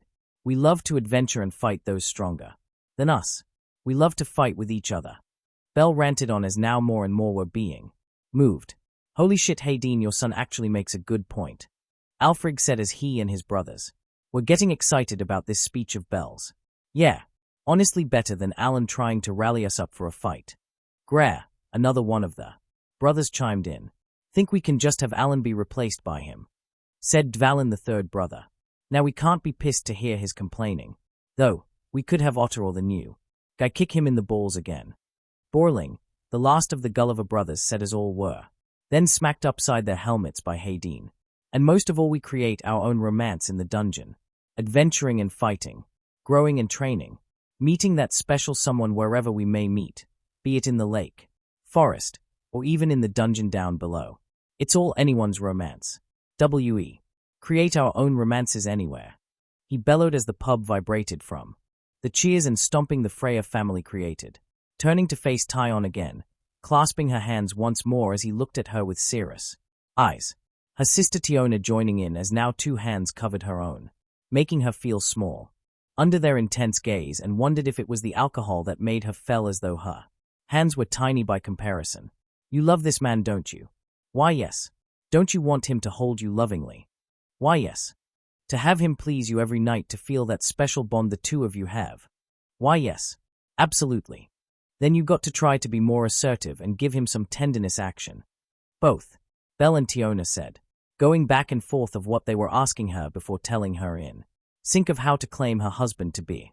Guys love it when girls can get frisky. Tiona sang that part as Belle let go of her hands and cracked his neck. More importantly, where is he? I want words with him. If he can't see how perfect you are, and are willing to love him forever, I want to force his eyes open and see how he could be. Such a bigger dumbass than Alan or this mutt on the floor to not realize you're perfect. Belle roared as Tiona dragged him up on the table and turned him to the side, pointing down at the blonde-haired captain of theirs as now he was awestruck and red. From hearing his rant speech about romance and the advice he was giving to her fellow comrade what to do with him. Is it him? Belle asked with a dull tone. Yes. Tiona and Tyon spoke, though with the latter, she blushed and could only look away. From the man of her heart's desires. Goddess Freya, can I have permission to kick this midget's ass? Belle asked as that now caught everyone's attention to the point the pub was as silent as a mouse. Everyone looking back to the goddess of beauty as she turned to see Belle standing on the table pointing to Finn. Try not to aim below the belt if you could. Otherwise how can this dear Amazon have a child? With her beloved. Freya said with a coy smile, causing Tyon to squeal in delight as now the image of her and her captain together with a baby in hand pictured in her mind. Wait a minute now. I think we should just calm ourselves down and tell Dash. Rah, you absolute moron. Belle roared as he tackled down the Powlum captain out of his seat, now shaking him violently, slamming his back on the floor as he started to slap his face. Caught off guard, Finn didn't even have time to react to guard himself. You moronic midget, how dare you toy with a girl's heart like that? You beat her. Take responsibility and buy a ring and get married. What are you? A midget gigolo that'll fight with any Amazon woman? Belle yelled, now having the alcohol in his system taking over as he ranted on to Finn. You tell him, never mess with a maiden's heart. That perversive midget should have his balls hanged. Take responsibility, braver. Don't be a bastard. The chair. Give him the chair, white hair. Make him crawl back to my sister to ask for marriage. Tiona yelled as she was holding the pub's chairs over her head, waving at him. As many of the others, including the women and staff, were now enjoying seeing the captain of Loki's Familia getting beaten and slapped. Listen. I just don't see it like that. I care for her, I really do. But it's just Dash. Bitch slap. It's just what you 4-foot tiny limp dick little shit. What, you think she's not good enough for you, is it? Kidney punch. Or is it that you're already married to another Amazon and like to lead women on? Bitch slap. Belle ranted on further as he was going in, between slapping the captain and aiming for his kidneys. I'm into Powlum women. That's a cop-out bullshit excuse.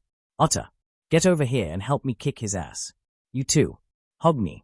Hythe, come heal his ass so we can kick it again. Alan, don't be a bitch and aim for his nuts. They're off limits. Belle yelled as he grabbed the captain over his head and tossed him over the crowd. Listen, I have a valid rear dash.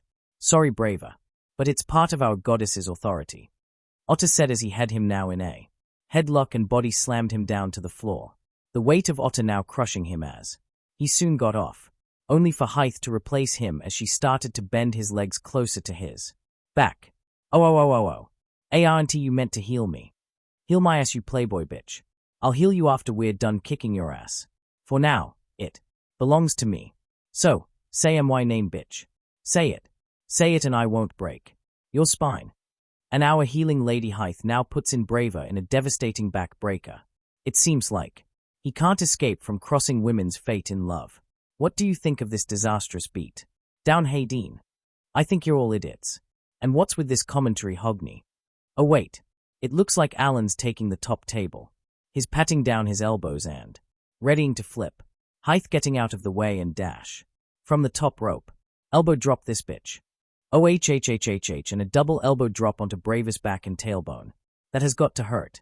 Though I don't know where it hurts most, his lower back or his ass. Think he'll be shitting himself tonight after realizing his mistake. Hogni asked as the crowd and even Loki's children went wild. If your kids wreck any more of my shit, I'm stepping in there myself, Freya. MIA said over at the side, looking at the goddess as she saw the Massvi fight and shit show this was becoming in her pub. You know we'll cover the damages, including whatever Loki's children broke. Besides, the girls don't seem to mind it one bit. She said as both looked over to see the waitresses getting into seeing the fights, as now Anya had flags with Belle's face on them and Chloe holding a banner reading all men are lovers. Plus, think of the money and gossip you'll make tonight after spreading such rumors. Along the fact with how much we've been eating, maybe improving the pub to bring in more customers. She teased at Mia's nature as she could hear the ching sound from the woman's eyes. Fair enough. But you and Huluan won't be getting off easy. I need them to actually do their job with no slacking off, she said as Freya shivered under her darkened gaze. There was few limits MIA had, and with her work that was nearly crossing the line. Fine Tilda, but prepare to see us here more often. Hold on to your belongings and hats, ladies and gentlemen, because back at it again entering the ring. Coming in for more is Bell, and he is looking to end this man's dignity as a man. Hogni called out as Bell wobbled and walked his way back in the small ring. His face flushed completely red. His eyes fixated on Finn with such fury and couldn't stop from twitching at the sight. A small hiccup escaped his lips as he reached up to grab his jacket and shirt. Feeling hot and constricted, he pulled up his jacket and shirt and threw them at the crowd. The sight of his bare-toned chest looking sleek and strong, despite being so tiny-looking and innocent like a rabbit, brought most of the pub's girls and Familia members to squeal for the added sex appeal to show off. Done with this bull's height, her midget. 'Cause I'm not done with you until she gets plenty of romantic dates and love from your ass. Stand up. This ain't over till you take responsibility. Bell slurred as he cracked his neck and rolled his arms. Lady Loki, do somehow did you pass out? Don't bother praying to your god. Right here. I am your god. Now bow and start praying for mercy, bitch. But I ain't listening to any. Bell yelled out as he grabbed him by the collar to pull him up as he clocked his hand back. Fine. Fine. I'll do it. I take her on dash. Bitch slap. And dash. ORKO out of nowhere. Hogni cried out as he witnessed the intense beating and now seeing the little Palom's face bleeding and swelling from Bell's punches and slaps. I wanna go home. Hayden muttered as he dodged to the side, avoiding the now broken parts of a chair Bell was using to beat the little captain into submission to his demands. As the howls of pain and cheers echoed on for the rest of the night. Chapter notes. Mornings in sadistic hell for rookies. Wow. Okay, so, at the time seeing this I noticed this work has now a little over 3K hits, 30 bookmarks or votes and comments. Really appreciate those that love this work and follow for the story and updates. It means a lot, and I hope to get more work and stories out for you all to read. Currently working on a different story to post here exclusively than my stories on Wattpad for you guys that gave me this much attention and comment on my stories. Hope to get it drafted soon so it can be ready for you all to read. Thanks for reading and continued support, and hopefully you all can spread word about this so it gets more views and comments. Enjoy the chapter. Mornings in sadistic hell for rookies. Say you woke up after a tired evening the day prior. The sun rising on the horizon, peering through the windows as the rays of light creep into your rooms. It shines on your head, hitting your eyelids, calling for you to wake up. Yet the warmth of your bed grasping your body, warming you as you snuggle deeper and deeper under the sheets, blocking the sun's rays under your cool pillow as the darkness from it slumbers your eyes and body. Who the fuck wrote "fix bitch" on my crutch last night? Which one of you assholes was it? The echoes of groans and yelling echoed the halls of the Freya family's mansion, and complaints arise and the grogging bodies of members slumped out of bed or in the halls. Some sounds of members hurling or gargling water could be heard, all while one member kept making their hangovers worse. I swear if it was that damn rabbit I will dash. Shut the hell up, Alan. It's Atom, for goddess's sake. Hythe hissed out as she had him in a choke hold, immediately turning Alan's face blue as he began to tap on her arm, signaling his surrender as his pants fell off from lack of holding on to them when he checked his body as he fell on the floor. Someone gagged that stupid cat already. God, how much did we even had last night? I lost count after I saw that new kid tackle Braver down and bitch slapping him. The whole thing was a blur. Hey brothers, I think I might have gotten my ass groped by one of the waitresses last night. The Gulliver brothers said as they came out of their room, groggy and rubbing either their hair or eyes to wake themselves up after the loud alarm clock being the angry cat. Be thankful that I called it an end with MIA and had help escorting you all back. You were very close to getting bottomed by one of them. Hayden spoke out as he walked fully dressed and rested, causing many to look at him with a dull leer, and had Alfred's eyes to widened and cross his legs while clenching his ass. Why do you look so smug? What happened with you last night? Greer asked as Hayden simply smirked with a hint of evil in his eyes. Well, today is when we get Bell more accustomed to being registered by the guild.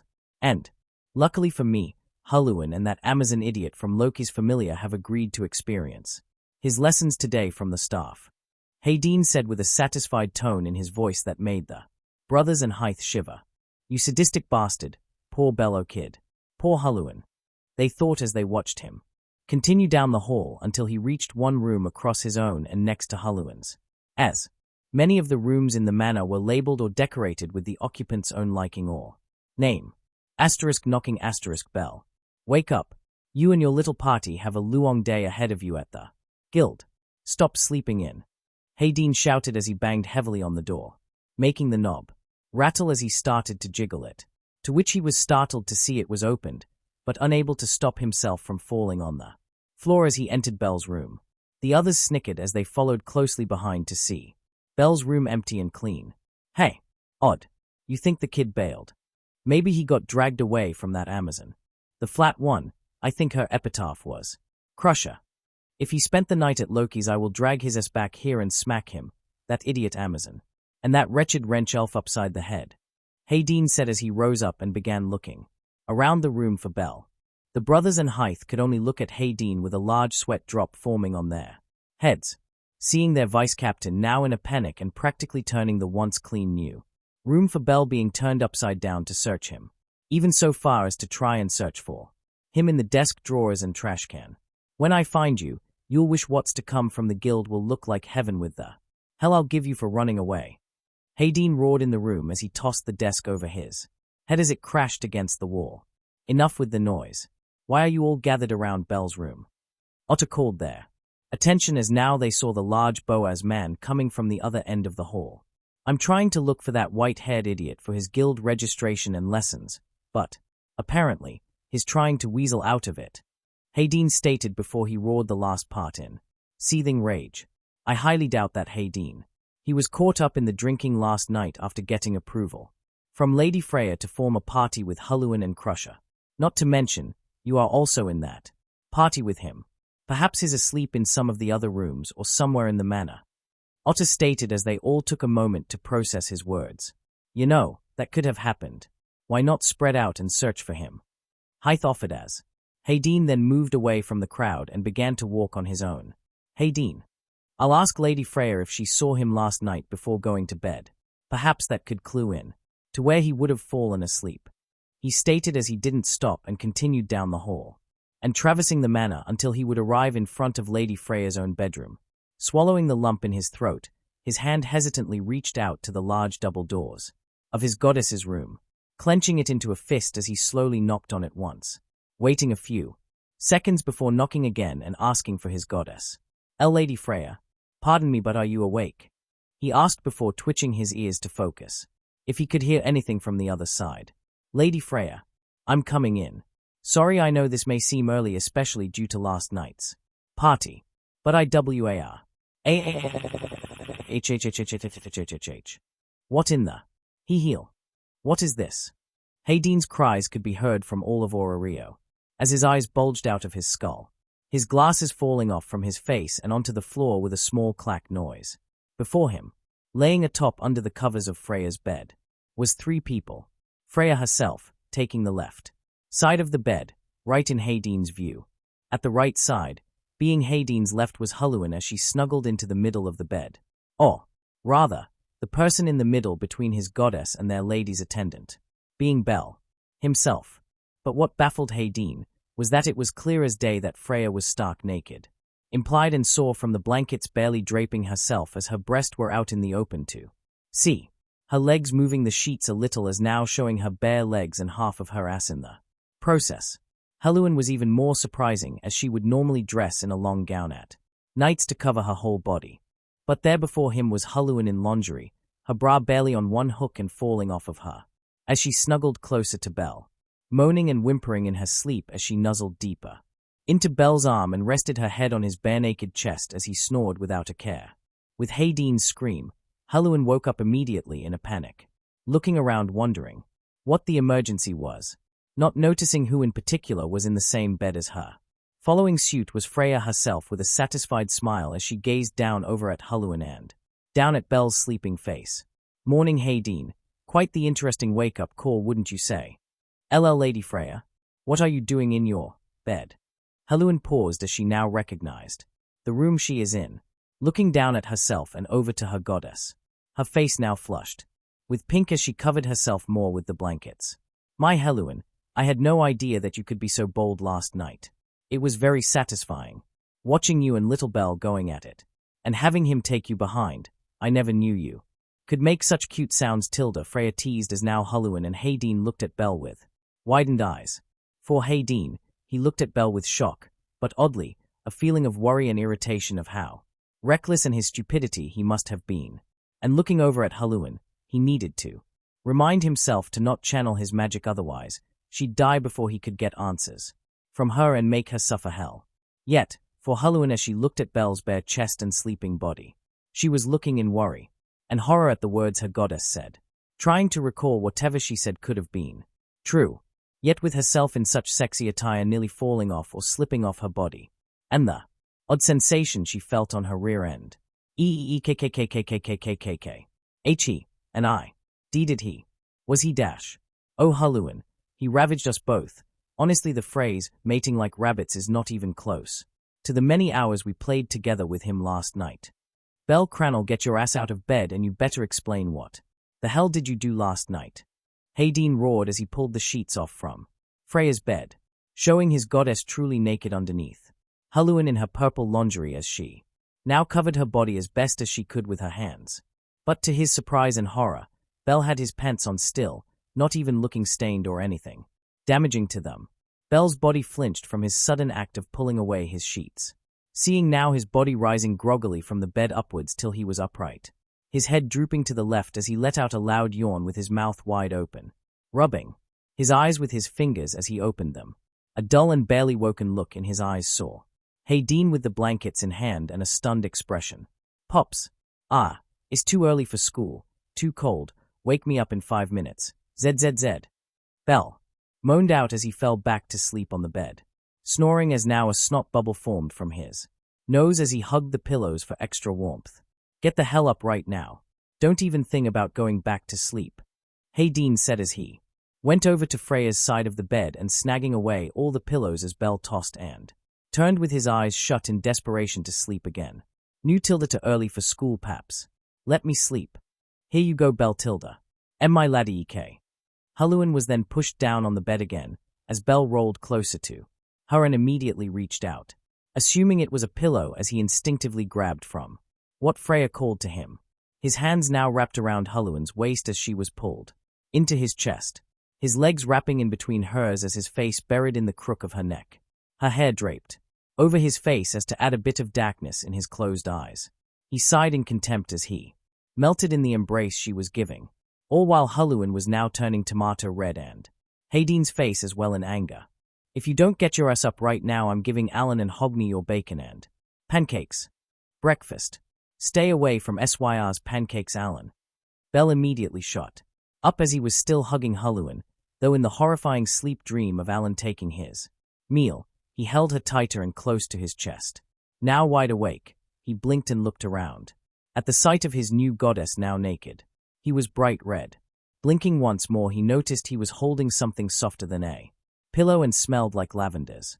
Looking down as Heluin looked back up into his eyes, both teens turned tomato and pushed each other away and sat straight facing Hayden and Freya, a bet looking down at the mattress now. Now, talk. Remember very hard now. What did you do to Lady Fry Dash? Oh come now, Hayden, can't you tell it was a tease? Honestly, I think partying with Belle should make you learn how to relax. Freya pouted with a smile on her face as she watched Hayden falling over and looking at her with anger in his eyes. Don't give me that look, Hayden. We did nothing of the sort. So, get rid of such filthy thoughts plaguing your mind. Filthy dash. Wow, Pops, guess with age comes perverseness. Pops is a pervert. Heluin, shield your body more before he looks at you with such eyes. Take my pants, Belle said in jest, though stood up and proceeded to act as though he was taking off his pants. Shut it, you rabbit. All that occurred was me toying with Heluin as she was drunk and Belle immediately falling asleep in my bed as soon as he felt its soft embrace. Still, Hayden is right, Belle. Today shouldn't be wasted sleeping in. You, Heluin, and your new little friend have much to do at the guild and Babel today. Freya chimed in as she clapped her hands together, calling their attention. Surely you didn't forget the promise from last night. Right, Helluin? Belle, she said sweetly.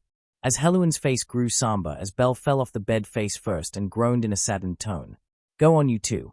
Get yourselves ready and set down at the dining hall for breakfast. I want both of you ready by 9 o'clock and not a moment later. I'll send over a message to Loki's manor to have their idiot be ready to grab. Hayden said as he picked his glasses up and pushed them, pointing out the door as he saw the teens depressingly march out single file. Yes, sir, Hayden. Fanny Tilda, I got it, Pops, even though you forsake your own son to hell. Get going already. Hayden yelled as that caused the two of them to hurry down the halls and, each turning different ways to reach their respective rooms, sighing as he saw them run, to only then hear a giggle from behind. Turning, he saw his goddess now finding a dress to wear. Something amusing you just now, my lady. Despite for him only being a day since meeting you, he really seems fond to you, Hayden. And you could simply ignore his callings to you, yet you respond without hesitation. Freya spoke, as she now selected her usual garments and began to dress herself. My lady, please cease these jests. It's honestly troubling. But you did heal him when he first tried to join us. Even though you could have just dropped him at some clinic. You went ahead to his side and healed his injuries and fixed whatever damage to his head Alan caused. To me, that's something akin to a parent would do for their child. She answered swiftly, causing even Hayden to question his own actions to why he did. So, I know you all are devoted to me, but I never denied you all to have your own lives to live. 4. To find that special someone and love them to birth a new love. Did you truly have a lover years ago, Hayden? The similarities between you two are uncanny. Aside his ears. She asked as Hayden moved his way over to the window, looking out to the sight of Orario, before seeing himself and his goddess in the faint reflection of it. A shivered sigh escaped his lips, leering his eyes a bit as his shoulders slumped ever so slightly, pressing his hand against the window frame as he looked out back to Orario's view. Do you remember years ago, when Hera and Zeus were the top of Orario? Hayden began as Freya stopped herself from putting on her gloves, looking at the wall in memory of them. Her eyes became saddened, yet also with envy and respect. I can never forget them. Despite their failures, they were worthy rivals. Yet with Loki's greed at the time, we had to take action to stop her. I have my doubts about those days still. The children I even grew close to with Hera and Zeus's Familia. To be honest, aside from seeking that wretched elf from Loki at the time, there was one woman I was close to. Hayden began as he pressed his hand more to the frame, clutching it as his eyes looked pained and yet with happiness in the window's reflection. Part of Hera's Familia, though with her condition then, being an adventure was an impossibility, rarely leaving their manor, but somehow she'd have her goddess, or her sister, take her out to even visit Orario's shops to simply dine to her heart's content. Hera's child? You mean that woman? The sister of the monster of calamitous talent. Althea. Materia. That is quite a surprise. How did this come about? She asked with genuine curiosity as Hayden looked back with a smirk. Honestly, by mistake, I was given too many sweets from a pastry shop and saw her nearly in tears about it before I was held by that violent sister of hers. Oddly, she came to my rescue, and the calamitous talent looked like a saddened child. Oh, I wish I could have seen that. So your little relationship started off with sharing sweets. How oddly romantic of you, Hayden Tilda. Please stop. But ever so often when she was accompanied, it was as though we found ourselves seeing each other every time. Truly, I was at the point of foregoing my attempts to court that wretch and try with her. But her condition couldn't make it possible, I presume. No, rather, she fell in love, and was expecting a child in the later future. I never did find out. That lucky man from Zeus's Familia to take her hand. I somewhat pity the man and yet many respect him. How so, Hayden? Because, for anyone to date one of Hera's children, more so the sister of that calamitous talent. I see. Indeed, that man must be very lucky. But, with their latest quest, and her condition. A silence came in the room between the two, Hayden pushing himself away as he looked back at Freya with a saddened face. Truly, even if there was another like her, it wouldn't be her. Aside from you, my goddess, I doubt there is any other woman out there that could ever replace her in my heart. Hayden said, as he gave a small bow before her. Apologies, Hayden, for making you recount a fallen memory. Memories of others are never fallen, so long as you remember. But Belle's appetite does. Remind me somewhat of Hera. I forgot, regarding today, Lady Freya, what are we to do? He recalled an important issue for Belle to face as he walked closer. Obviously, the guild will want at least his status of being in our familia and his standing. Status. But his skills, what are they? No new adventurer should have that many unless they are of a different race than of a human. Hayden asked as he saw Freya looking around. Before standing up and shutting her bedroom door closed and locking it, shocking Hayden. Pay close attention now, Hayden. Since I have you joining his party, it's only right you should know what I saw when I gave him my blessing. And we must keep this hidden from him until the time is right. Hayden nodded as he saw his god walk right past him and sat back on her bed. Her legs cross over one another as she stared up at him. The skill you were able to see clearly then is called Wild Child. It has a unique description for it, but it is a development ability, coinciding with the other development skill he already possesses. Freya started off as she saw the baffled look in his eyes before continuing. Wild Child is a lot like the name implies. The more excitable or into the task at hand Belle sees or is involved into, it'll develop his skills at a steady rate. More so, it acts somewhat like a regenerative ability, rejuvenation his stamina and speed more than what should be possible. That would explain how he was able to keep up with that Minotaur Otter reported, along with the baptism with Alan yesterday, and healed much quicker than expected. Perhaps it's also a reason why he has such an appetite. The appetite part is somewhat true, but it is tied into his skill. Think of it this way, say after a battle and he's badly injured. Then it's more likely he'll need a banquet to satisfy his palate. A child does need food to give energy and grow. Freya said as to make it easier to see why. Belle has no problems eating large portions and could go on. And you mentioned of his other skill. Is it troubling such as this one? Hayden asked as Freya combed through her hair with one hand as she clutched onto the sheets with the other. Lyaris Fr. A troubling skill in of itself. But paired with Wild Child, we would need to hide his status sheet numbers considerably at the potential growth he could undergo. It's tied in more so to his feelings, along the fact it's bound to exceed past the limits of usual status sets. Exceed the status limits? Is such a thing even possible to do? Only rarely has there ever been records of it.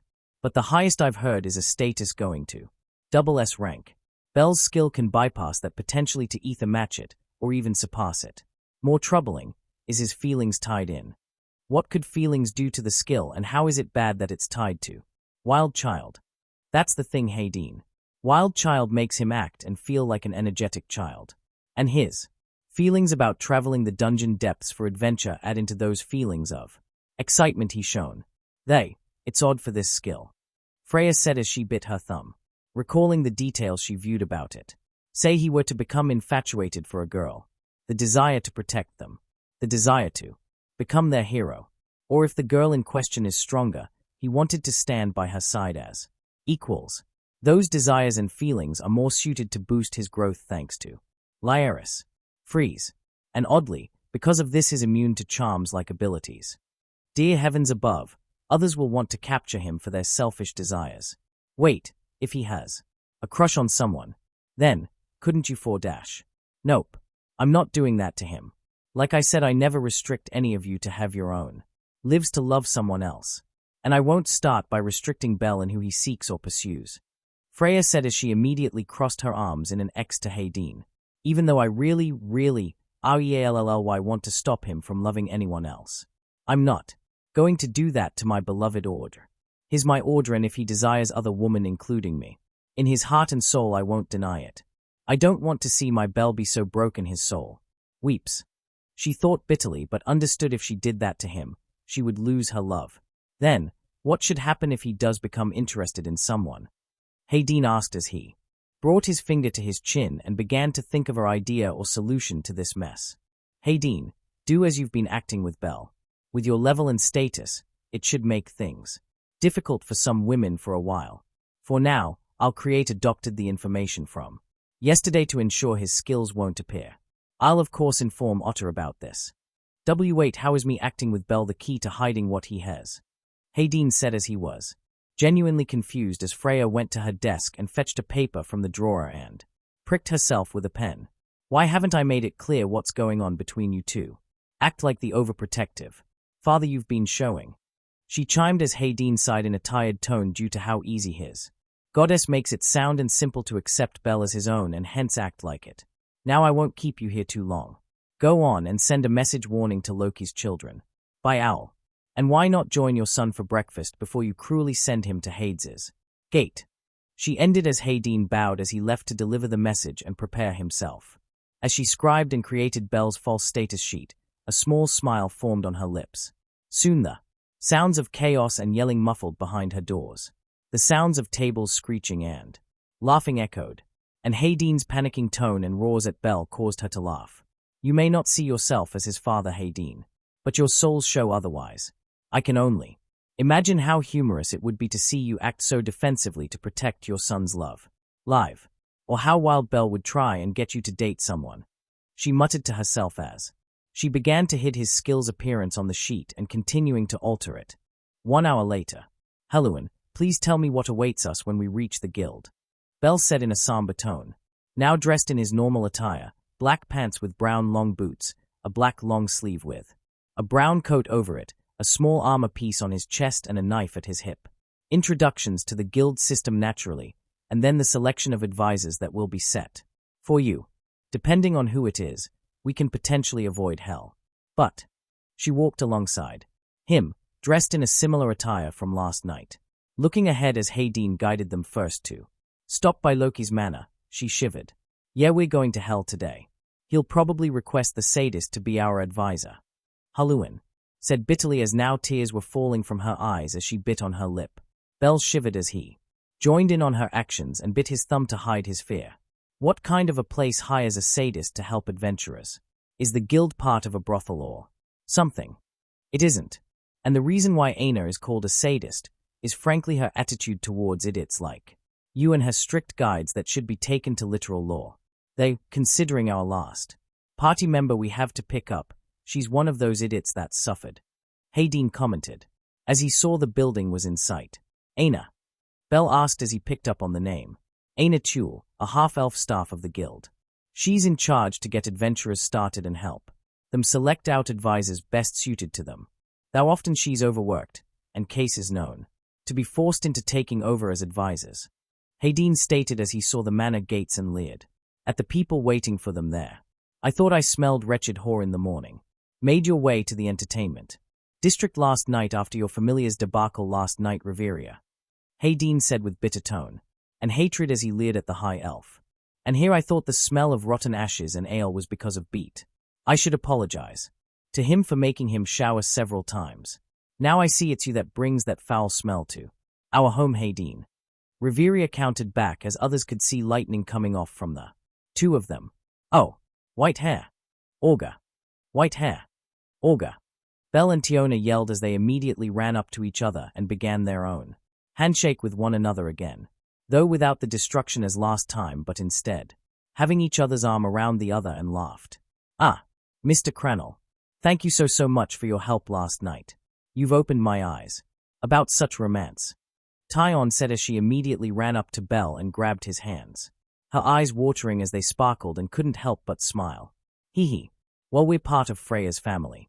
Sure, we love fighting, but it's everyone's duty to find their own romance. So, what else happened between you two?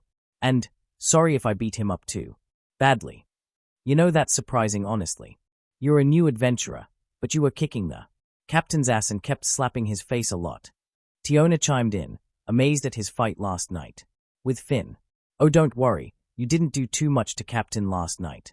But that got me the opening to stay by his side on his bed tilde and slipping him some liquor in. We dash. Stop. Don't you dare say anything else. You three, cover your ears right now. Hayden said in a panic as he covered Bel's ears more as he, Haluan and Tiona covered their ears, holding him closer to him as he glared evilly at Riveria. What the hell are you teaching your children, you moronic mother? Have they no sense in tact? I will not let your children corrupt my own. Perhaps you should learn about sex yourself before trying to teach others. Not that you have much knowledge in that department. Hayden growled as Tyon could hear the cracking sound coming from Reveria. Like I need a dickless coward of a man like you to tell me about having a love life. Huh. Unlike a prude such as yourself, I at least have tried dating others. What? Paying for whores counts as dates. Speaking from experience, are we then? Oh wait, my mistake. I forgot you were into little children to be your playthings like your idiot doll of a daughter. Keep her out of this, Hayden. Then you keep her away from my son. Oh, so he's actually your son. That's kinda sweet for you to care so much about him. And I can see the resemblance. Tyon said as both elves' necks snapped towards her as their eyes widened. Don't you dare say anything about this. What?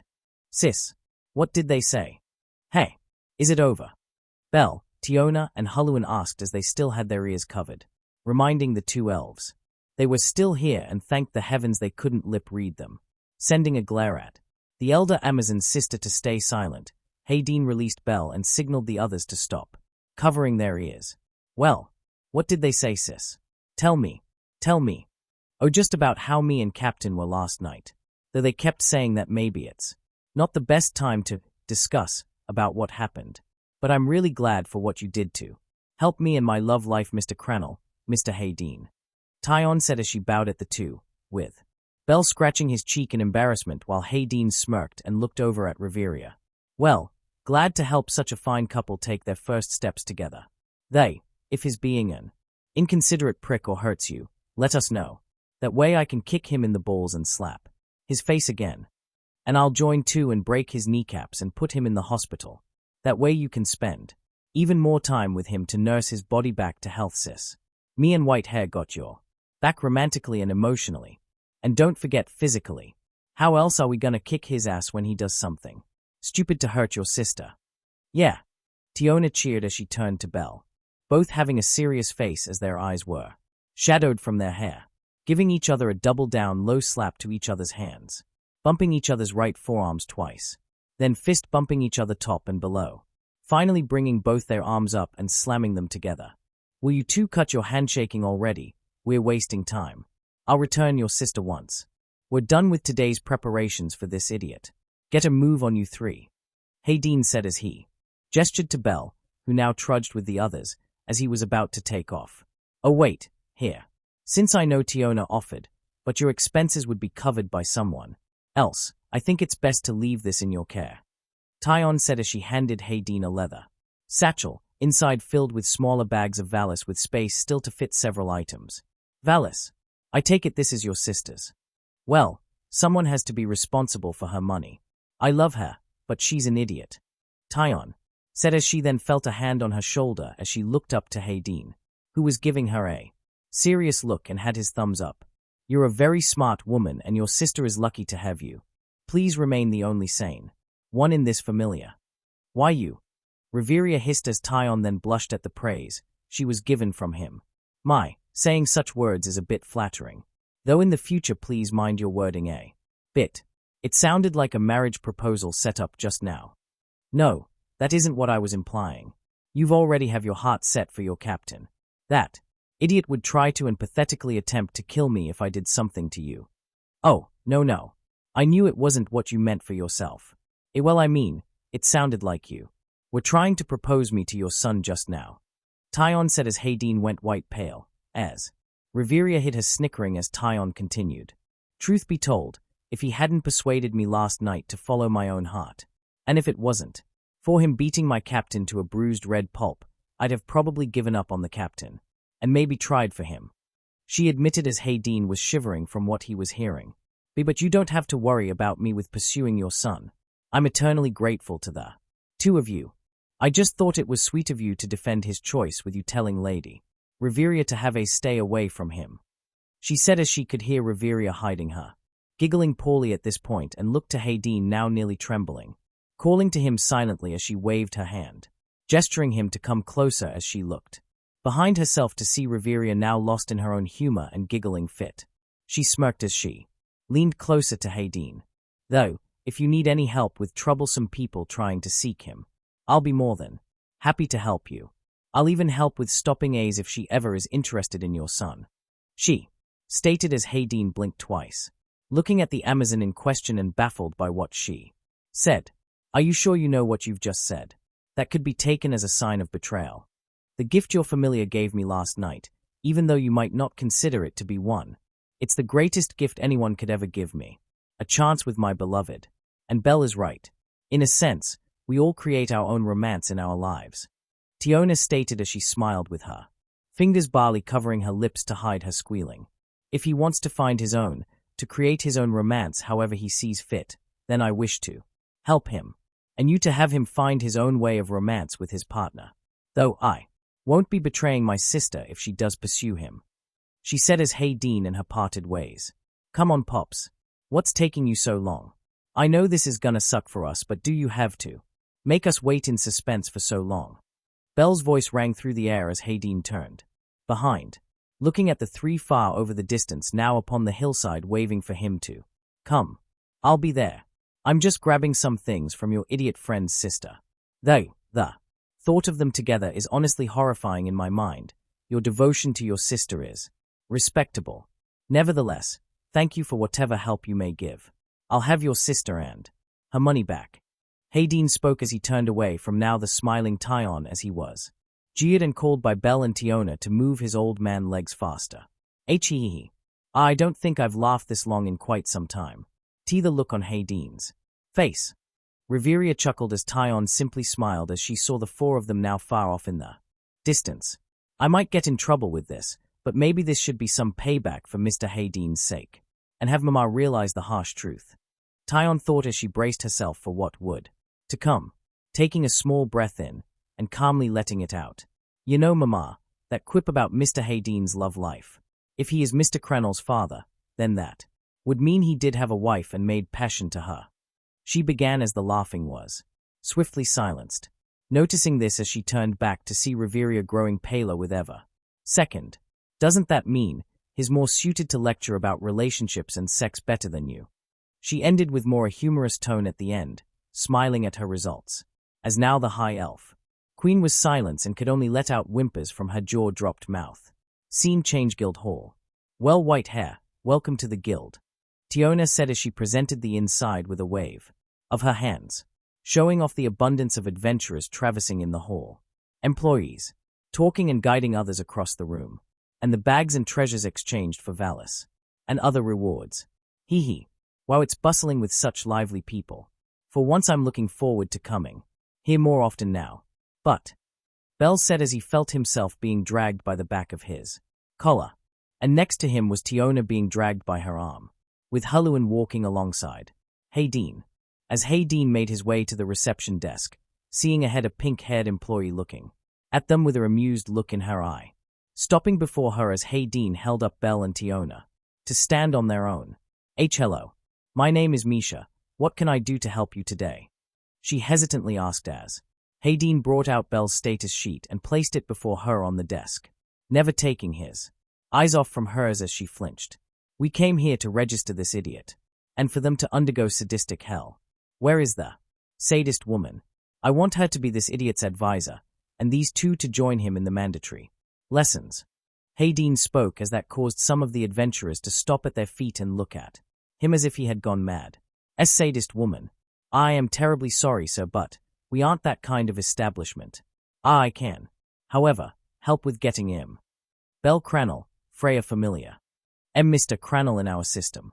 But these suddies dash. Ain't a tool. Advisor. Him. Lessons. Do I make myself clear? He spoke with such strictness. As Misha and the other three flinched at each word he spoke, Belle then noticed as soon as Hayden spoke Aina's name, other adventurers stepped back. Yes. She's actually been on standby to becoming an advisor to new adventurers. Actually, give me a moment as I look for her and register Mr. Cranel in our files. Wait one moment, Misha said as she walked away with Belle's status sheet in hand. Hulluin, you noticed it too, right? Belle asked as Hulluin nodded, swallowing the fear-filled lump in her throat. This isn't the first time I've seen adventurers react this way when they hear the name Aina. I often visit the guild to deliver files for Lady Freya, she said as she looked around, seeing the other adventurers looking at them and whispering, though a few kind ones offered their silent prayers to them. But to hear her being on standby to be an advisor, this does not bode well. she stated as the sounds of heels came closer and closer. Looking now at the reception desk, stood the very half-elf Hadine mentioned a few moments ago, her green eyes gazing at towards Belle. She dusted off her uniform and pressed her shirt down to make herself look prim and proper, emphasizing her rather large bust, covered by her uniform and yet showing quite well with her vest on, making Huluan and Tiona look at her chest with envy as Belle was curious instead of her than her assets. Apologies for the wait, my name is Aina Tuel, and I look forward to working with you as your advisor from here on, Mr. Cranel. I'm surprised you came along, Tiona. And I never would expect an executive of Freya's to come along with a new member. And I would never expect a guild staff member to make attempts to seduce their new advisors. I take it this is a means to get adventurers to want advisors now. Hadine said with a narrow gaze at Aina, as she looked down at her chest as she had fixed herself right before, causing a blush to grow on her face as Tiona and Huluan silently thanked Hadine for scolding this woman. I assure you I had no such intentions. Right, well, he's in your hands now. Teach him all that's required with the mandatory lessons, along with these two as they need a refresher. Hadine said as he pushed the three closer as Aina began to guide them to a room in the back. So, is this what death feels like? I feel it grasping my heart with every second. Belle said, aloud as Aina looked back to the boy, and was perplexed that Tiona and Huluan were using the balls of their feet to try and prevent themselves from being moved, when actuality it was just making marks on the floor someone would have to clean up later. Well, I know these lessons aren't anyone's favorite thing to do when registering here, but it's just a precaution we need to have them take so we aren't accountable for anything bad happening to you and the blame getting aimed towards us. I get that, but I feel like I don't need any lessons about the upper floors. I've been down as far as the 11th and I've been adventuring for about close to 3 weeks right about now. Belle said as Aina stopped in her tracks as she had one hand on the handle of the door. Come again. Her tone sent shivers down Tiona's spine, while Huluan swore she could see darkness emanating from her as her glasses were turned a shining white, gleaming back at Belle, who looked like he had said nothing wrong. Yeah, I've been down there before on my own. I did have a watchful eye a few times from Otter, but I asked him not to step in unless otherwise. It's my adventure and I want to experience the dungeon firsthand. Belle said cheekily as the door was then opened and Hadine shoved the three inside, all of them crashing on the floor as Aina stepped over their bodies and took a seat at one side of the table. As they three stood back up and took their own, they saw Hadine's face at the door as it slowly closed in on them. It's good that you had an overseer with you in the dungeon, Mr. Cranel. However, I frankly must ask, why in the world would you go into the dungeon by yourself in such deep floors, without registering here at the guild? Aina asked with a sickeningly sweet smile on her face, as it did nothing to hide her killing intent to the boy. Tell me this, Miss Aina. Let's say you've heard tales about, let's say, a large, exciting park, filled with games, theaters, and even tamed beast you could ride. And you've heard everything about it. Going into that park, you're excited but the surprise and fun is lowered, because you know everything about the park, correct? Belle began as now he was sweating a bit from the vibe emitting from Aina. Okay, yes. Knowing something beforehand may bring the experience down, but it's better to be prepared with knowing about it than just going in without hearing about the risk, or what to avoid. And there you go. That's partly why I didn't want to go to you guys first. Belle said as Aina grew curious at his reasoning, seeing him smile as he rested his chin on his hand as he leaned forward. I wanted to feel the sense of adventure and thrill the moment I came here to Orario. Make an adventure of my own. Why kill the fun in adventuring by learning something unnecessary? An experience and learn by trial and error. It's through those trials and errors is what makes an adventure so fun. Belle laughed as Aina's eyes shadowed over her glasses. I see. Meaning, you don't seem to understand what being an adventurer here means, Mr. Cranel, she said in a dead tone, causing Belle to drop his smile and look at her with a bit of fear, turning her head up again to look at him, her green eyes showing the dead serious look she now was going into. I will have to teach you about the safety and risk of being an adventurer here. Now, keep in mind I don't intend to ruin your own desires, but you won't be going off to lower floors for your own idiotic reasons. Idiotic? What's idiotic have to do with having fun and going on adventures? Shish. Belle, please. Frankly put, here's lesson number 1 that each adventurer keeps in mind if they wish to. Keep going in the dungeon and making it back alive. Lesson number 1, adventurers Dio. Not go on adventures. She said in an icy tone that made Tiona and Huluan freeze. Hey, don't go on adventures, Belle uttered before slumping back into his seat. As now, Aina began to drown the room with explanations and rules, guidelines and precautions for preparing to even set foot in the dungeon. He didn't even know how long he had been now slumped in his seat. Looking at Aina, though, in actuality, nothing at all. Just the void in his eyes as he heard every word and rule coming from her mouth. Every law and her own set of rules he should take highly if he ever wanted to explore the dungeon again. Is this why she's called a sadist, killing people's fun and excitement to travel the depths below? He thought to himself as recalling why this was called Hades and the rumors his heard about before was starting to make sense. If there were others like me that had her to advise them, then what happened to them? They're the same adventurers when they first came to Orario, or are they just playing it safe? Thanks to this sadist witch. He thought in horror and anger at the thought of free-spirited people now turned to cautious men. People with dreams now not even daring to take risk. That concludes the monsters from the 1st to the 5th floor.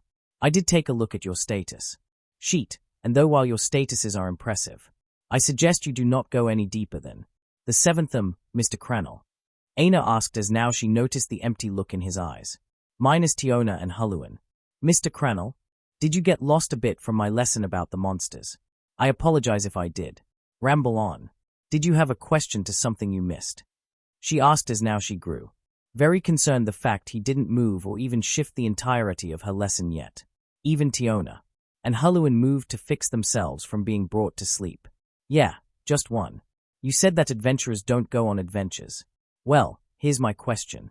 In regard to that, Belle said before he stood back up, kicked his chair back as it was sent to the wall, and stomped his foot on the table. His sudden burst in action and his anger flaring brought Tiona awake and Huluan to now hide behind her as Belle looked like he had gone mad from sheer boredom and shock from Aina's lessons. What the hell is that hypocritical bullshit lesson anyway? Can't go on adventures. It's literally in the same word. What? Are we called if we aren't supposed to go adventuring the dungeon? Tourist. His outburst practically echoed in the guild hall, as now those that saw the boy enter with Aina looked at the door in awe and fear for him. Outside, many adventurers were listening in to what was occurring inside, some calling him rash and wondered if he had a death wish coming. Others looked at him with pity and can only pray for his salvation once the sadistic wrath of Aina came to pass. And many others looked at the boy inside as though he was a god. Perhaps Lady Freya was right. Things would get far interesting now. And you seriously came up with this lesson? My god, even a 5-year can see this as idiotic. Morin. Belle's roar caused many in the guild to now turn pale white, as all that heard next was a loud slapping noise and the voices of two people screeching in anger and rage. A war was now happening in the backroom of the guild. A war that was not called for but was needed for the adventurers to bear witness if the dream would come true. If the sadist Aina was to be slain. Chapter notes. Idiots and weapons, a girl and her gift. Okay, so, some good news for you all, I guess. First, be glad to know that more updates to this is coming soon. Bad part is that I'm likely going to transfer my other works here on AO3 as precaution. Originally, I am at first a Wattpad writer, but likely that's not going to be the case soon, since I heard they are deleting any stories that are bad or considered to be too violent and smutty in their new update. So I'm in the middle of moving my works to docs, and Christ the amount of docs I had to make to fit my drats and works on this story alone fills up to 4 of them over 150 pages each. I'll likely be posting more of my other works here on AO3 and other Damachi or other fandom works I'll write in the future, so I hope you all enjoy looking forward to reading them. I hope this series gets more attention and views from you all. Really appreciate the support and comments. Follow me on Twitter, X, if you'd like at Weeb Tactics. Idiots and weapons, a girl and her gift. In the hostess of Fertility, all was quiet. The last of the lunch rush now leaving the establishment, paying their coin for the service and drinks they downed, leaving the girls to clean up and prepare for later on tonight. Though, by the pub doors standing with broom in hand. As she shifted it to push away the dust, this girl couldn't help but look at the doors in waiting, hoping someone would come through, rather, a particular someone hoping to arrive to see her again. Missing white hair already, Naya. Geez, SYR, now you miss a few days from seeing him and already. You're missing him like a mayo-wide wife waiting for her husband. Anya began, before her tail was being pulled harshly by Ryu to prevent any further teasing. It would be best to avoid slacking on your work, Anya, unless you want to suffer Mama's wrath. Eep. Though she does bring a point, SYR. You've been sweeping and catering to customers more frequent to the doors than usual. I understand you miss Mr. Cranel's company and couldn't attend last night's reservation with his familia, but he'll come back, Ryu stated as she rested, a hand on SYR's shoulder. Easy for you to say, Ryu. From what I heard from Mama, you've been serving Mr. Bell more than the others, she said with a pout on her face as Ryu looked stunned, taking her eyes off her friend and looking at the side with her ears drooping.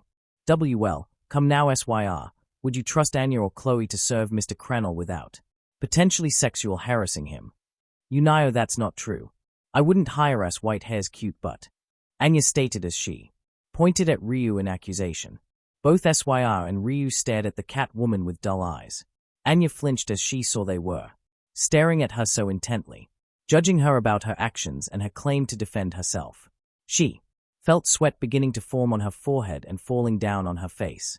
I see your point, Ryu. But still, you aren't trying to steal Mr. Bell away from me, are you, Tilda?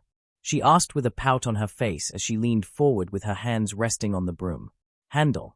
And no, I have no intentions in perusing Mr. Cranel, SYR. I am just dash. Geez, Ryu. You need to learn when I'm only teasing, SYR stated as she smiled, seeing her friend becoming so flustered and flailing her hands to defend herself. Her head then lifted up, as the sounds of footsteps were coming closer. The pub doors opening and chattering soon followed suit, causing the girls to blink in surprise and now standing in attention, seeing the large amount of people hurrying to a table, or at the bar or booths, causing the three to be curious as to why so many people were coming in now when the lunch rush had just ended. Excuse me, a round of ale over here. Orders of fried chicken and beer if you mind. A barrel of your finest wine, in honor of our savior. To the savior. To the boy with the biggest set of balls in all of Orario to go against the sadist. What's all the commotion out here? Who the hell are you and why are you barging into my pub after lunch hours? MIA shouted as she came back up from the basement of the pub, carrying sacks of flour and potatoes in hand, and having to restrain herself from throwing them at the idiots that barged in. You better tip, well, you miserable ingrates. Damn right we'll tip. The entire pub yelled back at the dwarven woman, causing her to step back in surprise and blink twice at the sound of them agreeing to tip handsomely. We need to drink. We heard about it and saw it happen at the guild. Someone had the balls to stand up against that sadist of a half-elf woman. A man with a buzzed haircut with a grizzled face and eye patch said with a happy tear falling from his eyes. He sacrificed his soul to bring us salvation from her torment. A god, he must be a god sent from the heavens. I'd follow him and join if I wasn't committed to my own god. Yet I praise him, praise the sun upon that child. A man in a tunic with a yellow sun on it said as he stood tall with his hands stretched outward in the air. After years of suffering from her, the sadness we saw when seeing new members walking into Hell's Gates when joining for the first time. Finally, someone had the balls to say what we all thought about that sadist's rules. A short man wearing a spandex suit underneath a heavy armor set, his hair large and spiked upward as he shot up and all saw it now shined a bright yellow. We honor that young warrior to face such an opponent, whether it be for his own pride, for those before us that failed. Should he live through her suffering or perish, we shall never forget his face or name. He roared as it appeared as though golden flames sparked from his body. Dwarf woman, bring us all the ale and booze you have, for we celebrate to the night, in honor of that boy, the mightiest warrior Bell Cranel. To Bell Cranel. To the rabbit boy. The sadist slayer. For the fireman.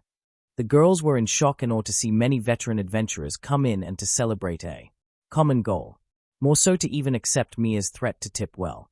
They even thought they would willingly pay them double with how happy they looked. To SYR, she was surprised and amazed even more. barely halfway into the day and already. Hearing about Belle, it filled her heat with joy as she held onto the broom even tighter. Though, it wasn't just for her joy. The mentions of him facing against some sadist woman and them comparing to Hell's Gates had her on nerves.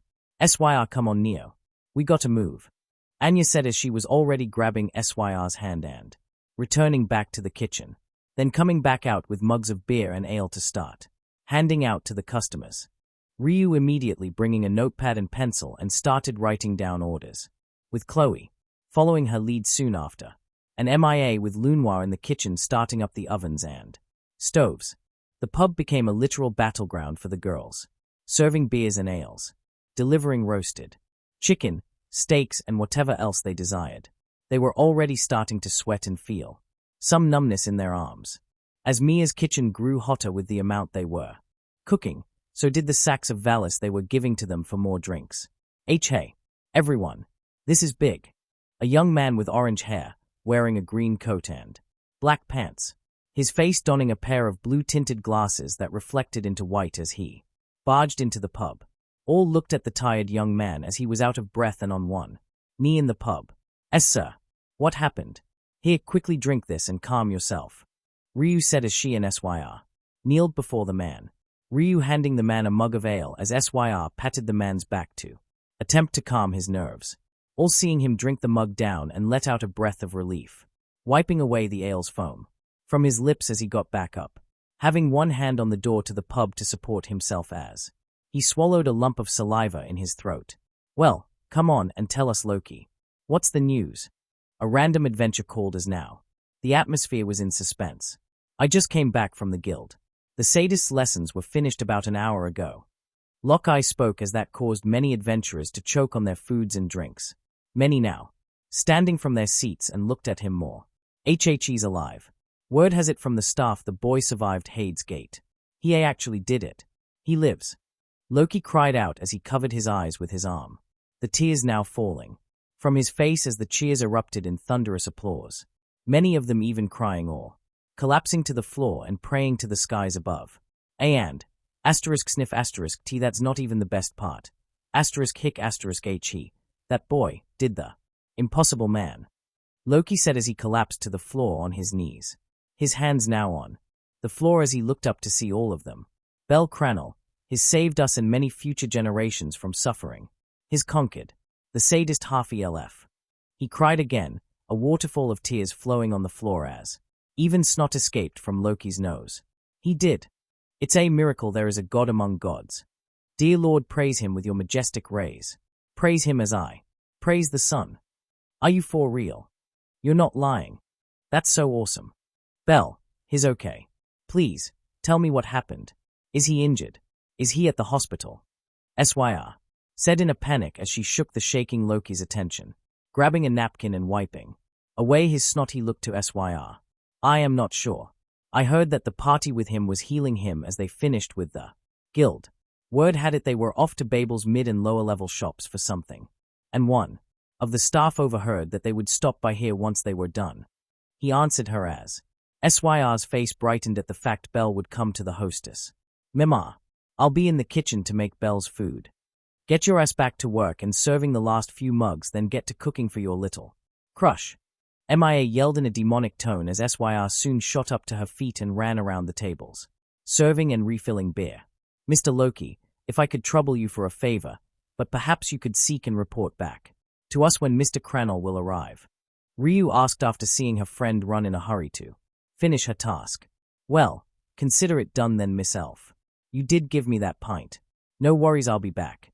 Before you know it, Loki said as he stood back off, rubbing his eyes to dry his tears as he opened the pub doors and stepped outside, running to the left of the pub as Ryu saw him, dashing away. Before she could even step back inside the pub, the scraping of dirt and footsteps came back to the pub's direction as Loki looked at her and inside the pub. His coming. The slayer of sadist is on his way here. He yelled as SYR smiled and served the whole tray at the first table in front of her, zooming into the kitchen as the pub was in a frenzy at the sudden announcement of their god. Are you sure, Mr. Loki? I saw his party as described and what I saw earlier. One of the white and black knights. Hilda Slife, the goddess's attendant. Loki's crusher. And that boy, white hair and red eyes, looking like a rabbit. By the looks of it, the suffrage he endured pales to what we could even imagine.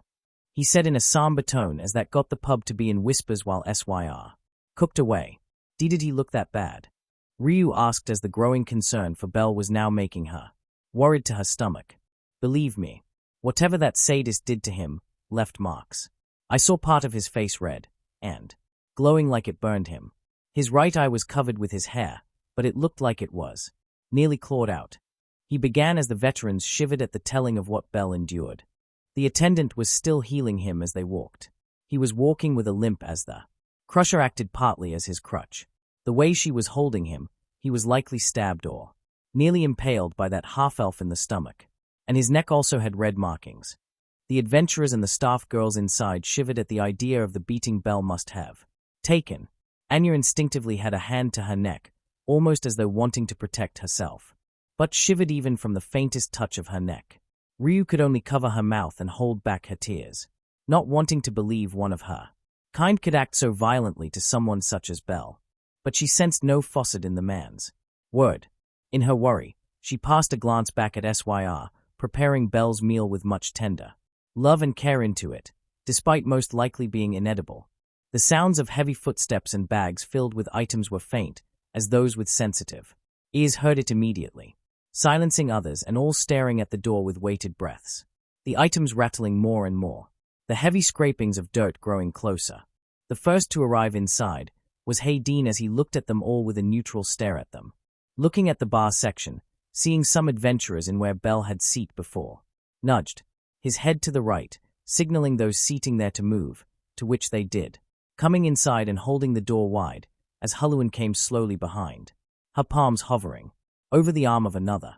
As to the other side of the door, as it was opened by Tiona with her arm around now a battered Belle Cranel. The pub's patrons and staff's eyes widened in awe, some looking away from the pain they could see the boy in or closing their eyes in respect of his endured suffering.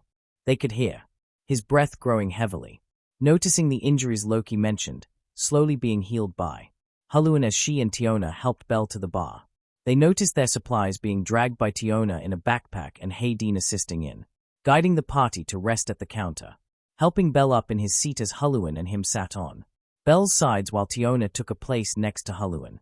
Hayden, is it true that dash? Indeed MIA. Aina truly was a sadist, but he brought honor to Our Lady. Oh, Mr. Hayden, I didn't see you come in. Is Belle with our Belle? Just in time. I heard you.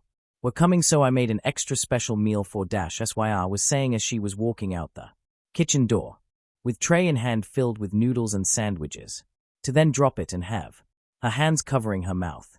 MIA couldn't even stop her from dropping the food, or even care about the broken plates and bowls.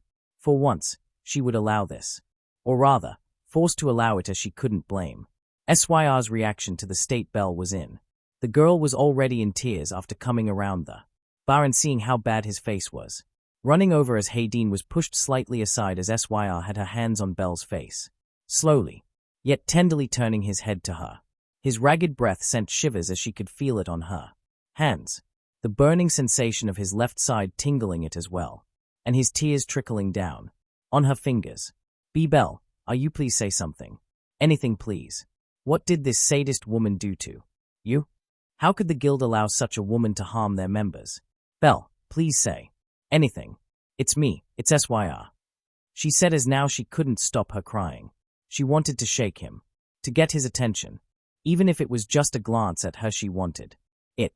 She wanted a sign, anything to know if Belle was even conscious and remembered her.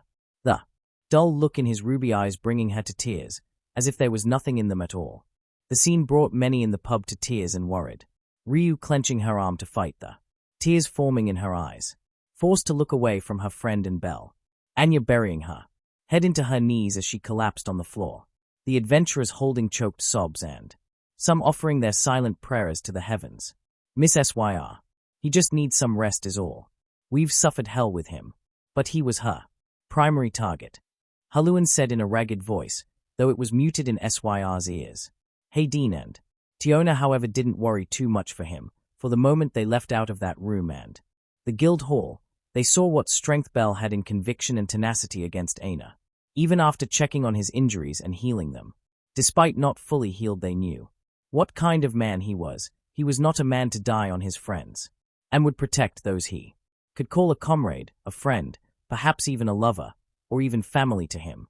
Syr's vision became more blurred as she couldn't stop her tears, her hands still on his face, trying to soothe his pain as gently as possible without harming him, coming closer and closer, to try and see if he could speak. NNCHG, HN, Rogue Syr. His moaned voice caused her to widen her eyes. Blinking away, the tears built up as she came in closer to hear him. The others noticed this as they turned silent, all leaning in to hear the boy. SSO, so HNGRY. H Haven T Eaton, in hell. Bell said as he blinked, looking at Syr with small tears in his eyes, biting his lip a little as he slowly lifted his hand up and pointed to the floor where Syr dropped her food. Food.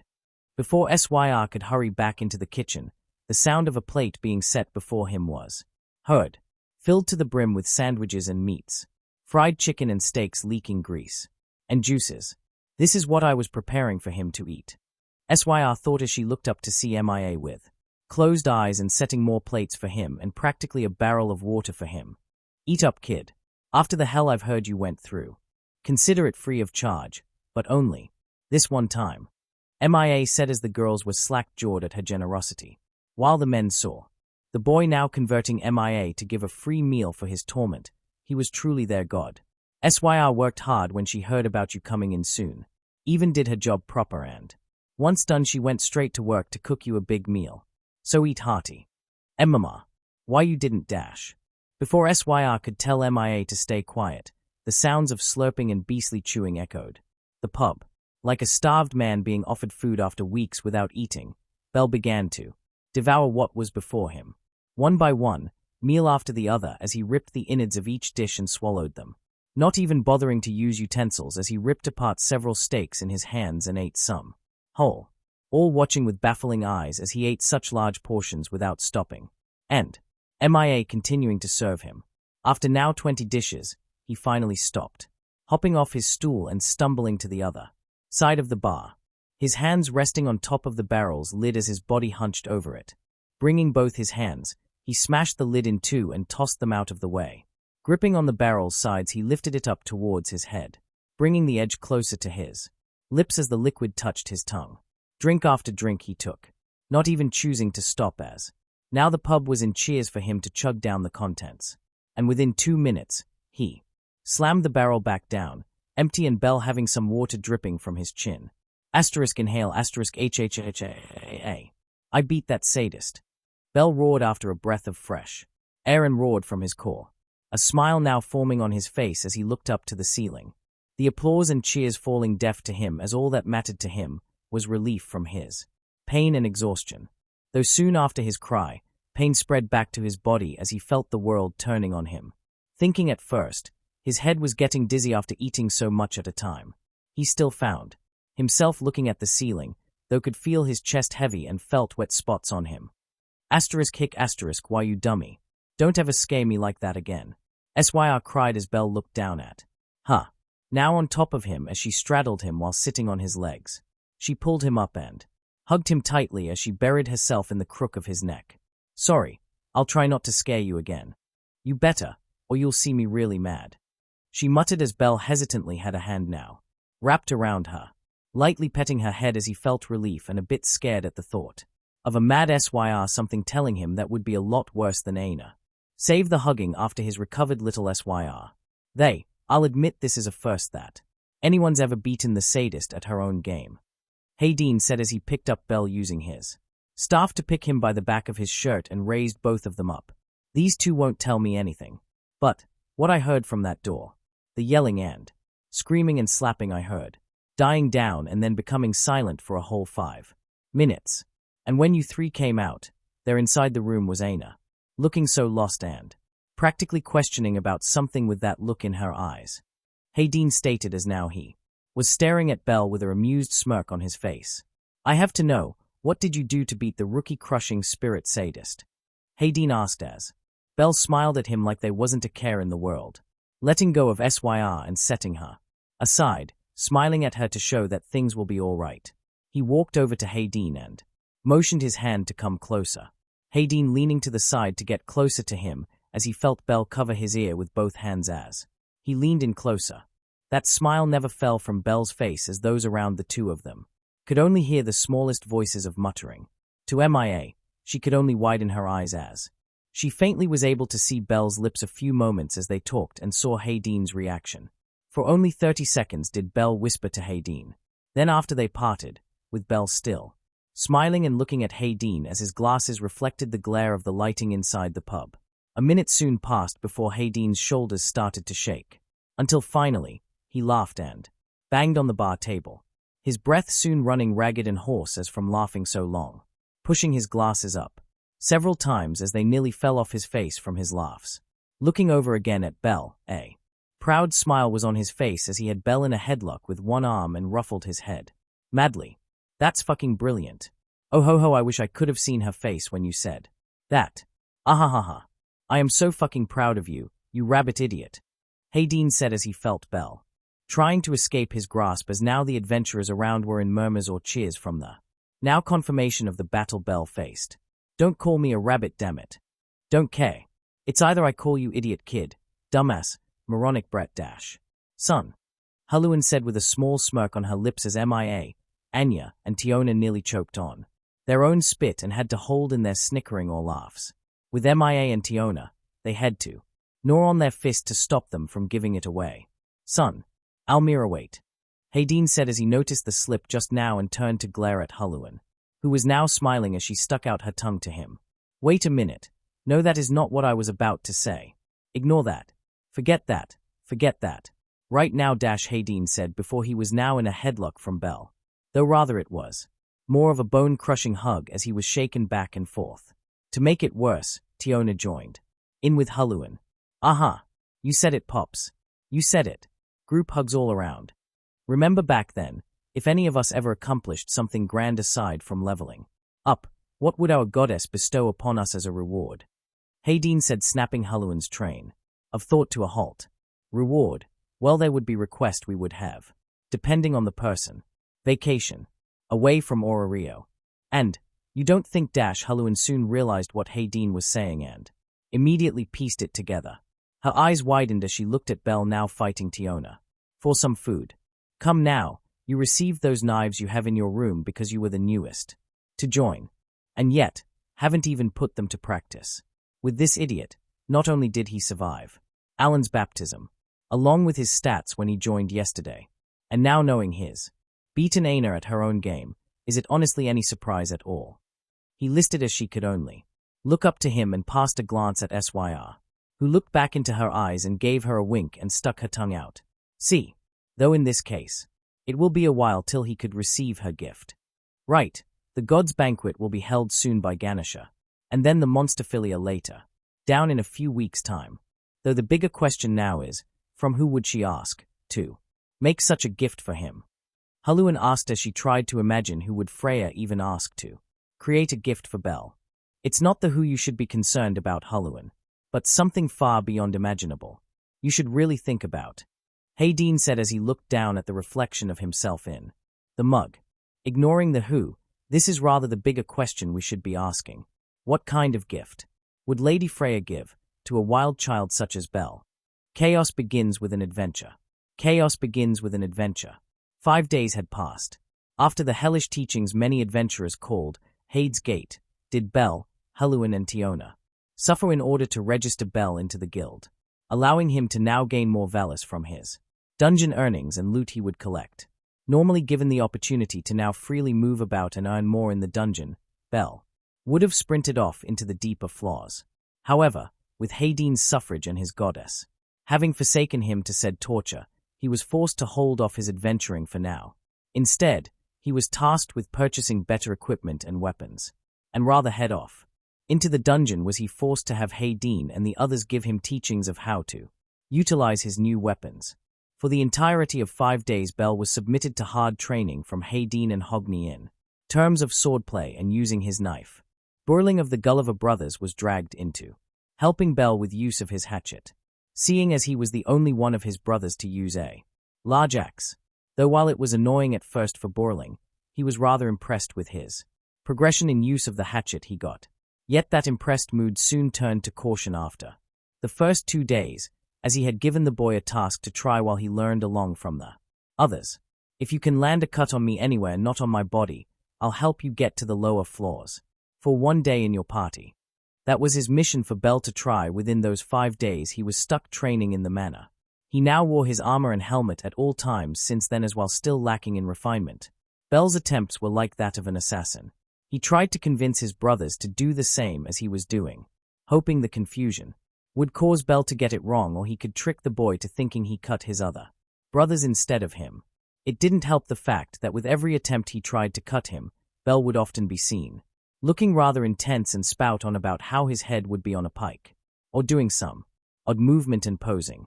On the 4th day after lunch was served, Borling had found his answer as to how Bell was improving at stealth and his odd habit as of lately, thinking best to spy on Bell during his lessons to see if there was a way to avoid his assassination attempts. He was seeing a sight unholy in his eyes in the training room. Next, you must interpret what the enemy before you will say and surprise them with their own words. Your next line will be, "But how could I even predict what they'll say?" Hogni said as he stepped forward, his back arched as he pointed at Bell while one hand was resting on his forehead in a dramatic gesture. "But how could I even predict what they'll say?" "Gah," Bell said as he found himself saying what Hogni predicted him to say.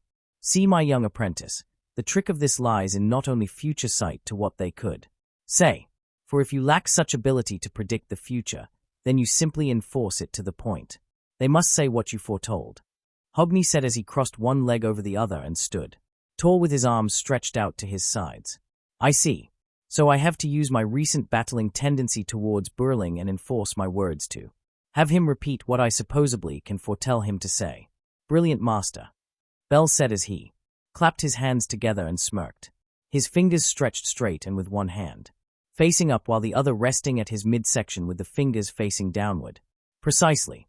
Enforcing him to fall under your prediction grants you control. Control of him. And the future. Say it with me, my pupil. The future rules. The future rules. The Fertility rules." Hogni said as now he and Bell were chanting around each other, yelling about the future while doing different poses. Burling was shaking in his hiding spot as he watched the two dancing about and posing. Horrified at the thought of another Hogni would soon be a reality, he did the only logical thing possible. He went and told Haydeen, and watched as the blonde elf soon began beating the dark elf and white-haired boy to cease their childlike antics and get back to training. Their screams echoed in the training hall for 3 hours. Aside from the corrupt actions Bell was unknowingly being participated in due to false guidance from the idiot man-child that was Hogni, Borling didn't mind having a student and found Bell to be eager about learning all he can from the other adventurers in the Familia. Now moving on to the 6th day, as his own hellish avoidance of assassination attempts was over, came the day Bell was free to dive in the dungeons once more. Watching as the boy was running around Haydeen excitable and laughing much to Haydeen's annoyance as they waited for Haluan. "Stop your running, idiot. How can you be this excited about diving in the dungeon again?" he asked as that put a stop to the boy in place, the soles of his shoes squeaking against the marble floor of the manor as he looked at Haydeen as though he said something blasphemous against their god. "How can you not be excited about the dungeons, Pops? It's a challenge, a whole different world than what we live in. The exciting landscapes we can see, the creatures and greenery they can hold, and the undiscovered treasures and perils we could face off and explore to our heart's content," Bell said as he began bouncing in place from his own words. "You know, he does bring up a point there, brother. Remember the days when we would go off gallivanting in the dungeons or even in the woods back home? Hee, and how you'd dash. Never speak about those days, Hogni, or I'll make what I did 3 days ago seem like sadist.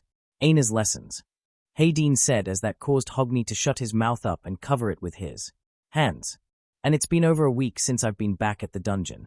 I'm going through withdrawal, Pops. Why keep me away from my passion for adventure? Stop making it sound like some drug addiction, you dungeon addict. We'll go as soon as Haluan is done preparing for today's dive," Haydeen said as the sounds of clacking heels echoed softly, though he noticed there's several other sets of footprints coming turning back as Belle continued to talk with Hogni, and both were now giddy at the potential adventure Belle would have today. Hayden saw not only Huluan coming with a satchel around her waist, but along came Hythe and their goddess with Otter following behind her.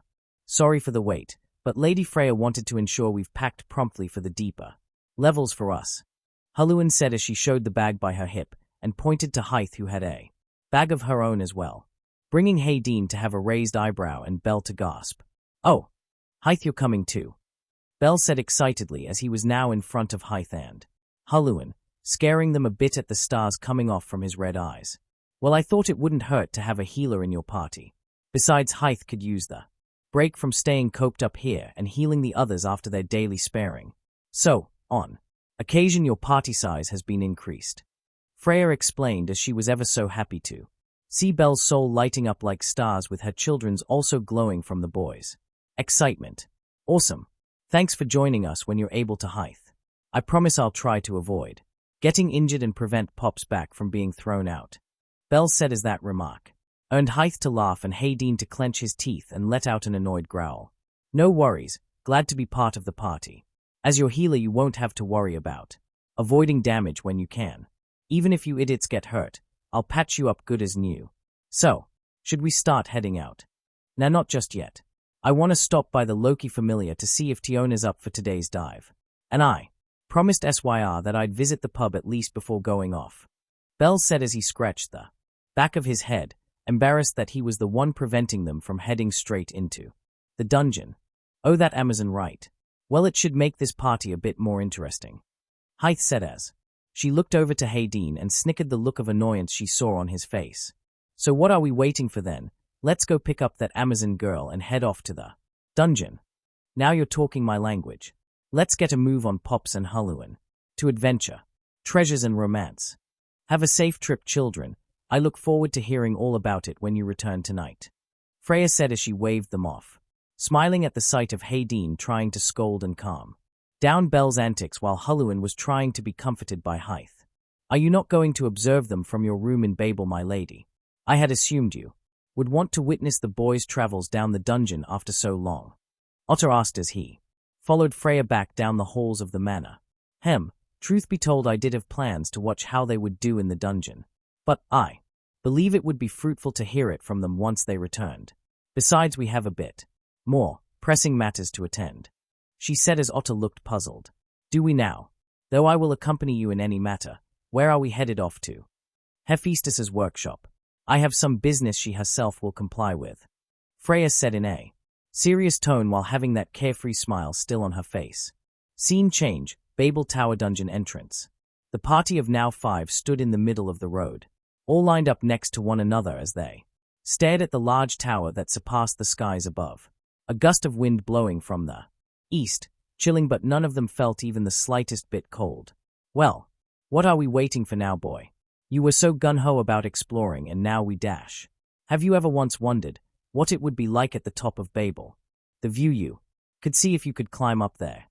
Belle began as he stared up at the tower, with his red eyes fixated ever at the sky and the tower meeting.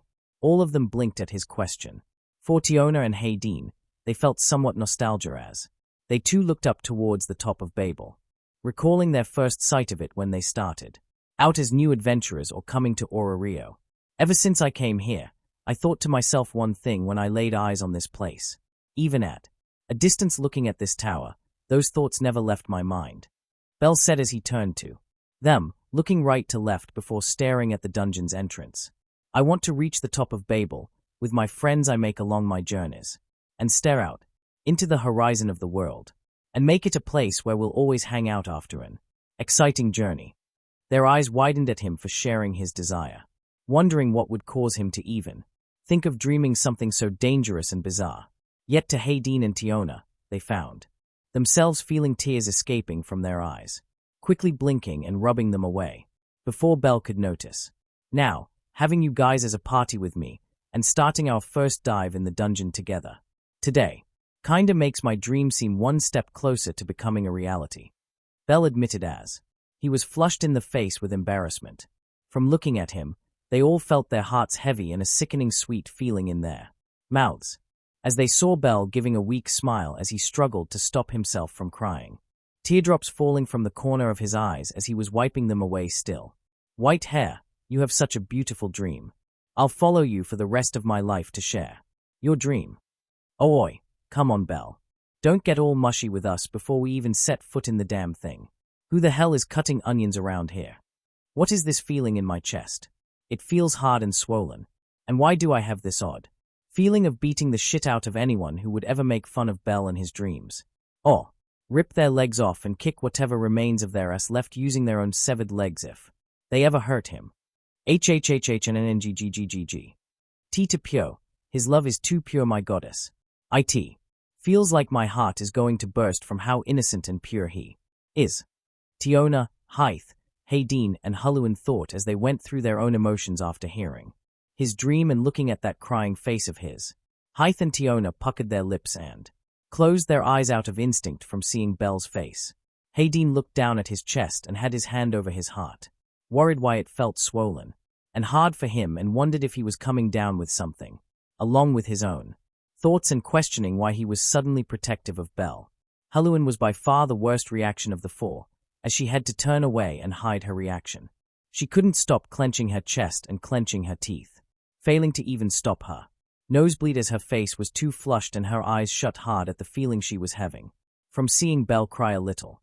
Thanks for helping me get a step closer to my dream, guys, Bell said as he wiped away his tears, his smile turning into a shining grin as he turned back at the dungeon entrance, slamming his left fist against his right-hand palm as it echoed with a loud slapping noise. But it's not gonna happen if we just stand around here and stare at this beauty.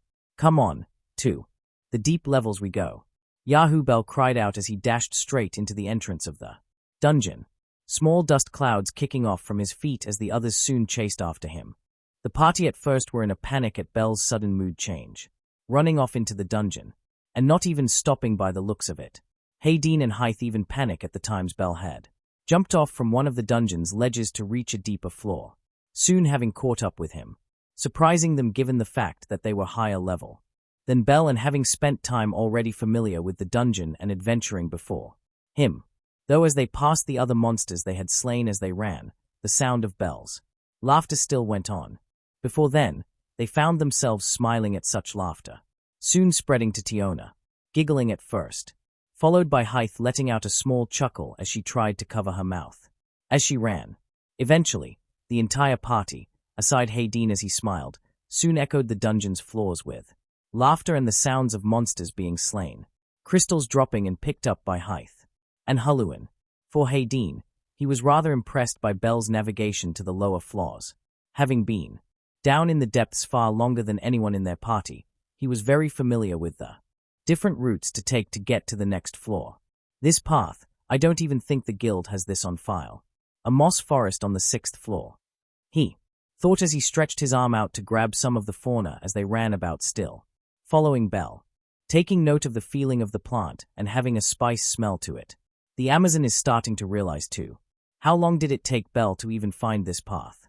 He thought as he noticed the others minus Bell looking around the floor and avoiding any plants in their way. Huff, huff, hey white hair, what is this place anyway? I don't remember there being a forest on the 6th floor. Tiona said as she was looking around the place as she was amazed by the surprised change in the dungeon. Is there not a section of it that people could have missed? Huluan asked as she was bewildered and amazed. They were in an unknown area of the dungeon. If there was, then medical-based familiars would submit requests to collect some of the plant life to research it and make medicines and potions. But of all the times I've come to collect supplies, I for sure haven't seen this part. The 6th floor is almost like the 5th's maze walls, but only much less and more open spaces. What? You guys didn't know about this area. I used this a few times after I found it on my first week diving here. I call this place, look out for the large drop. Bell shouted as he hopped over the large cavern drop, grabbing one of the hanging vines around and swinging across the gap, waiting on the other side as he turned around to face them, watching as they ether jumped or used the vines. He stretched his hand out to grab Hythes and Huluan's as they needed help to settle right on the other side. Anyways, I call this part of the 6th floor, the jungling playground. This path will get us down a few floors lower in just a snap. Belle said as Hulluin and Hythe were puzzled at how this path would make them go down deeper quick. Tiona was amazed at such a cool name, and wanted to see more about this area. Well, at least he has good name choices. If it was anything like the gods' pick in naming things, I'd have a headache. Worse, he could have been like Hogni or that dumbass blacksmith that made his chest armor he's wearing now. Hayden thought in slight relief the fact that Belle had a better sense in naming things than the gods or some idiots in the world. How is this path going to help us get down to lower floors? It just seems like all that there is here is just plants and moss. Hythe asked as Belle could only snicker and grin as he walked further ahead, from his side hip, swinging around his small hatchet in hand until he smacked it into a tree trunk. The hatchet now embedded in the trunk as he twisted the handle, slicing the tree along the bark lining as it was as though the tree was being peeled of its outer bark. Belle repeated this process once more as now the tree was stripped of a thin layer of wood, with the bark still attached to the two long-cut pieces. As he hurried up further the pass and stopped at a large gathering of bushes and moved them aside, showing a path that was small.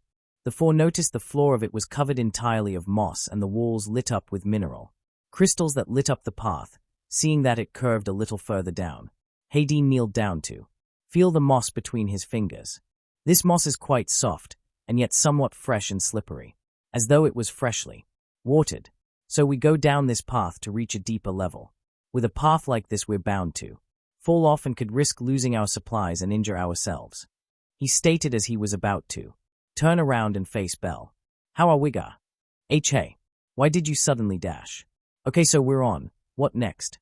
Tiona asked as she was on the plank of bark and wood along with Hayden and Hulluin, as Belle had Tiona lay the wood down prior before Hayden would turn back to him, pushing him on it and Hulluin to be in the middle between the two as he smiled down at them, his foot on the other end of the wood as he saw Hayden look up, his hands on the sides of the plank, and noticing behind Belle, Hayden saw the other board now on the floor with Hythe tying their supplies close to her body as she sat at the far end of it.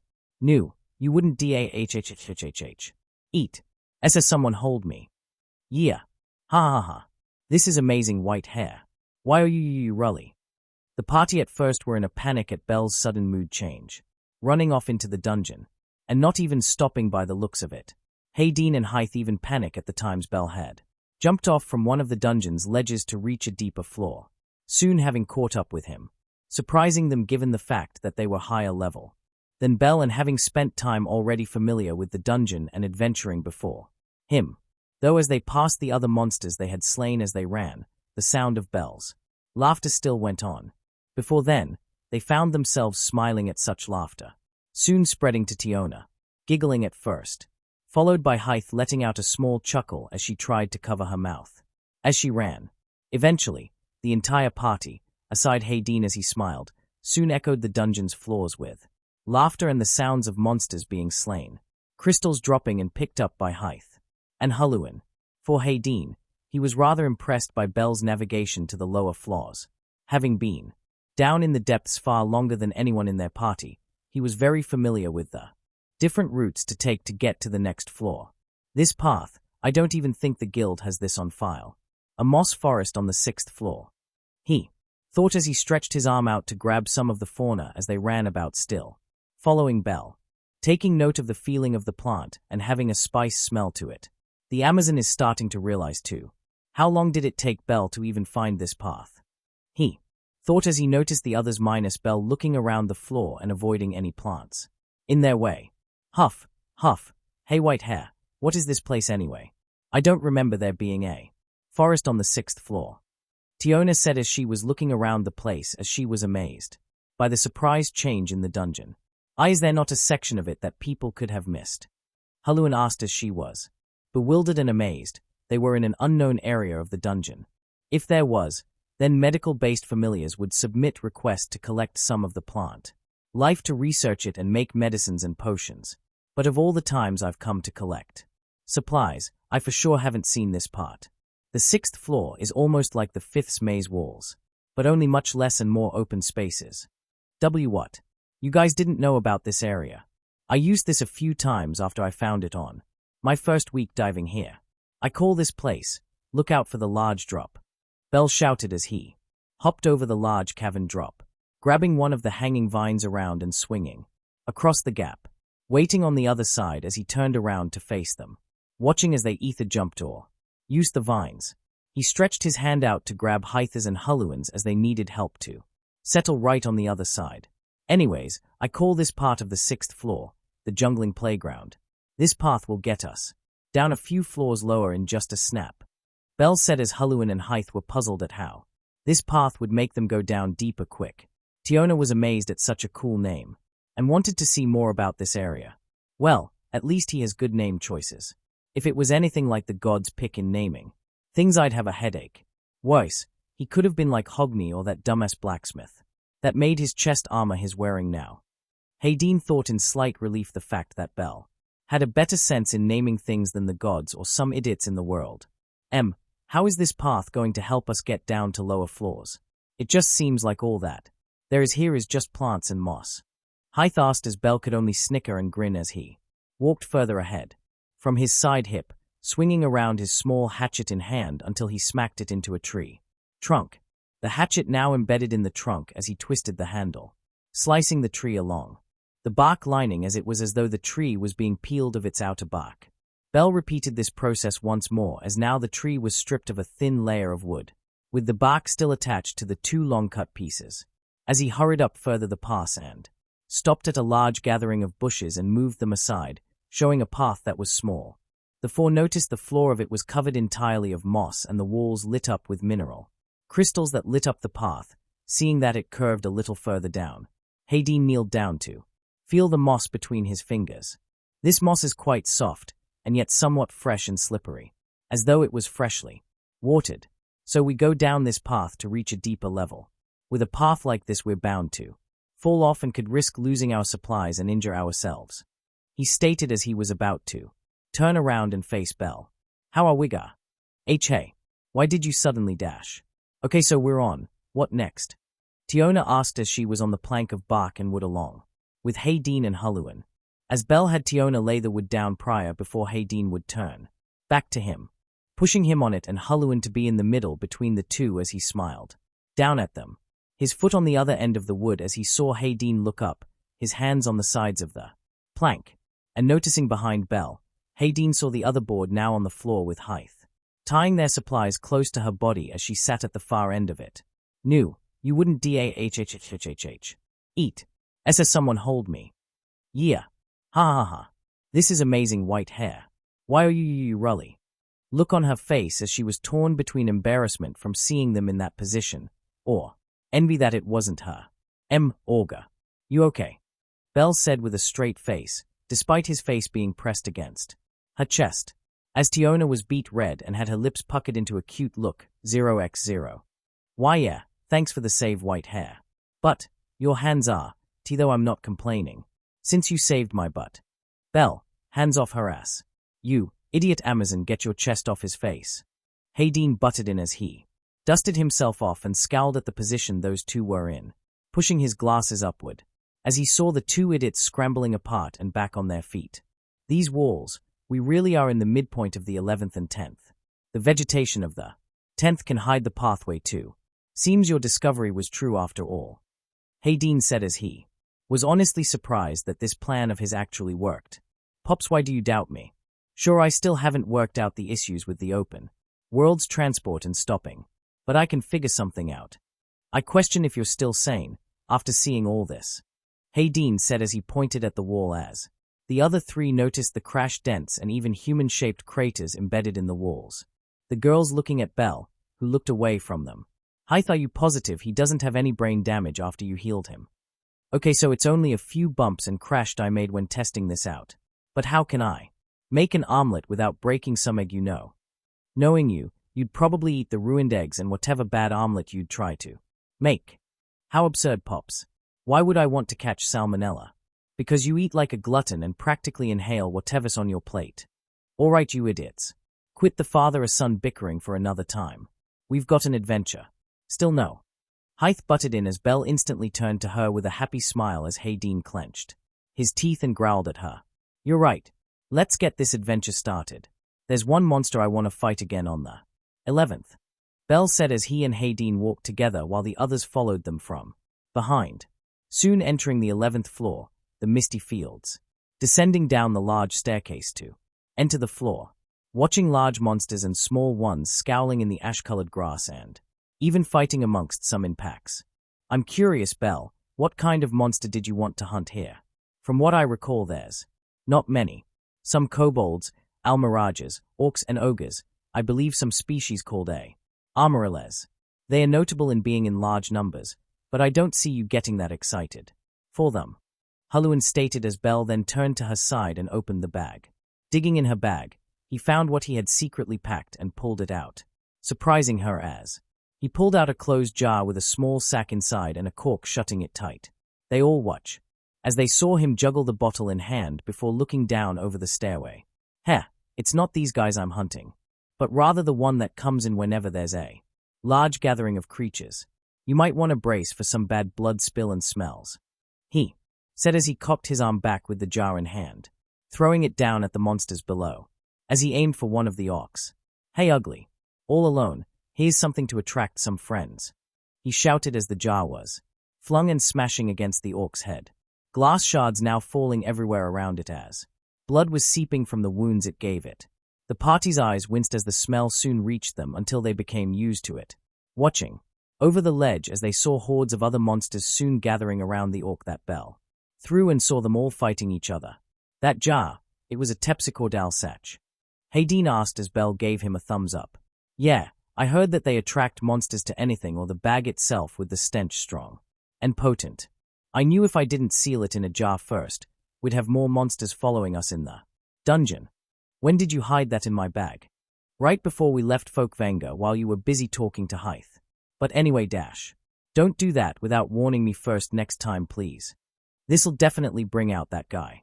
But for now, what do you all say to a little contest? Belle turned to them as he smiled as now he was seeing the glint in Tiona's eyes and the curious look in Hythe's and Hayden's. Interesting. What's the rules, white hair? Tiona asked eagerly as Belle brought out his hatchet and knife out and tightened his hold on them. Whoever kills the most monsters until that one comes out wins. And to make things fair, how about doing teams? Losing team has to treat the winners a small snack after we're done for the day. Belle, when you say small.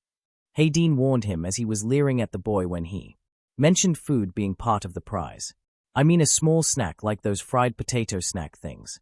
Jagasamething or whatever. Just one of those. I promos. Belle said as he had his hands apart and up as though he was surrendering to Hayden's scolding look. Oh, you mean Jagamaru-kun. Sure, I'm up for that as a prize.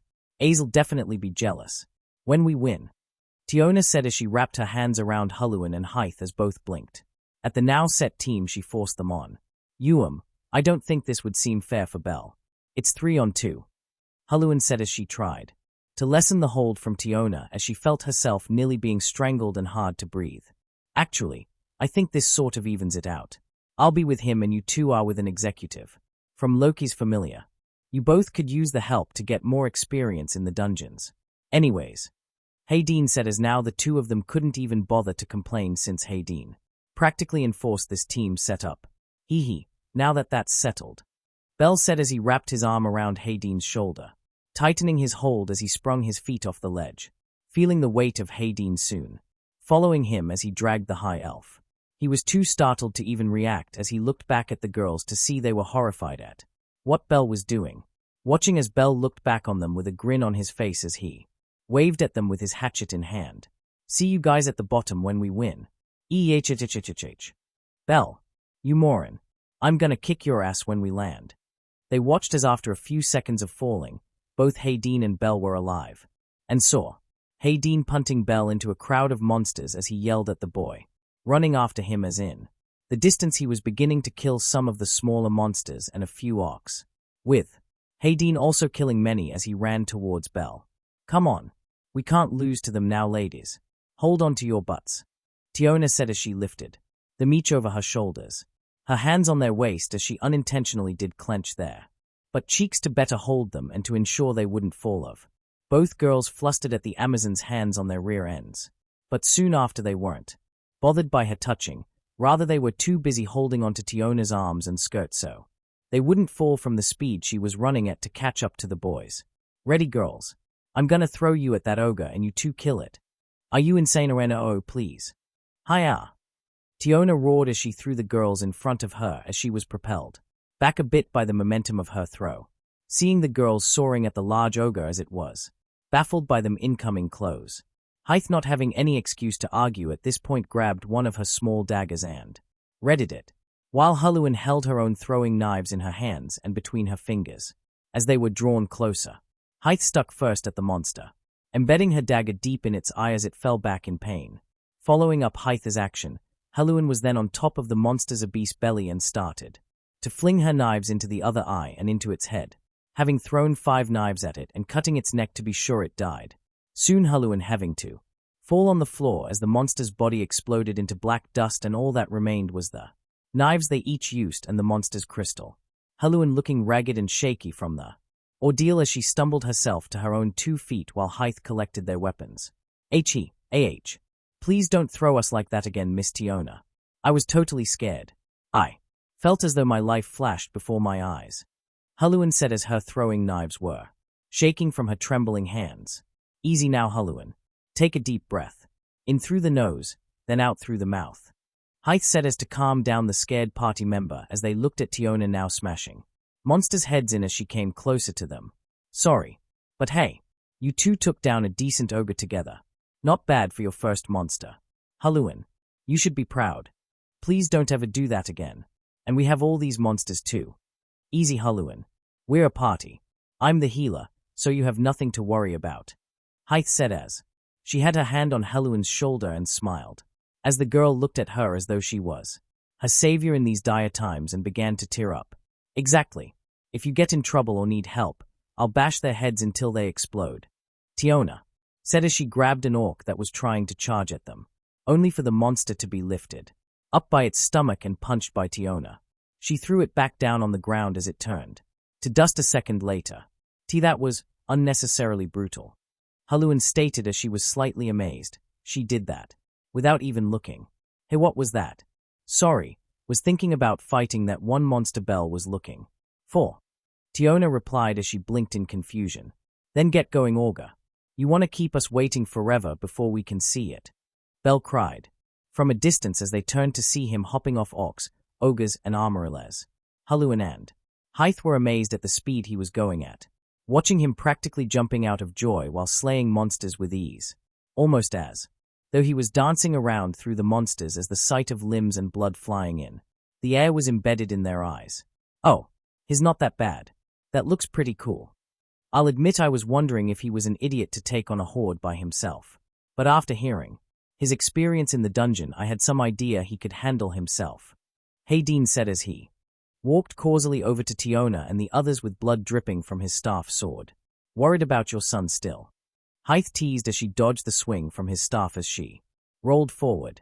Noticing a kobold in front of her, she leaped forward and slit its throat to the point it was decapitated and dropped its crystal and a few claws as item drops. Shut it.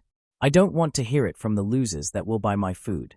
And I might allow Belle to order more than he'll restrain himself to take. We're at now 6 to 7 kills.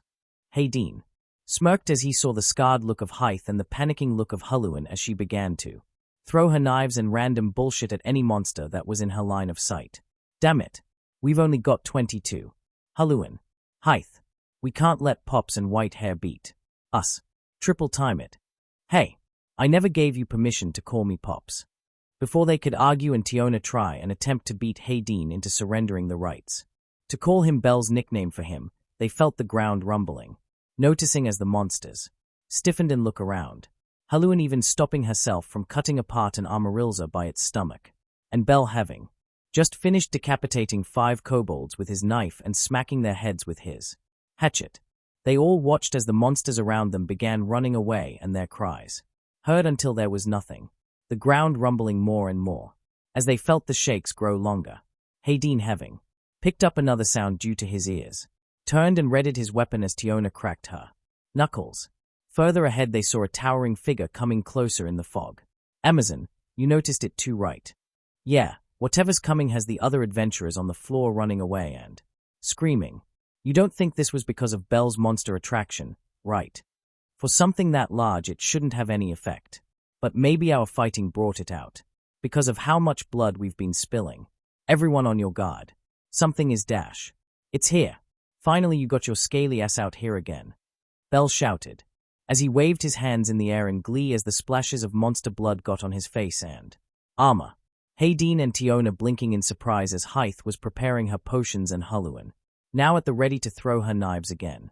From Belle's cry to the monster, a echoing roar sounded off in the dungeon, causing the walls to shake and some dirt and stalactites to fall around, the fog lifting as the beast came closer to the party. Now seeing it as it was more visible, Hayden and Tiona's eyes widened in surprise. Hythe looked at the creature with sparkles in her eyes just like Belle, and Huluan looking at it and then turning to Hayden with tears in her eyes, looking more watery and bigger than what was even possible. A baby dragon. That's what you were hunting, Hayden exclaimed as he turned to Belle as he saw him with that idiotic grin on his face. I didn't know baby dragons could even live or form in this level. I thought they only appeared in the 15th floor and below. This is an amazing discovery, Tiona said as her shock turned to pleasant surprise. Holy crap, Belle, this is awesome. Do you know the kinds of medicines I can make from its horns? Hayden. Belle, go kick its ass, Hythe said as she was preparing her knife and now sharpening it to gather the materials if it was possible. Huluan was shaking on the spot as she looked at the towering beast. Its lower body was on all fours as it came towards them, having a long neck and its head with scars on its face, having 4 horns slicked back, some looking damaged but painted with blood. Yeah.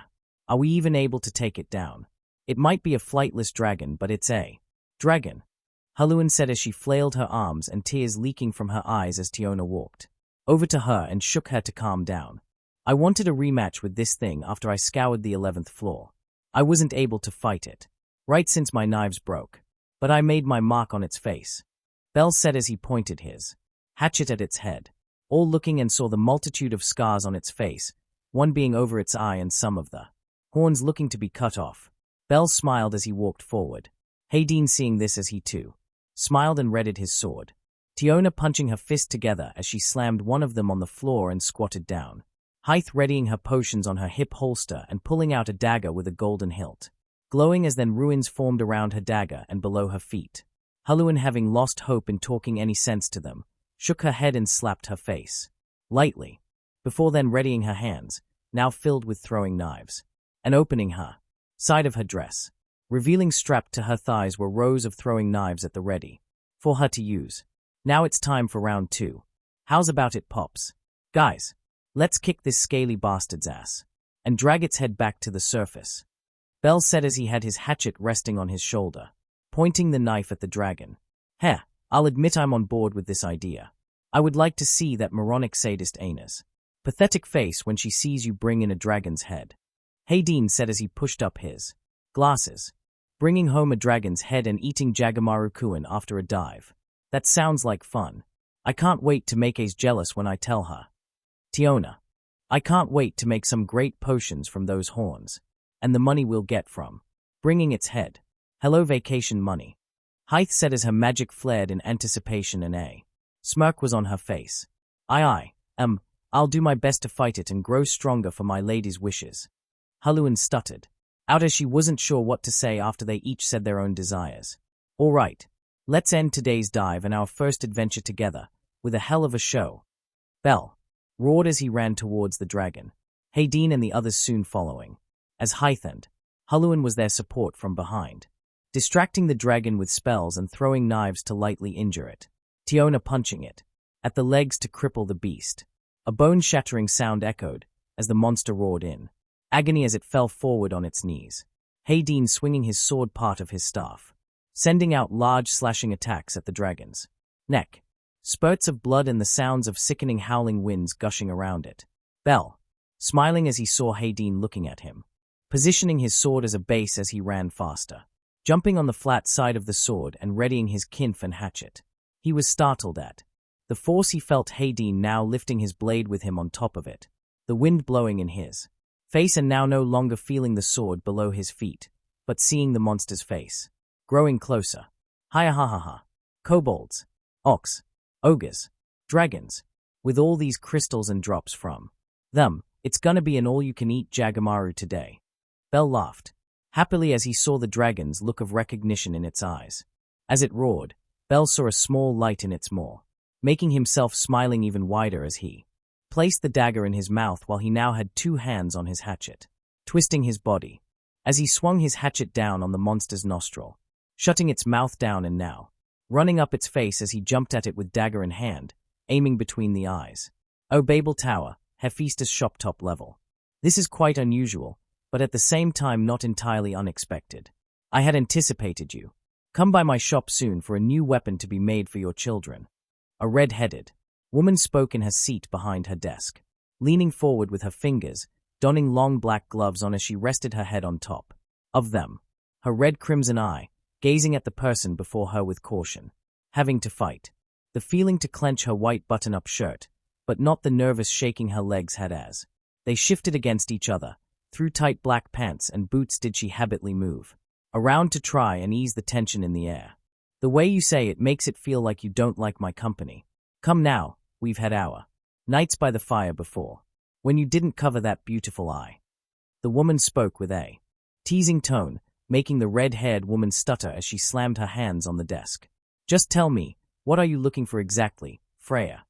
She asked as Freya smiled, crossing one leg over the other while Otter could only sigh in a tired tone at both gods' antics. Already used to it as it's happened before, but never does it get any easier. Why, Hephaestus, you said it yourself. I'm usually here for a weapon to give to my child. But this one we recently brought into my familia is quite different. Freya said as now Hephaestus was beginning to take interest. Different how? Sure, many of your members are different but he's the first mortal that's completely immune to my charms. Freya said as now Hephaestus was shocked. So shocked she couldn't stop herself as her body continued to lean back further and further, until she fell on the floor along with the chair. How did he dash? No, why would you even dash? Because he's different. If I were to describe him, I'd say he's a wild child, in both heart and soul. With him around, I've noticed the joys I first felt when we descended upon the world, each of us eager and excited to bless our children. Freya spoke as she looked at the burning fireplace that was in the office. It's only been a little over a week, close to 2 I think, since he's joined, but already exceeding mine and many of my executives' expectations, which is why I've come here to do business, Hephaestus, she said as she turned back to her, with her eyes glowing a deep purple in mischief. TSK, all right.